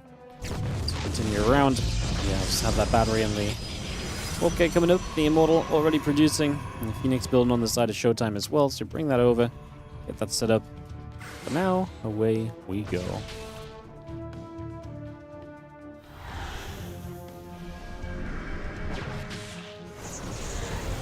Scorpio just going to shoot at the prism for a couple moments. You're going to see that prism load, it's going to evacuate. Again, the Stalker's going to be there to push the prism up the right side. A couple of depths are going to be underneath, 2 more Stalkers warp in. And the Robo Facility and the Phoenix coming through from Showtime. The Phoenix is going to commit. hero's going to lose the prism. I mean, it's immediately going to be a major shutdown, obviously. hero's building a 3rd gateway, but obviously having to stop and rebuild your prism before you can do anything else here is kind of brutal. Look at all this time that blah, blah, blah, blah, blah. Look at all this time Showtime is going to get towards setting himself up. His own robo now halfway done. Now the Prism starts up, and like I said, all this time you're just under zero pressure as Showtime because of how this has been, because of how this has gone early, essentially. So, we continue.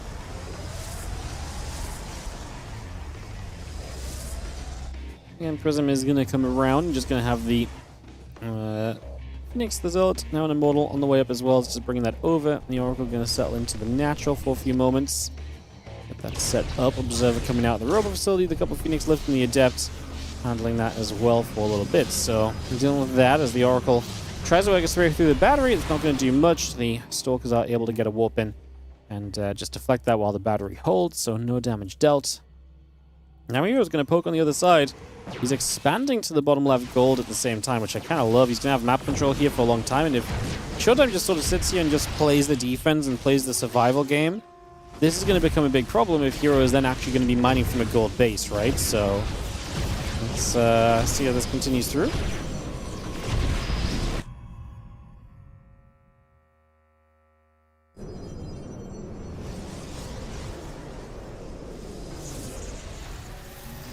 Hang back for a couple seconds, we reset things for a moment or two here.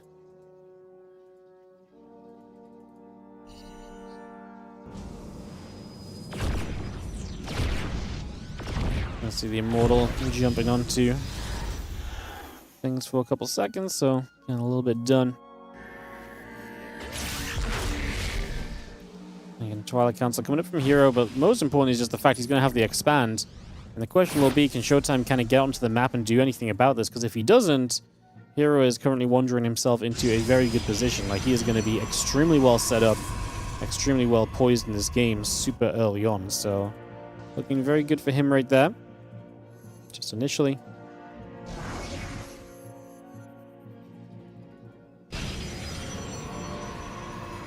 And battery building through, the probe coming online. Just going to see that gateway and the Phoenix still coming up as well, so continue to bring that straight into place. Resonating Glaives coming through as well. The Phoenix are going to be there as they step forward. Just going to be trying to obviously be very impactful on this engagement, which they can be. Lifting up major units is going to be huge. As Showtime tries to break to this low ground, lifts up the Immortals once again, and the Phoenix are really carrying their weight right now. And like I say, just a lot of units up in the sky are not really participating in this fight from hero's perspective. And now hero loses out big time. So Showtime's Phoenix actually really delivering in the end there. Really making, like I say, the big difference on that one and getting it done. So yeah, really cool stuff from Showtime now breaking through. You'll see the gold base as well. He's up 20 army supply. Obviously, he doesn't have an expand, but he needs to push onto this gold, I feel like. If he doesn't push this gold, I think he's in trouble. Pushing the gold might be a little bit scary because you're pushing into a position that might be, like I say, a little awkward or so, perhaps. Let's see. Comes around. Oracle goes back in. I mean, I was just wondering, because obviously if the Phoenix can't do much here, then it's maybe a bit rough, but now you see the amount of units that are here for Showtime. I feel like he's going to be fine pushing into this position and taking this down. Resonating Glaive still coming up. The Stalkers still coming around, getting picked away at here as the units continue to get cleaned up and get shut down at the moment.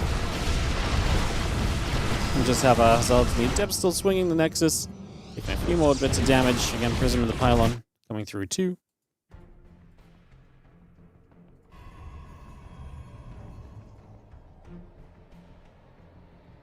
Prism coming online. Just going to see those pylons building up. The Phoenix is going to be there for a couple of moments.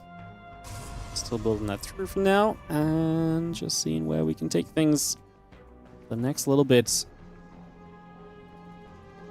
Pylon's still settling. So do you see the units just going to be moving down? Showtime is moving up. So hero's just saying my best chance is to base trade. I'm not going to win this kind of long term. So yeah, he's just going to try and base trade and try and make this weird and try and give himself an opportunity in a game that is otherwise very, very much so looking a little bit dismal at the moment.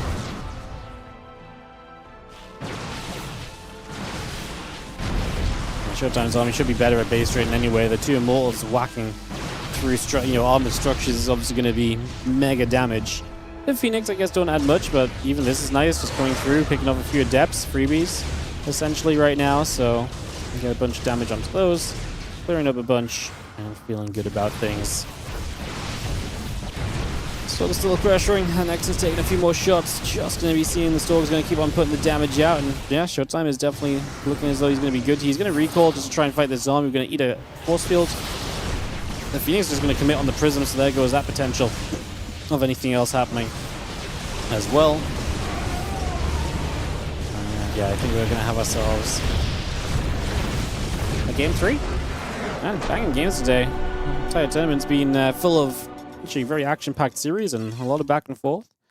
A lot of 1-0s turning into game 3s, going the other way and stuff, so it's been a really cool one in regards of all of that. So game 3 of the PvP, and again, we know the winner will play PvZ in the final against Rogue.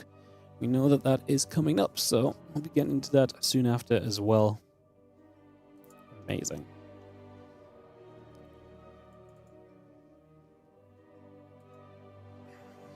Alright guys, just waiting for this to be hosted and get this game 3 started up.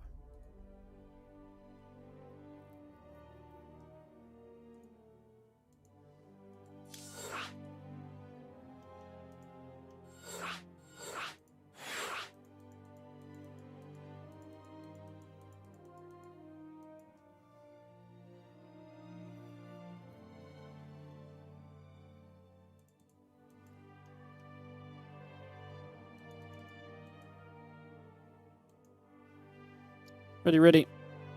Get this underway. Get this into place. Let's get into Winter Madness. Winter Madness.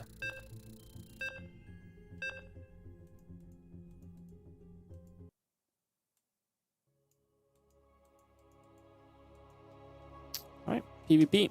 Coming at you. Let's go.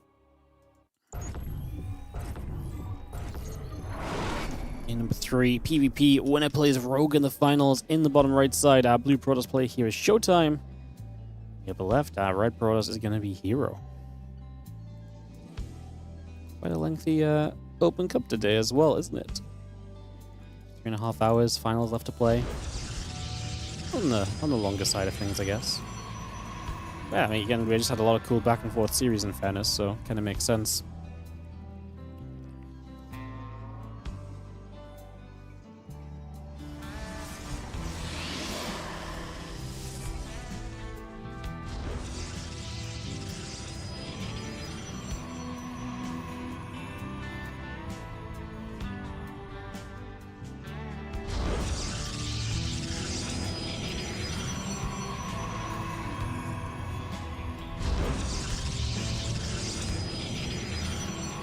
Game 3, Winter Madness, away we are going. Kind of liked hero's idea in the last game, but the Phoenix were really just a disaster for him. The Phoenix just able to really navigate that fight for Showtime so heavily into his favor. Was obviously really solid, and really was the thing I think that made the difference in the end. So, see what happens now going into this next one. Couple gates coming through. Showtime's opened Stargate 2 games in a row now. We'll see if that's something he maybe goes back toward or not. It's obviously kind of a question mark here at the moment, so figure that out shortly. And as the cyber cores come through, the gateways come up.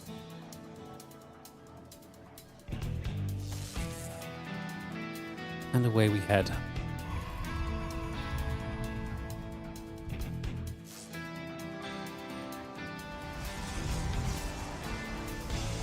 Probe gonna chase this probe. Just gonna see the cyber cores coming through. And again, get a lot of this settled into place right now. Just gonna see that probe around the back for a couple moments.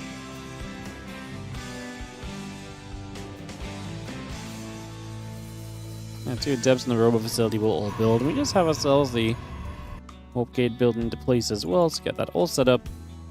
Probe gonna fight its way down the bottom. Obviously, most importantly is the fact that this is Proxy Robo versus in-base Robo. Proxy Robo is actually very good because even against in-base Robo, you think, well, aggression against aggression and one guy's playing the defensive side, surely that's good, but it doesn't really work like that because of the fact that those gateways are exposed and the Proxy Robo player is going to have the map control. Being able to poke, you're the one that's actually, as the defensive Robo player, going to be the one taking damage and potentially falling behind. What becomes good for you is if you can eventually get on the map and deny that Robo facility, then they're down the Robo. That usually only happens much later in the game, and by then, the game has progressed to a point where just the robo being up and running is way less impactful than it would be otherwise, or it would be earlier in the game, I suppose.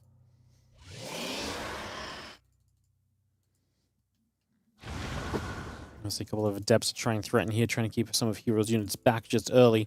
Prism starts from herO, additional gate coming through. The Prism starts from Showtime as well, so both going Prism early. I imagine Showtime wants to try and get the Prism across and lift up his couple of adepts and put them in a mineral line. That does mean he's going to be Prismless at home initially, because he doesn't know what's going on from his opponents, so that is going to be his problem for the next couple of moments, as there's still quite a few units at home from herO, though, so not sure if this Prism is necessarily going to go, like, unpunished or anything.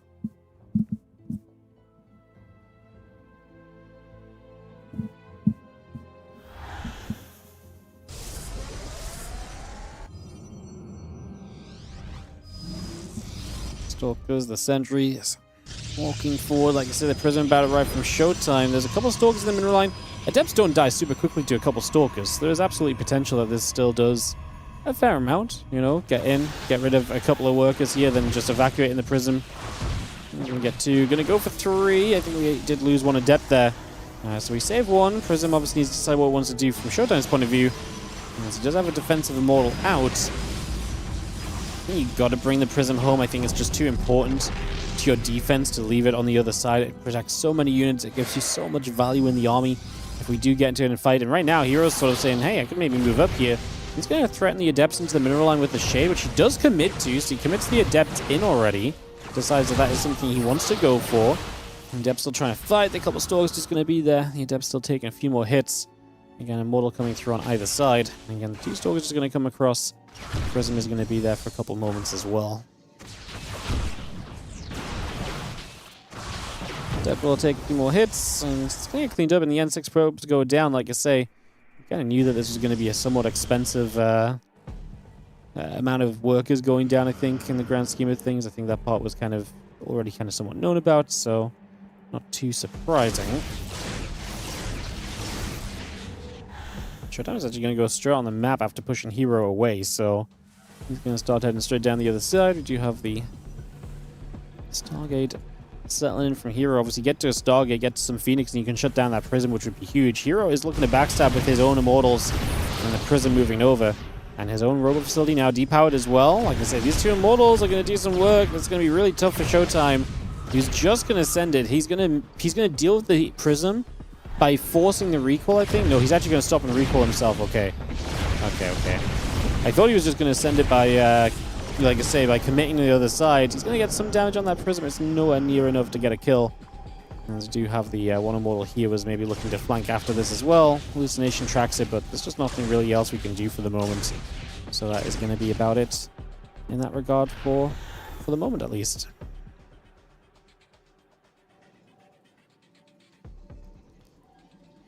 Well, Phoenix producing, like I say, herO getting those numbers up. We saw how powerful Phoenix could be in some of these fights in the previous game. From Showtime's perspective, obviously it's a very different scenario, but it's going to be a similar vibe from the Phoenix. Pick up important units, you take them out of the fight, you essentially take them out of the game. It does a lot for you, and it puts you in a very good position as this Prism continues to run by. It's obviously just a hallucination that's keeping track of it, so it's not really too big of a deal. And it keeps Showtime back at home as both players of this PvP are now expanding upwards and into this next stage of the game. Just expanding through this one. Again, the Immortal, the Probe, and the Nexus still coming around. Just having the other few units gathering up. The Hallucination coming over as well.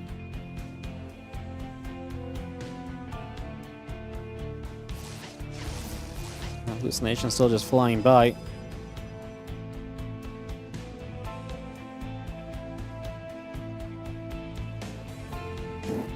Seeing the, again, Nexus coming about. Twilight Council is going to be coming through.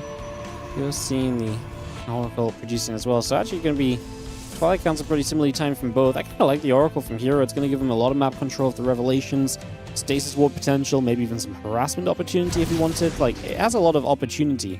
Like, it's a unit that really has no kind of limit, really. So you can use it in a lot of different ways, and so you have to Stargate up.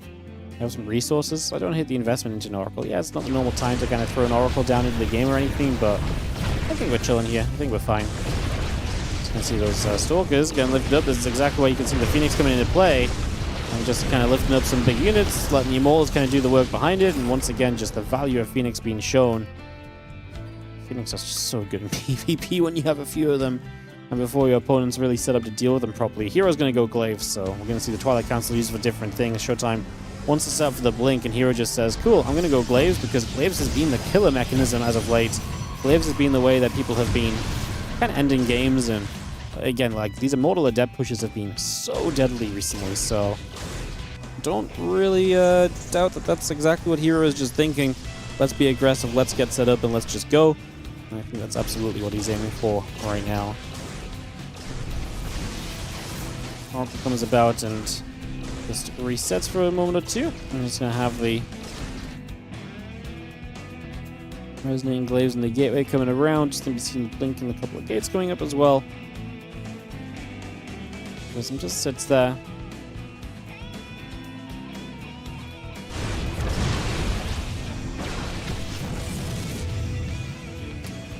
Next time back around again, a couple sentries going to be shooting.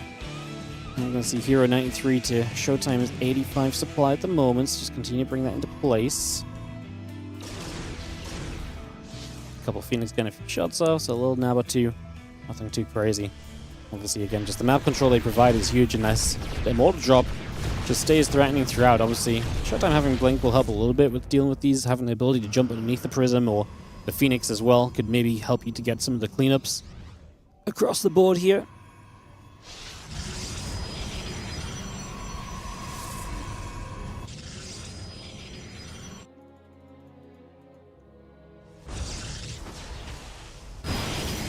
We having the a couple Oracles going to get fended off. We are going to be seeing Showtime loses a few workers, but nothing too crazy still, for the moment at least, so still seeming fairly reasonable right now.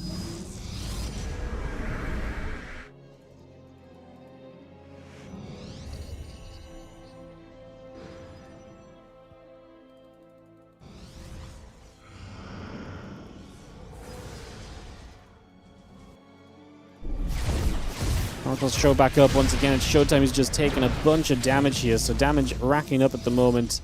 Continuing to go the way of hero here. He's now on a 20 supply lead, and he's going for this push, which we knew was already going to be scary, but then you add damage into it while Showtime is trying to set up his defense. And it's probably only going to be getting scarier. Because right now, hero still maintains about that 20 supply advantage, so still looking good on that one for now. It really does feel as though this is becoming a bit of a decided game. The Immortals get lifted. It's kind of reverse roles from the previous game. The army supplies are similar-ish, but hero just has way more production available too, which is obviously going to be a big deal. Maul's still stepping through. The Stalker's still taking damage. This one is going to get wrapped up, and it looks like hero will be the one to play Rogue in the finals. Obviously, hero, we were talking before, massive Kung Fu Cup play. This is now, what, like 7 finals and 8 events, or 6 and 8? It's actually kind of a crazy start. Yeah, he's only missed the finals once. 7 out of 8 events being in the finals, 4-2 record in the finals.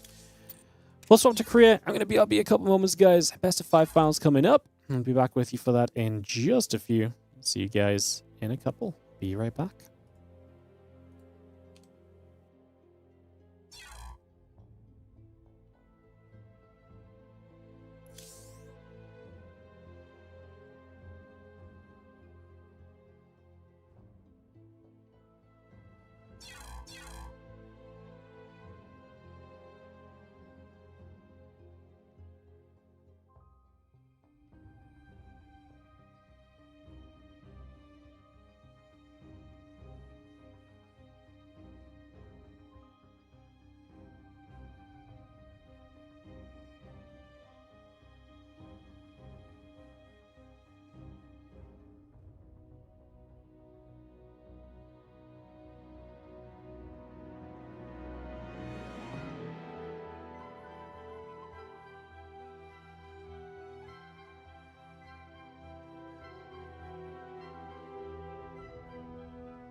Welcome back, guys. Little snack break before the finals. Best of 5 coming up here. herO versus Rogue. What's the recent history on herO and Rogue, do you think? Probably very herO favored if I had to guess. herO 2-0, 2-1, 2-1, 2-0. 0-3 in RSL in March. Then 1-0, 2-1, 2-0, 2-1, 3-1, 2-0, 2-1, 2-0. 1-3 in the GSL last year. 3-1, 2-0, 4-1, 3-2, 2-0, 3-0, 2-1, 3-1, 2-1, 2-1, 2-0, 2-1, 4-2, 2-0, 3-0, 2-0, 2-0, 2-1, 3-2, 2-1. You have to go all the way back to 2021 to find Rogue's third most recent victory against herO in a series. Okay, that's yeah. If we just do like since 2022, let's say, then let's just do since like after like January 2022. So in 2022 onwards, the last 3.5-ish years of StarCraft, Rogue is 2 series wins against 32 wins of herO, and he's only taken 27 maps against herO's 75. So this is 100% a herO favored series, which I think if Rogue wins is absolutely a little bit of a blip in the matrix based on the stat sheet, basically. So let's see what happens. It's the finals of this Kung Fu Cup Weekly number 8. Thanks for joining us. Kung Fu Cup will be on Tuesday next week as well. Again, just GSL. Forcing some of these tournaments that usually don't happen on these days to a different day. But yeah, that is the situation. That is the way of things.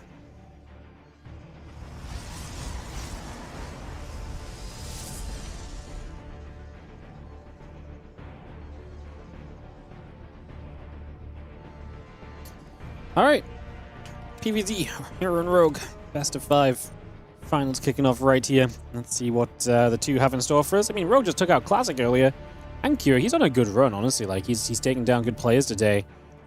It's just he does not have a good track record against herO. So, that is not ideal.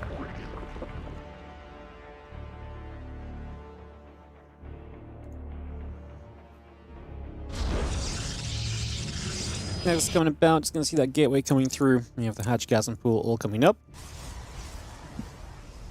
Makes sense that a herO counters a Rogue. I guess so.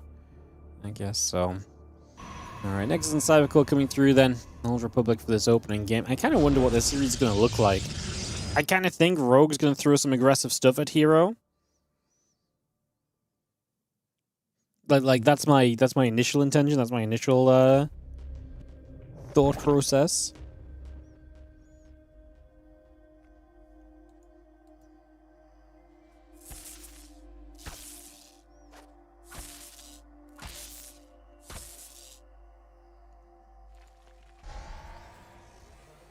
We have the Stargate coming up, next coming through. Yeah, I think Rogue is going to throw a few weird things at herO.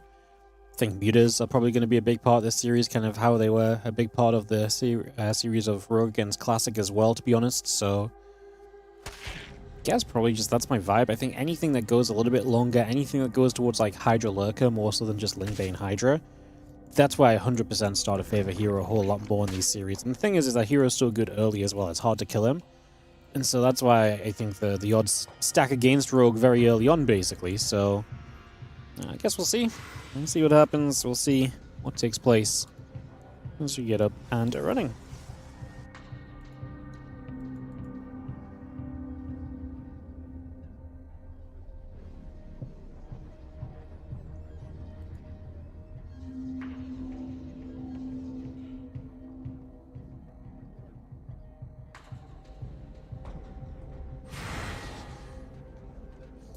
Alright, just gonna have the Oracle and the Warp Gate coming around then. Link Speed coming through. Queen, a couple of Lings, and the drone coming up initially.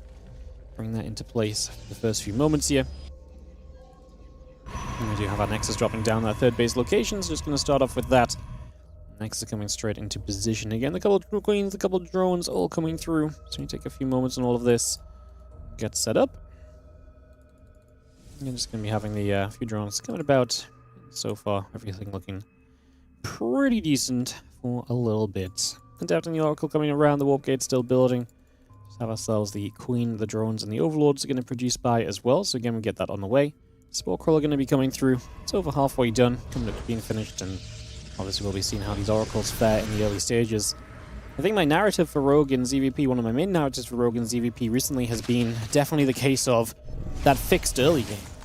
Rogue was one of the kind of most carefree players early game lately, where a few months ago, where like if you had to talk about a Zerg who was losing drones to Oracles and Adepts and all the rest, Rogue was probably very much so on that list, right?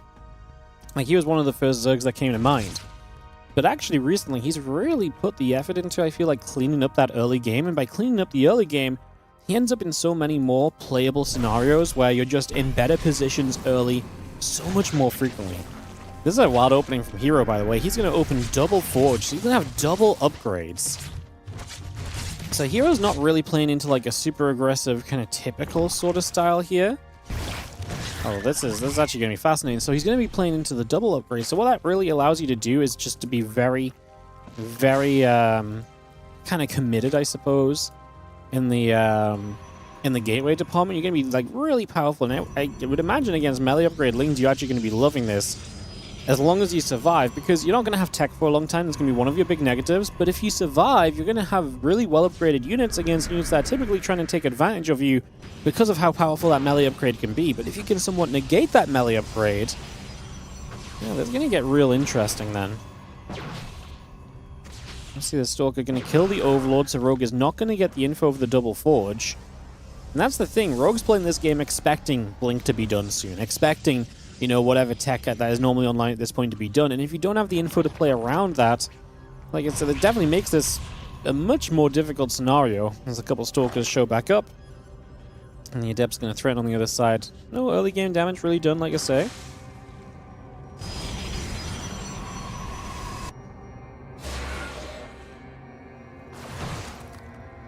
The Adept's going to shoot through teamers, taking some damage.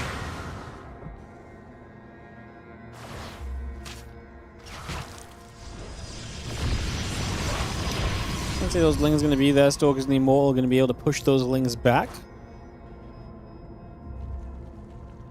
Just going to see the Spy coming through, Hatchery coming up.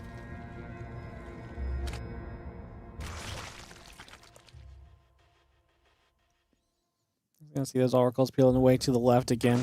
Or Speed coming through, the Spire and the drones coming by. Hydrogen coming about, the few Lings getting up toward the third base. Going to turn away from those few Stalkers, just going to turn away from this one. Again, the Lings backing off. Hydra, Den, and the Spire still coming through. Plus 2 melee upgrade, Roach Speed coming by.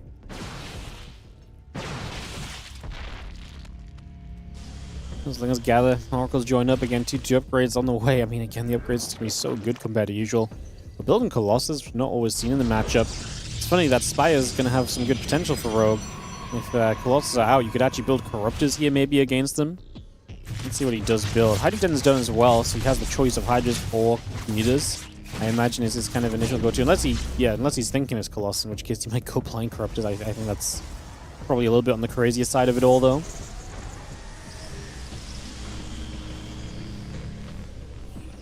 So Overseer just shows up into the main, does see what's up initially. 9 Mutas in production. Like I said, I just feel like the upgrades are going to make this army of herO so much more powerful than usual. And like I say, to me, going the double Forge is really greedy and scary for the early stage of the game, but we're past the point where that early stage of the game is typically scary, you know? So I'm not really, I guess, concerned, I suppose. As Oracle tries to activate through, you know, just going to build the Spore Crawler. Actually gets a cancel. Oh, not even a cancel, a kill on that, so a little win for herO. Oracle succeeding. And now Stalkers and Colossus onto the map. Do we have a Prism yet? No. Kind of feel like we need a Prism. Obviously, the Mutas are going to probably throw a bit of a wrench in the works as well. We're building Roaches as a rogue, and now Hydras too, so these Mutas are kind of a one-off build. He's not going to keep on building Mutas. The Stalker's going to blink underneath. Uh-oh, we're one-shotting those Mutas. 2 go down instantly. That's really nice that he had the right amount of Stalkers to one-shot a Mutalisk. I guess that's probably intentional if I would know herO. Because that was actually really good. The difference that makes being able to one-shot a couple there, instead of actually having just like a couple hurt Mutas, like you actually got some kills. And like I say, when this is going to be just Mutas that are showing up one time to try and cause some chaos, and then you're going to switch into something else, Like, this is just not what you want out of these. 3 workers is not worth the investment to Spire and 9 meters that middleists. That's 1,100 minerals, 1,100 gas. And so far, they've netted you a grand total of 3 probes.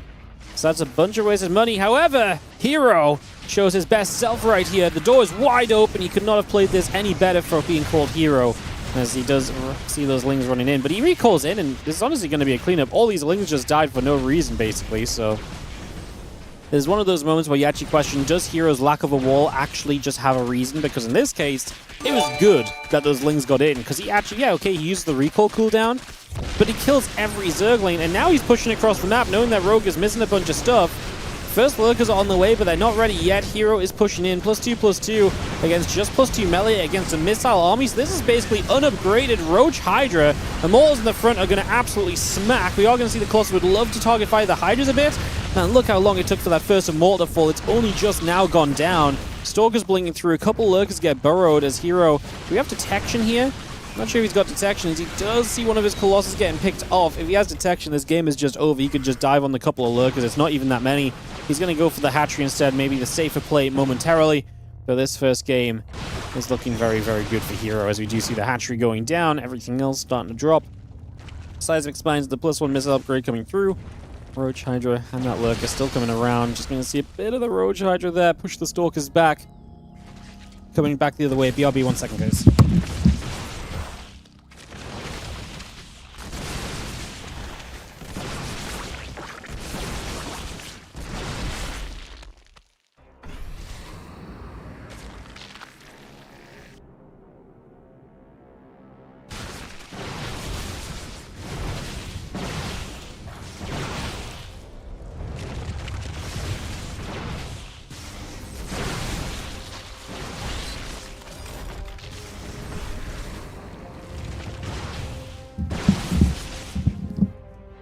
Sorry, guys.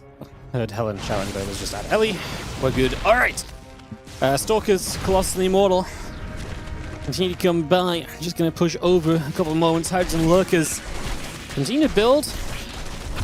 Don't think I missed much while away. Looks as though Rogue is keeping herO off of 4th base, and the Lurker count is growing. I mean, long term, that is a problem. Mothership, Tempest. Coming about, a couple of those lings still getting kicked away at here. Roach Hydra coming through, and just going to be seeing that +2 missiles and the Carapace coming into play as well. Rogue is perhaps going to stabilize onto these lurkers. herO is building a second Stargate. He can begin to get into the Tempests. I mean, Rogue's army starts to look good against herO, considering herO's upgrade slowed down a little bit. Like, it's basically pure Stalkers. I imagine herO just had detection when he pushed before, just before I had to run off for a moment. Like, that would have been a moment where he could have just jumped on the 3 lurkers, and I think the game ends right there.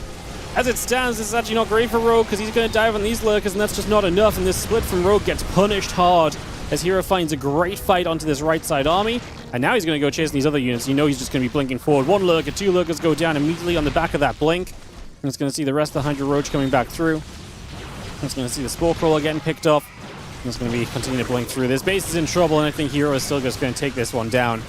Maybe his army really was just too good. I actually think, like, yes, his army was kind of bad if he wants to push into Rogue, but Rogue being aggressive because he doesn't want to give herO the chance to get other tech up, obviously opened the door to herO just being able to jump on part of this army. Still very powerful with that sword count being so high. GG's. And that is going to be herO taking this first game. I think Rogue lost this just to not knowing what was going on. Like, double upgrades, not expecting it. It's kind of something that doesn't happen usually. But yeah, I think that's just a big part of just what goes wrong there straight away. So, GG's. Alrighty, guys. I79, how you doing, mate? Thank you so much for the 93-month resub. Super appreciate it. Money for Wardia, worthy investment. Thank you so much for the 93 months. Super appreciate you. Thank you so, so much. As we are going to get diving into this herO Rogue game number 2 in a couple of moments and see if Rogue can start figuring a couple things out against herO. Like I say, this first game was already weird, and it's kind of funny that Rogue is usually the kind of guy to make it weird, but so is herO, I guess. And herO just sort of said, I'm going to play very weird, but in like a very macro-y way. Alright, let's jump into game number 2, Tidal Citadel. Let's go, love both players. Says Radu Dragos over in the YouTube? Hell yes. I love a hero rogue series. Now I can't get out of my head that rogue has just been dominated by hero recently.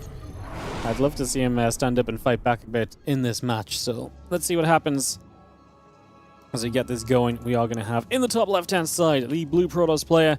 This is going to be herO, and he is going to be leading 1-0 in this best of 5. And get this up and running. Bottom right side, our red Zergo this finals is going to be rogue. And I get this going. The Mutas lost rogue the game. Yeah, I mean, I think it's also still just an info thing, though. Because, like, realistically, Mutas are not going to be good if your opponent is spamming freaking double upgrade Mass Stalker. You know, like, Mutas are not... Especially, like, 9 Mutas. Like, a 9 Muta poke. Because the idea of Rogue's build is he bulks with Mutas and he switches big into Rogue Hydra and Swarms.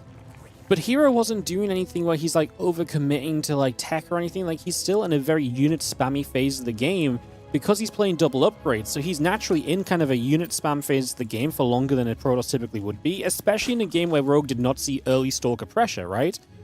So herO's building a lot more units than he would be typically. And on top of that then as Rogue, like I say, your follow-ups switch into Rogue Hydra, but then the Mutas get shut down doubly hard, so then you can't be aggressive with the Rogue Hydra. Suddenly you're playing defensive against someone who's got a mega army. So yeah, the Mutas obviously sucked for Rogue, but I think it really is just all down to the lack of info. Because, yeah, the lack of information really just made him make the Mutas still. And I think just the way the game played out, being a bit weirder and different, like I say, I think if Rogue looks back, he takes a very different approach if he could get that info sooner, so... herO doesn't even panic and make Phoenix. Well, he doesn't need to, because like I say, the Mutas are hitting a part of the game where maybe if you're kind of starting to move into other tech, then yeah, you need to start up a Phoenix or two, especially if it's going to be mass Muta. And herO's just like, well, there's just no need, because he has so many Stalkers. He knows how hard he's going to shut these Mutas down, at least short term. And if he sees more and more Mutas, maybe he does still then start to add Phoenix. But short term against that first wave, he has zero reason to be panicked or overreacting at all, like. And then obviously, he's just saw it on the first catch. Splits a bunch of Stalkers away. Bam, 1 Muta. Bam, 2 Mutas. Suddenly, 20% of the Mutas are dead, and we're kind of crying. As you are going to see. The Adept coming up. Probe in the Nexus coming through. And it's going to be seeing the Stargate coming around. Link speed building through for a little bit. And as the probe continues in for the moment. And just gets back towards the top side of the map. Hello, Ellie. You look like you've had some fun in the rain. Your mom get rained on. Oh, that's rough. Yeah, you have a sit down. You have a sit down. Alright, Stalker, Warpgate coming about. Stargate building. Just going to see the hatchery on the third base location come into play as well. Yeah, I'm laughing at Ellie. She's... she looks so chuffed with herself for being... drenched, I think. Maybe is that what it is? Is that what it is? Oh, babes. See a couple of lings. And the Queen are going to come forward, actually going to go after that Adept. Creep Teamer goes down initially. He's going to get initial grab. I'm just going to be seeing the Adept will start to pull away. Obviously denying some creeps already. A not a bad start initially.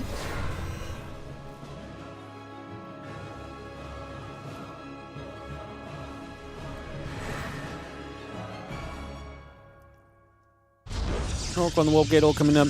Well, drones and the Queens coming through too. Just going to be seeing this Oracle still producing. And yeah, a couple of spores and so going about. Drones and the Queens coming over. This Ling stepping over as well. And we'll see what we want to do next. Stalker just going to be there, pushing the Zergling back the other way for a little bit.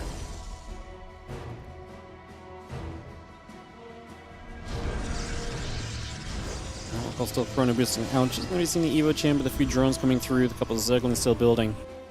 And yeah, we'll see this Evo Chamber giving us some access to the early tech in this game for Rogue.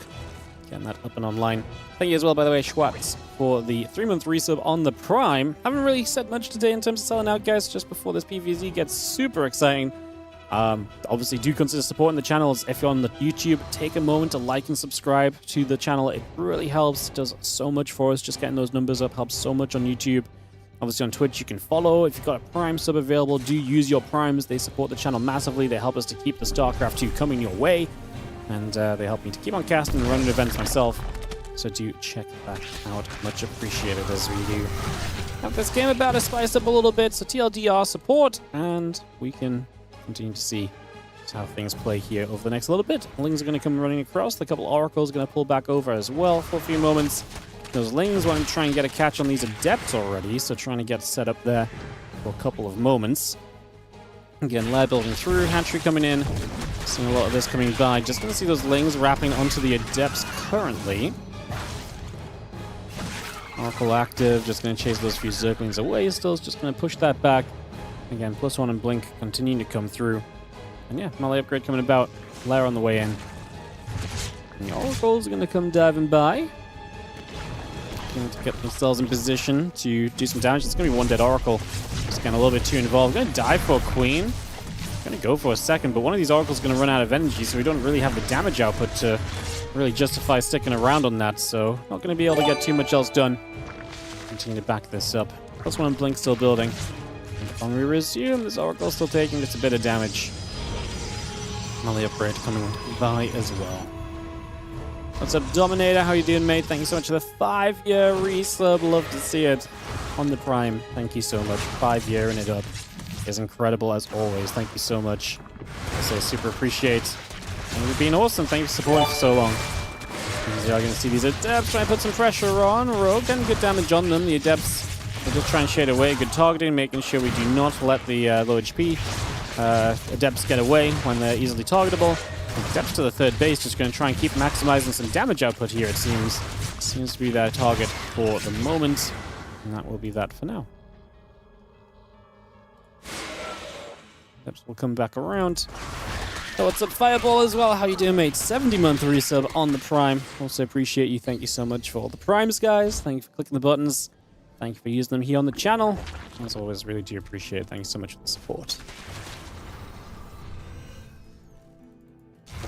And Oracle's come back around. Just going to see the Revelation comes down. A few of those Zerglings are going to get caught just initially. +1 attack. Storm coming through. The charge coming up as well. Soul SC1, thank you for the 11 months as well. Appreciate it. And there's a couple Stalkers we'll continue to chase. Those things are going to get pushed away. And again, we've got Mutas, Roach Speed, and the Missile Upgrade all still building together here. The Stalker's going to gather on that Watchtower just for a few moments. Just going to get that in position. And herO is already going to be hitting his Storm. I mean, it feels very well teched. Now, there are Mutas on the way, but we're going to go Roach Speed and Missiles behind this. So again, it's this kind of idea of what we saw in the last game a little bit of, I'm going to build Mutas, hope you overreact to them, hope you don't do well defending against the first initial round of Mutas, and then I'm going to look to capitalize on that by building into like Roaches, Lings, Banes, and maybe trying to hit you with a big aggressive follow-up with my upgraded units that, like I say, you're not ready to deal with because you're overreacting to Mutas, or you're failing to react to Mutas, or something along those lines. So that's the current way of things here. Let's see how it goes as we see these Stalkers have to recall back. It's not necessarily a bad thing. The Mutas are showing up as well, so we can get the Stalkers back home. We can play a bit of defense. Things are probably going to get this forward base. I mean, this fourth is going to be a tough one to hold in this position. I mean, herO's not going to let it go easily, though. He is going to come straight back over. And he is actually going to keep the fourth alive, so nicely done. Not easy to do, especially when it's still building, because the battery can't heal it at all, but we get in there, deal with this. The Lings. This is funny. Rogue's like, haha, and then he's like, actually, I don't think I want to send the rest of the Lings in here. I feel like this wall is beginning to be a little bit of a bait. So he just lets a few in. herO warps in. He deals with it. I mean, Rogue's just not doing anything right now. This Ling Mutaforce is crashing into a wall of a defense. We're now starting to build Roaches, but this is the issue. You're building Roaches in a scenario where your opponent is not taking any damage. You invested into Mutas, and these Roaches are going to be very much so kind of on their own trying to deal with this.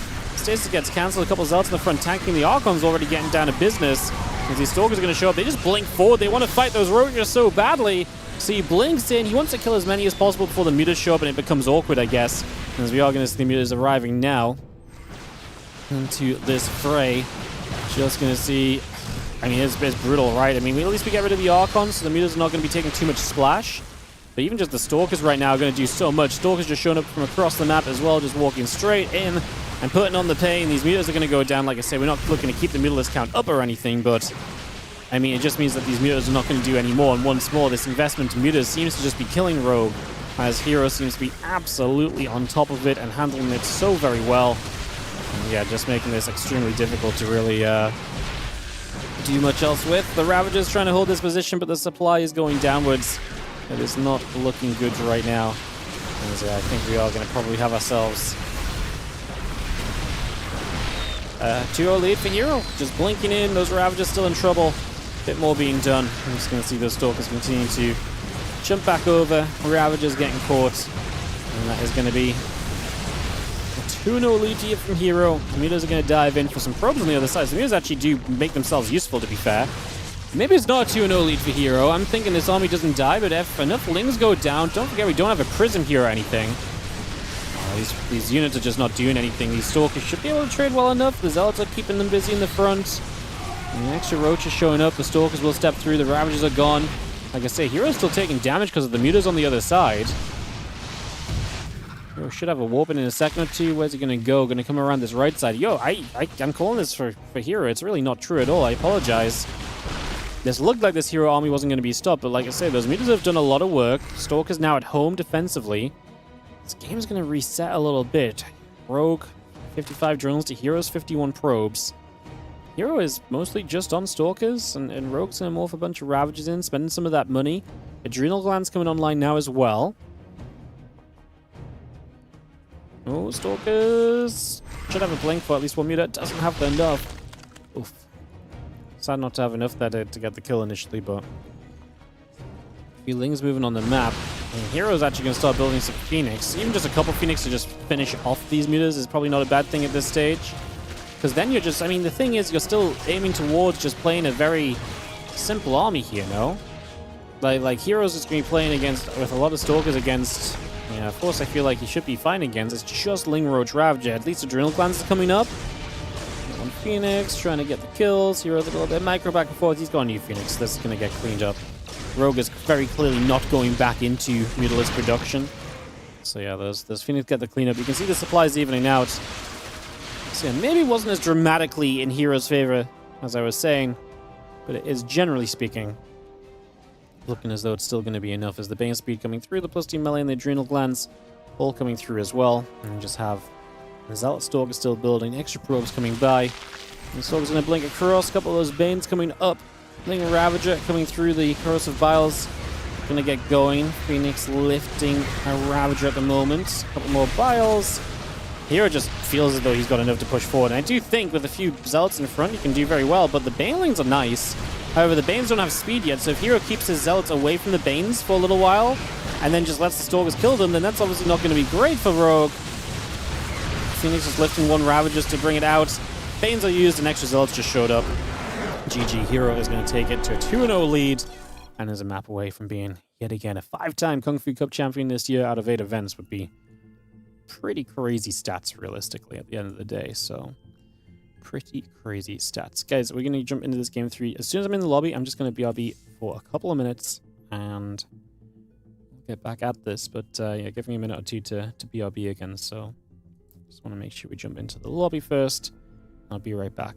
I just want to check Helen's okay after getting rained upon. Alright, BRB, 1 minute.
Alright, thanks for that, guys. Sorry. Let's get into it, and let's get into play on this third game. herO is up 2-0 in this best of 5. Game 3 right here. To see if Rogue can take a map, or if herO continues his dominance against Rogue, which must be so demoralizing as a player. Playing against, like, especially when it's like, as Rogue, it's not like you're in a different class to herO in a sense. Like, obviously, you're in a different class, maybe, but, like Rogue beats other players at herO's level, you know? Rogue, he just beat Classic. He beats Solar. He can beat Clem. He beats Max Packs, you know? Like, he beats players that are up there at that kind of level that herO is at, right? So it's not like herO's just playing at this level that Rogue can't touch. He can clearly touch that level against other guys.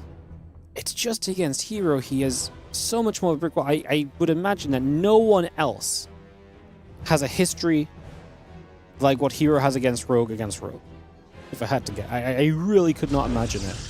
Because I know Max Packs has lost to Rogue a fair amount. I know Clem has. I know Classic has. This is what I mean. Like, it's crazy. Crazy business. All right, let's let this off. See what happens. herO up 2-0 going into this game 3. Max Packs is smacking Rogue. Not as much as herO has been though. Like, I can understand if like Max Packs is like 75% against Rogue, but that's still a completely different level to winning 2 series in the last 4.5 years or something. You know what I mean? Like, here you go. Max Packs 3-0, 1-0, lost to 1-0, 4-0, lost to 1-2, 2-0, 2-0, 2-1, lost to 1-2. 2-0, 2-1, 2-1. Yeah, a lot more consistent against him last year, so... man, maybe I'm wrong. I felt like Rogue had some better games against Max Packs, though. Am I crazy? Why do I feel like... I mean, Rogue beat Max Packs a couple of times here and there. Okay, I mean, he's still beaten Max Packs as much in the last year as he's beaten herO in the last 4.5 years, so... I feel like Rogue's taking some maps more. Yeah, they don't play as much, so maybe it is hard to... Maybe it is hard to visualize. I really felt like Rogue had a few more wins against Max Packs. Why do I think Rogue's run some more series against Max Packs? I really feel like this is in my head. And clearly, I'm not right. Damn. Maybe it is just a ZVP issue then for Rogue. Maybe it's just a ZVP issue.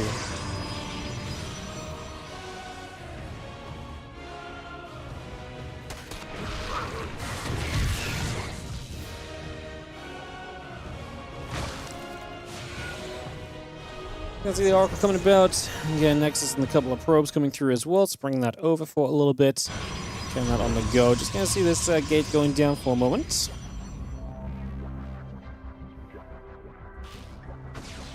You can see that Stalker just gonna come into pushing onto the Overlord here for a couple of moments. The Oracles will gather, and a couple of Queens gonna be there to push this around as well.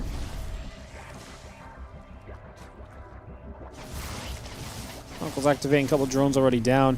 Gonna kill a Spore Crawler as well. He turns onto the Queens, it's a mistake. He could absolutely get the spawn. He gets it, and it's not even a cancel, so...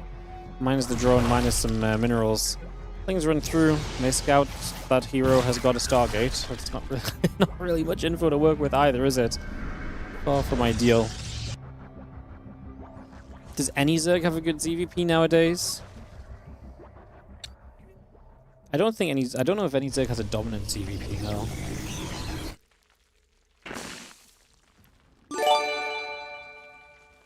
Serral? Yeah, we just don't see Serral enough to really know, though, right? It's not like Serral's having a killer year by Serral standards in the grand scheme of things, you know? Hey, what's up, Henry said? Thank you for the 28-month resub on the Prime. And Adepts just going to start poking through. Just going to see the melee upgrade coming up. The Adepts are going to go. Coming forward, just going to see that Oracle activating a few of the Lings. Going to get in after those Adepts as well. So the Adepts taking quite a bit of damage, but they're going to keep moving through. A couple of those Lings getting picked away at. Lings going to be there as the Adepts get a couple of drones up in the main base as well. Can continue through for a couple more of those kills, so grabbing them at the moment. It's just going to be there. This Oracle still getting pushed into the main base. The Adepts down to the natural. And the Lings are going to keep on chasing as well. Another Stasis coming into position already. Again, that Stasis locked down. +1 on the charge coming through. Templar Archives about halfway done currently. Just Gonna have our oracles activating. 4 more drones going down so far. So 4 workers being killed. The Lings will move across into the base of the frontier. This third base in some trouble. A few probes going down. So herO looking for the counterattack. Wall, again, non-existent. So herO just going to let Lings in. We've got a couple stalkers in the main base. I mean, this time this wasn't really a choice to let the Lings in apart. Well, it wasn't an in-the-moment choice. It still cleans it up. Doesn't lose too much else. Obviously, still has to pull it back and handle it for a little bit. More than anything else, though, is again Storm Charge and the +1 built through melee upgrade producing. And again, Bane Nest and Hydra Den will continue up as well. Additional Lings still coming by. Again, Spore Crawler, Creep Team, and the Extractors coming through also. We'll get 2 more drones, and now Ugly. Again, just low HP Oracle flying right in without a care in the world. Probably should have a bit more of a care. That said, though, we are going to see the Storm coming up here on the side of herO, so bring that Storm straight through. A couple more High Templars getting warped in just initially.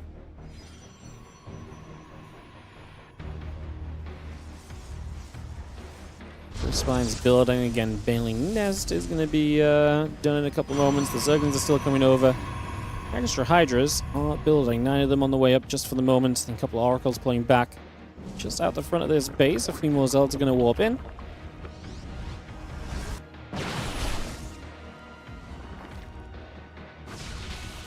The Stalker's going to go nibbling at the Overlords.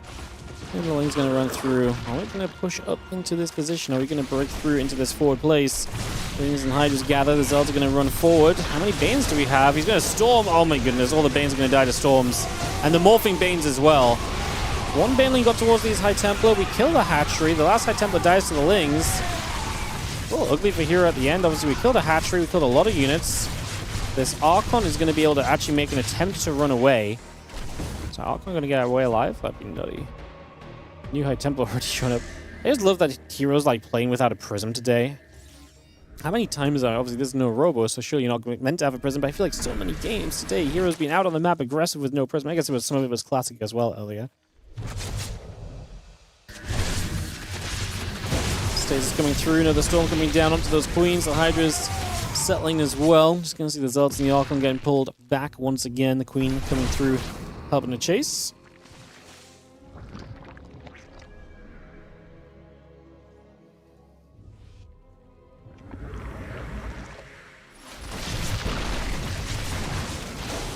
And herO's just reinforcing from across the map, and now he's ready to go again, apparently. We still don't have any Banes ready here from Rogue.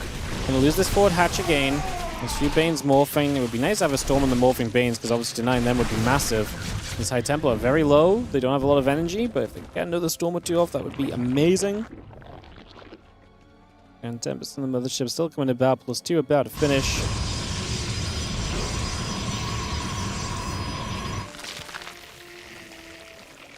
I'm just going to be having the couple hatches coming through, that Hive coming about, Lane Bane still producing by, the Lurk Den coming in as well. All those Banes just going to crash through for some probes, but herO for the most part deals with this pretty well, taking his own 4th base behind it all, so he has a very strong economy through and through at the moment.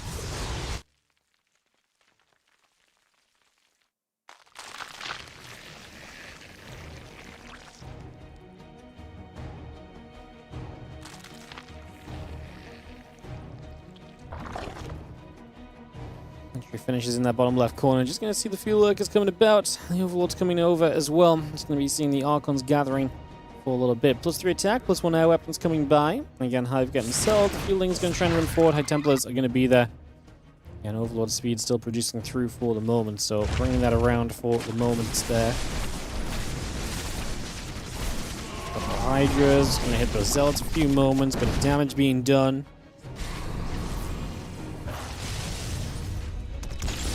Tempest going to go after the Overseer. The Overseer already taking a few shots. Changing on the ground, picked off as well.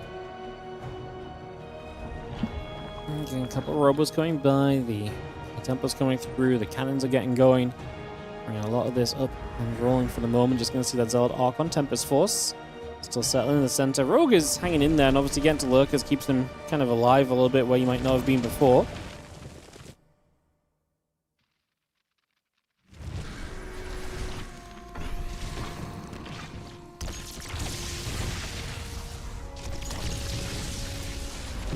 As Rogue's approach here. I mean, again, how many Lurkers are we on? 7 is okay-ish. Nice Storm hits a lot of the Lings. Archons will finish them off. This hatchery is not destined to be alive in this game, plain and simple, as we are going to see the Storm from the top side hitting a lot of these lings. They're super low as they run in. The Archons will melt them. The Lurkers just can't get into reach. herO just keeps running away from them, and yeah, the Mothership will actually do a decent amount while getting chased down, probably to its death. Can these Hydras finish it off? Another Storm? No, the Mothership's going to be fine. Oh my goodness. Now, this finals was just... This finals was a great bit of imagery to the Aligulac history between these two players. herO kind of does what he wants, when he wants, how he wants. And the scoreline's 3-0, I feel like, is kind of how this series went. Just need some detection to deal with these Lurkers. Zealot's going to charge onto them. The Observer there to provide some of this vision. A couple of these Lurkers still going down. The Hydra's being chased. Again, this is really just looking through and through like we are going to have a disaster for Rogue in this finals. This is a great day of games. A lot of very competitive matches. Rogue just could not stand up to herO in the end, unfortunately. Best of 7, what, you want to see herO win another game? Don't think it's going to happen. Don't think it's going to happen. Alrighty, guys.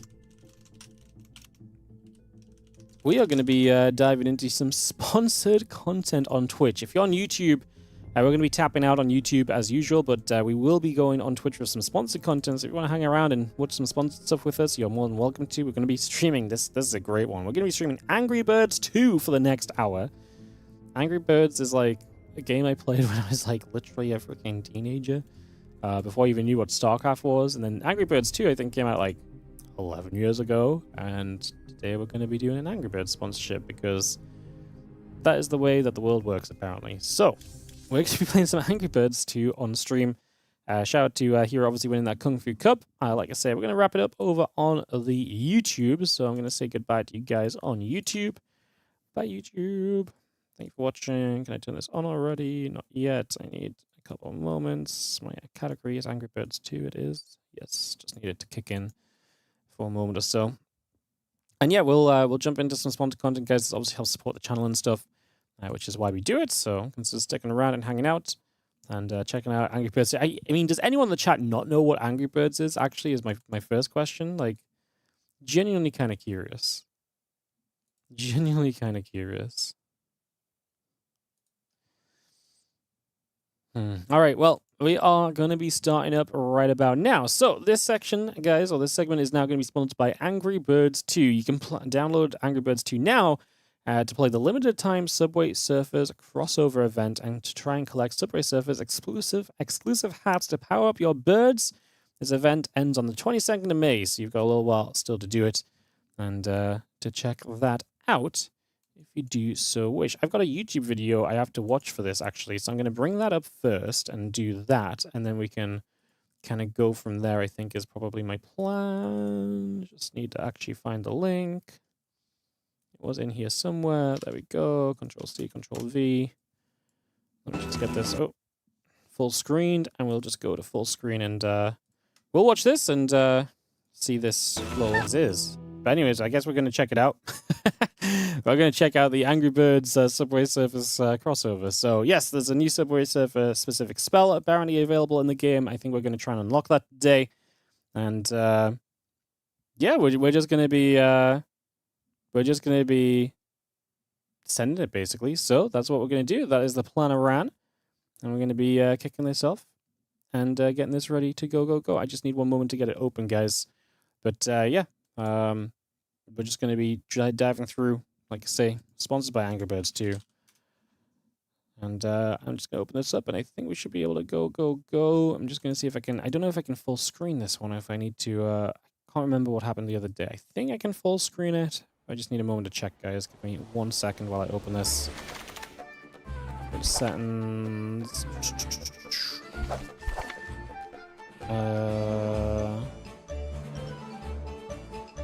Maybe I can't. Maybe I actually do need to do it like this. Alright.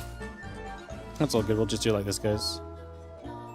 Actually, maybe I can add a game capture or window capture. Yeah, let's do this. There we go. That's a little bit better for me, just because it's a little easier. Perfect. Let's put that below my webcam. Cool. All right. So Angry Birds 2. Let's dive into it. So I played a few rounds the other day just to check it out.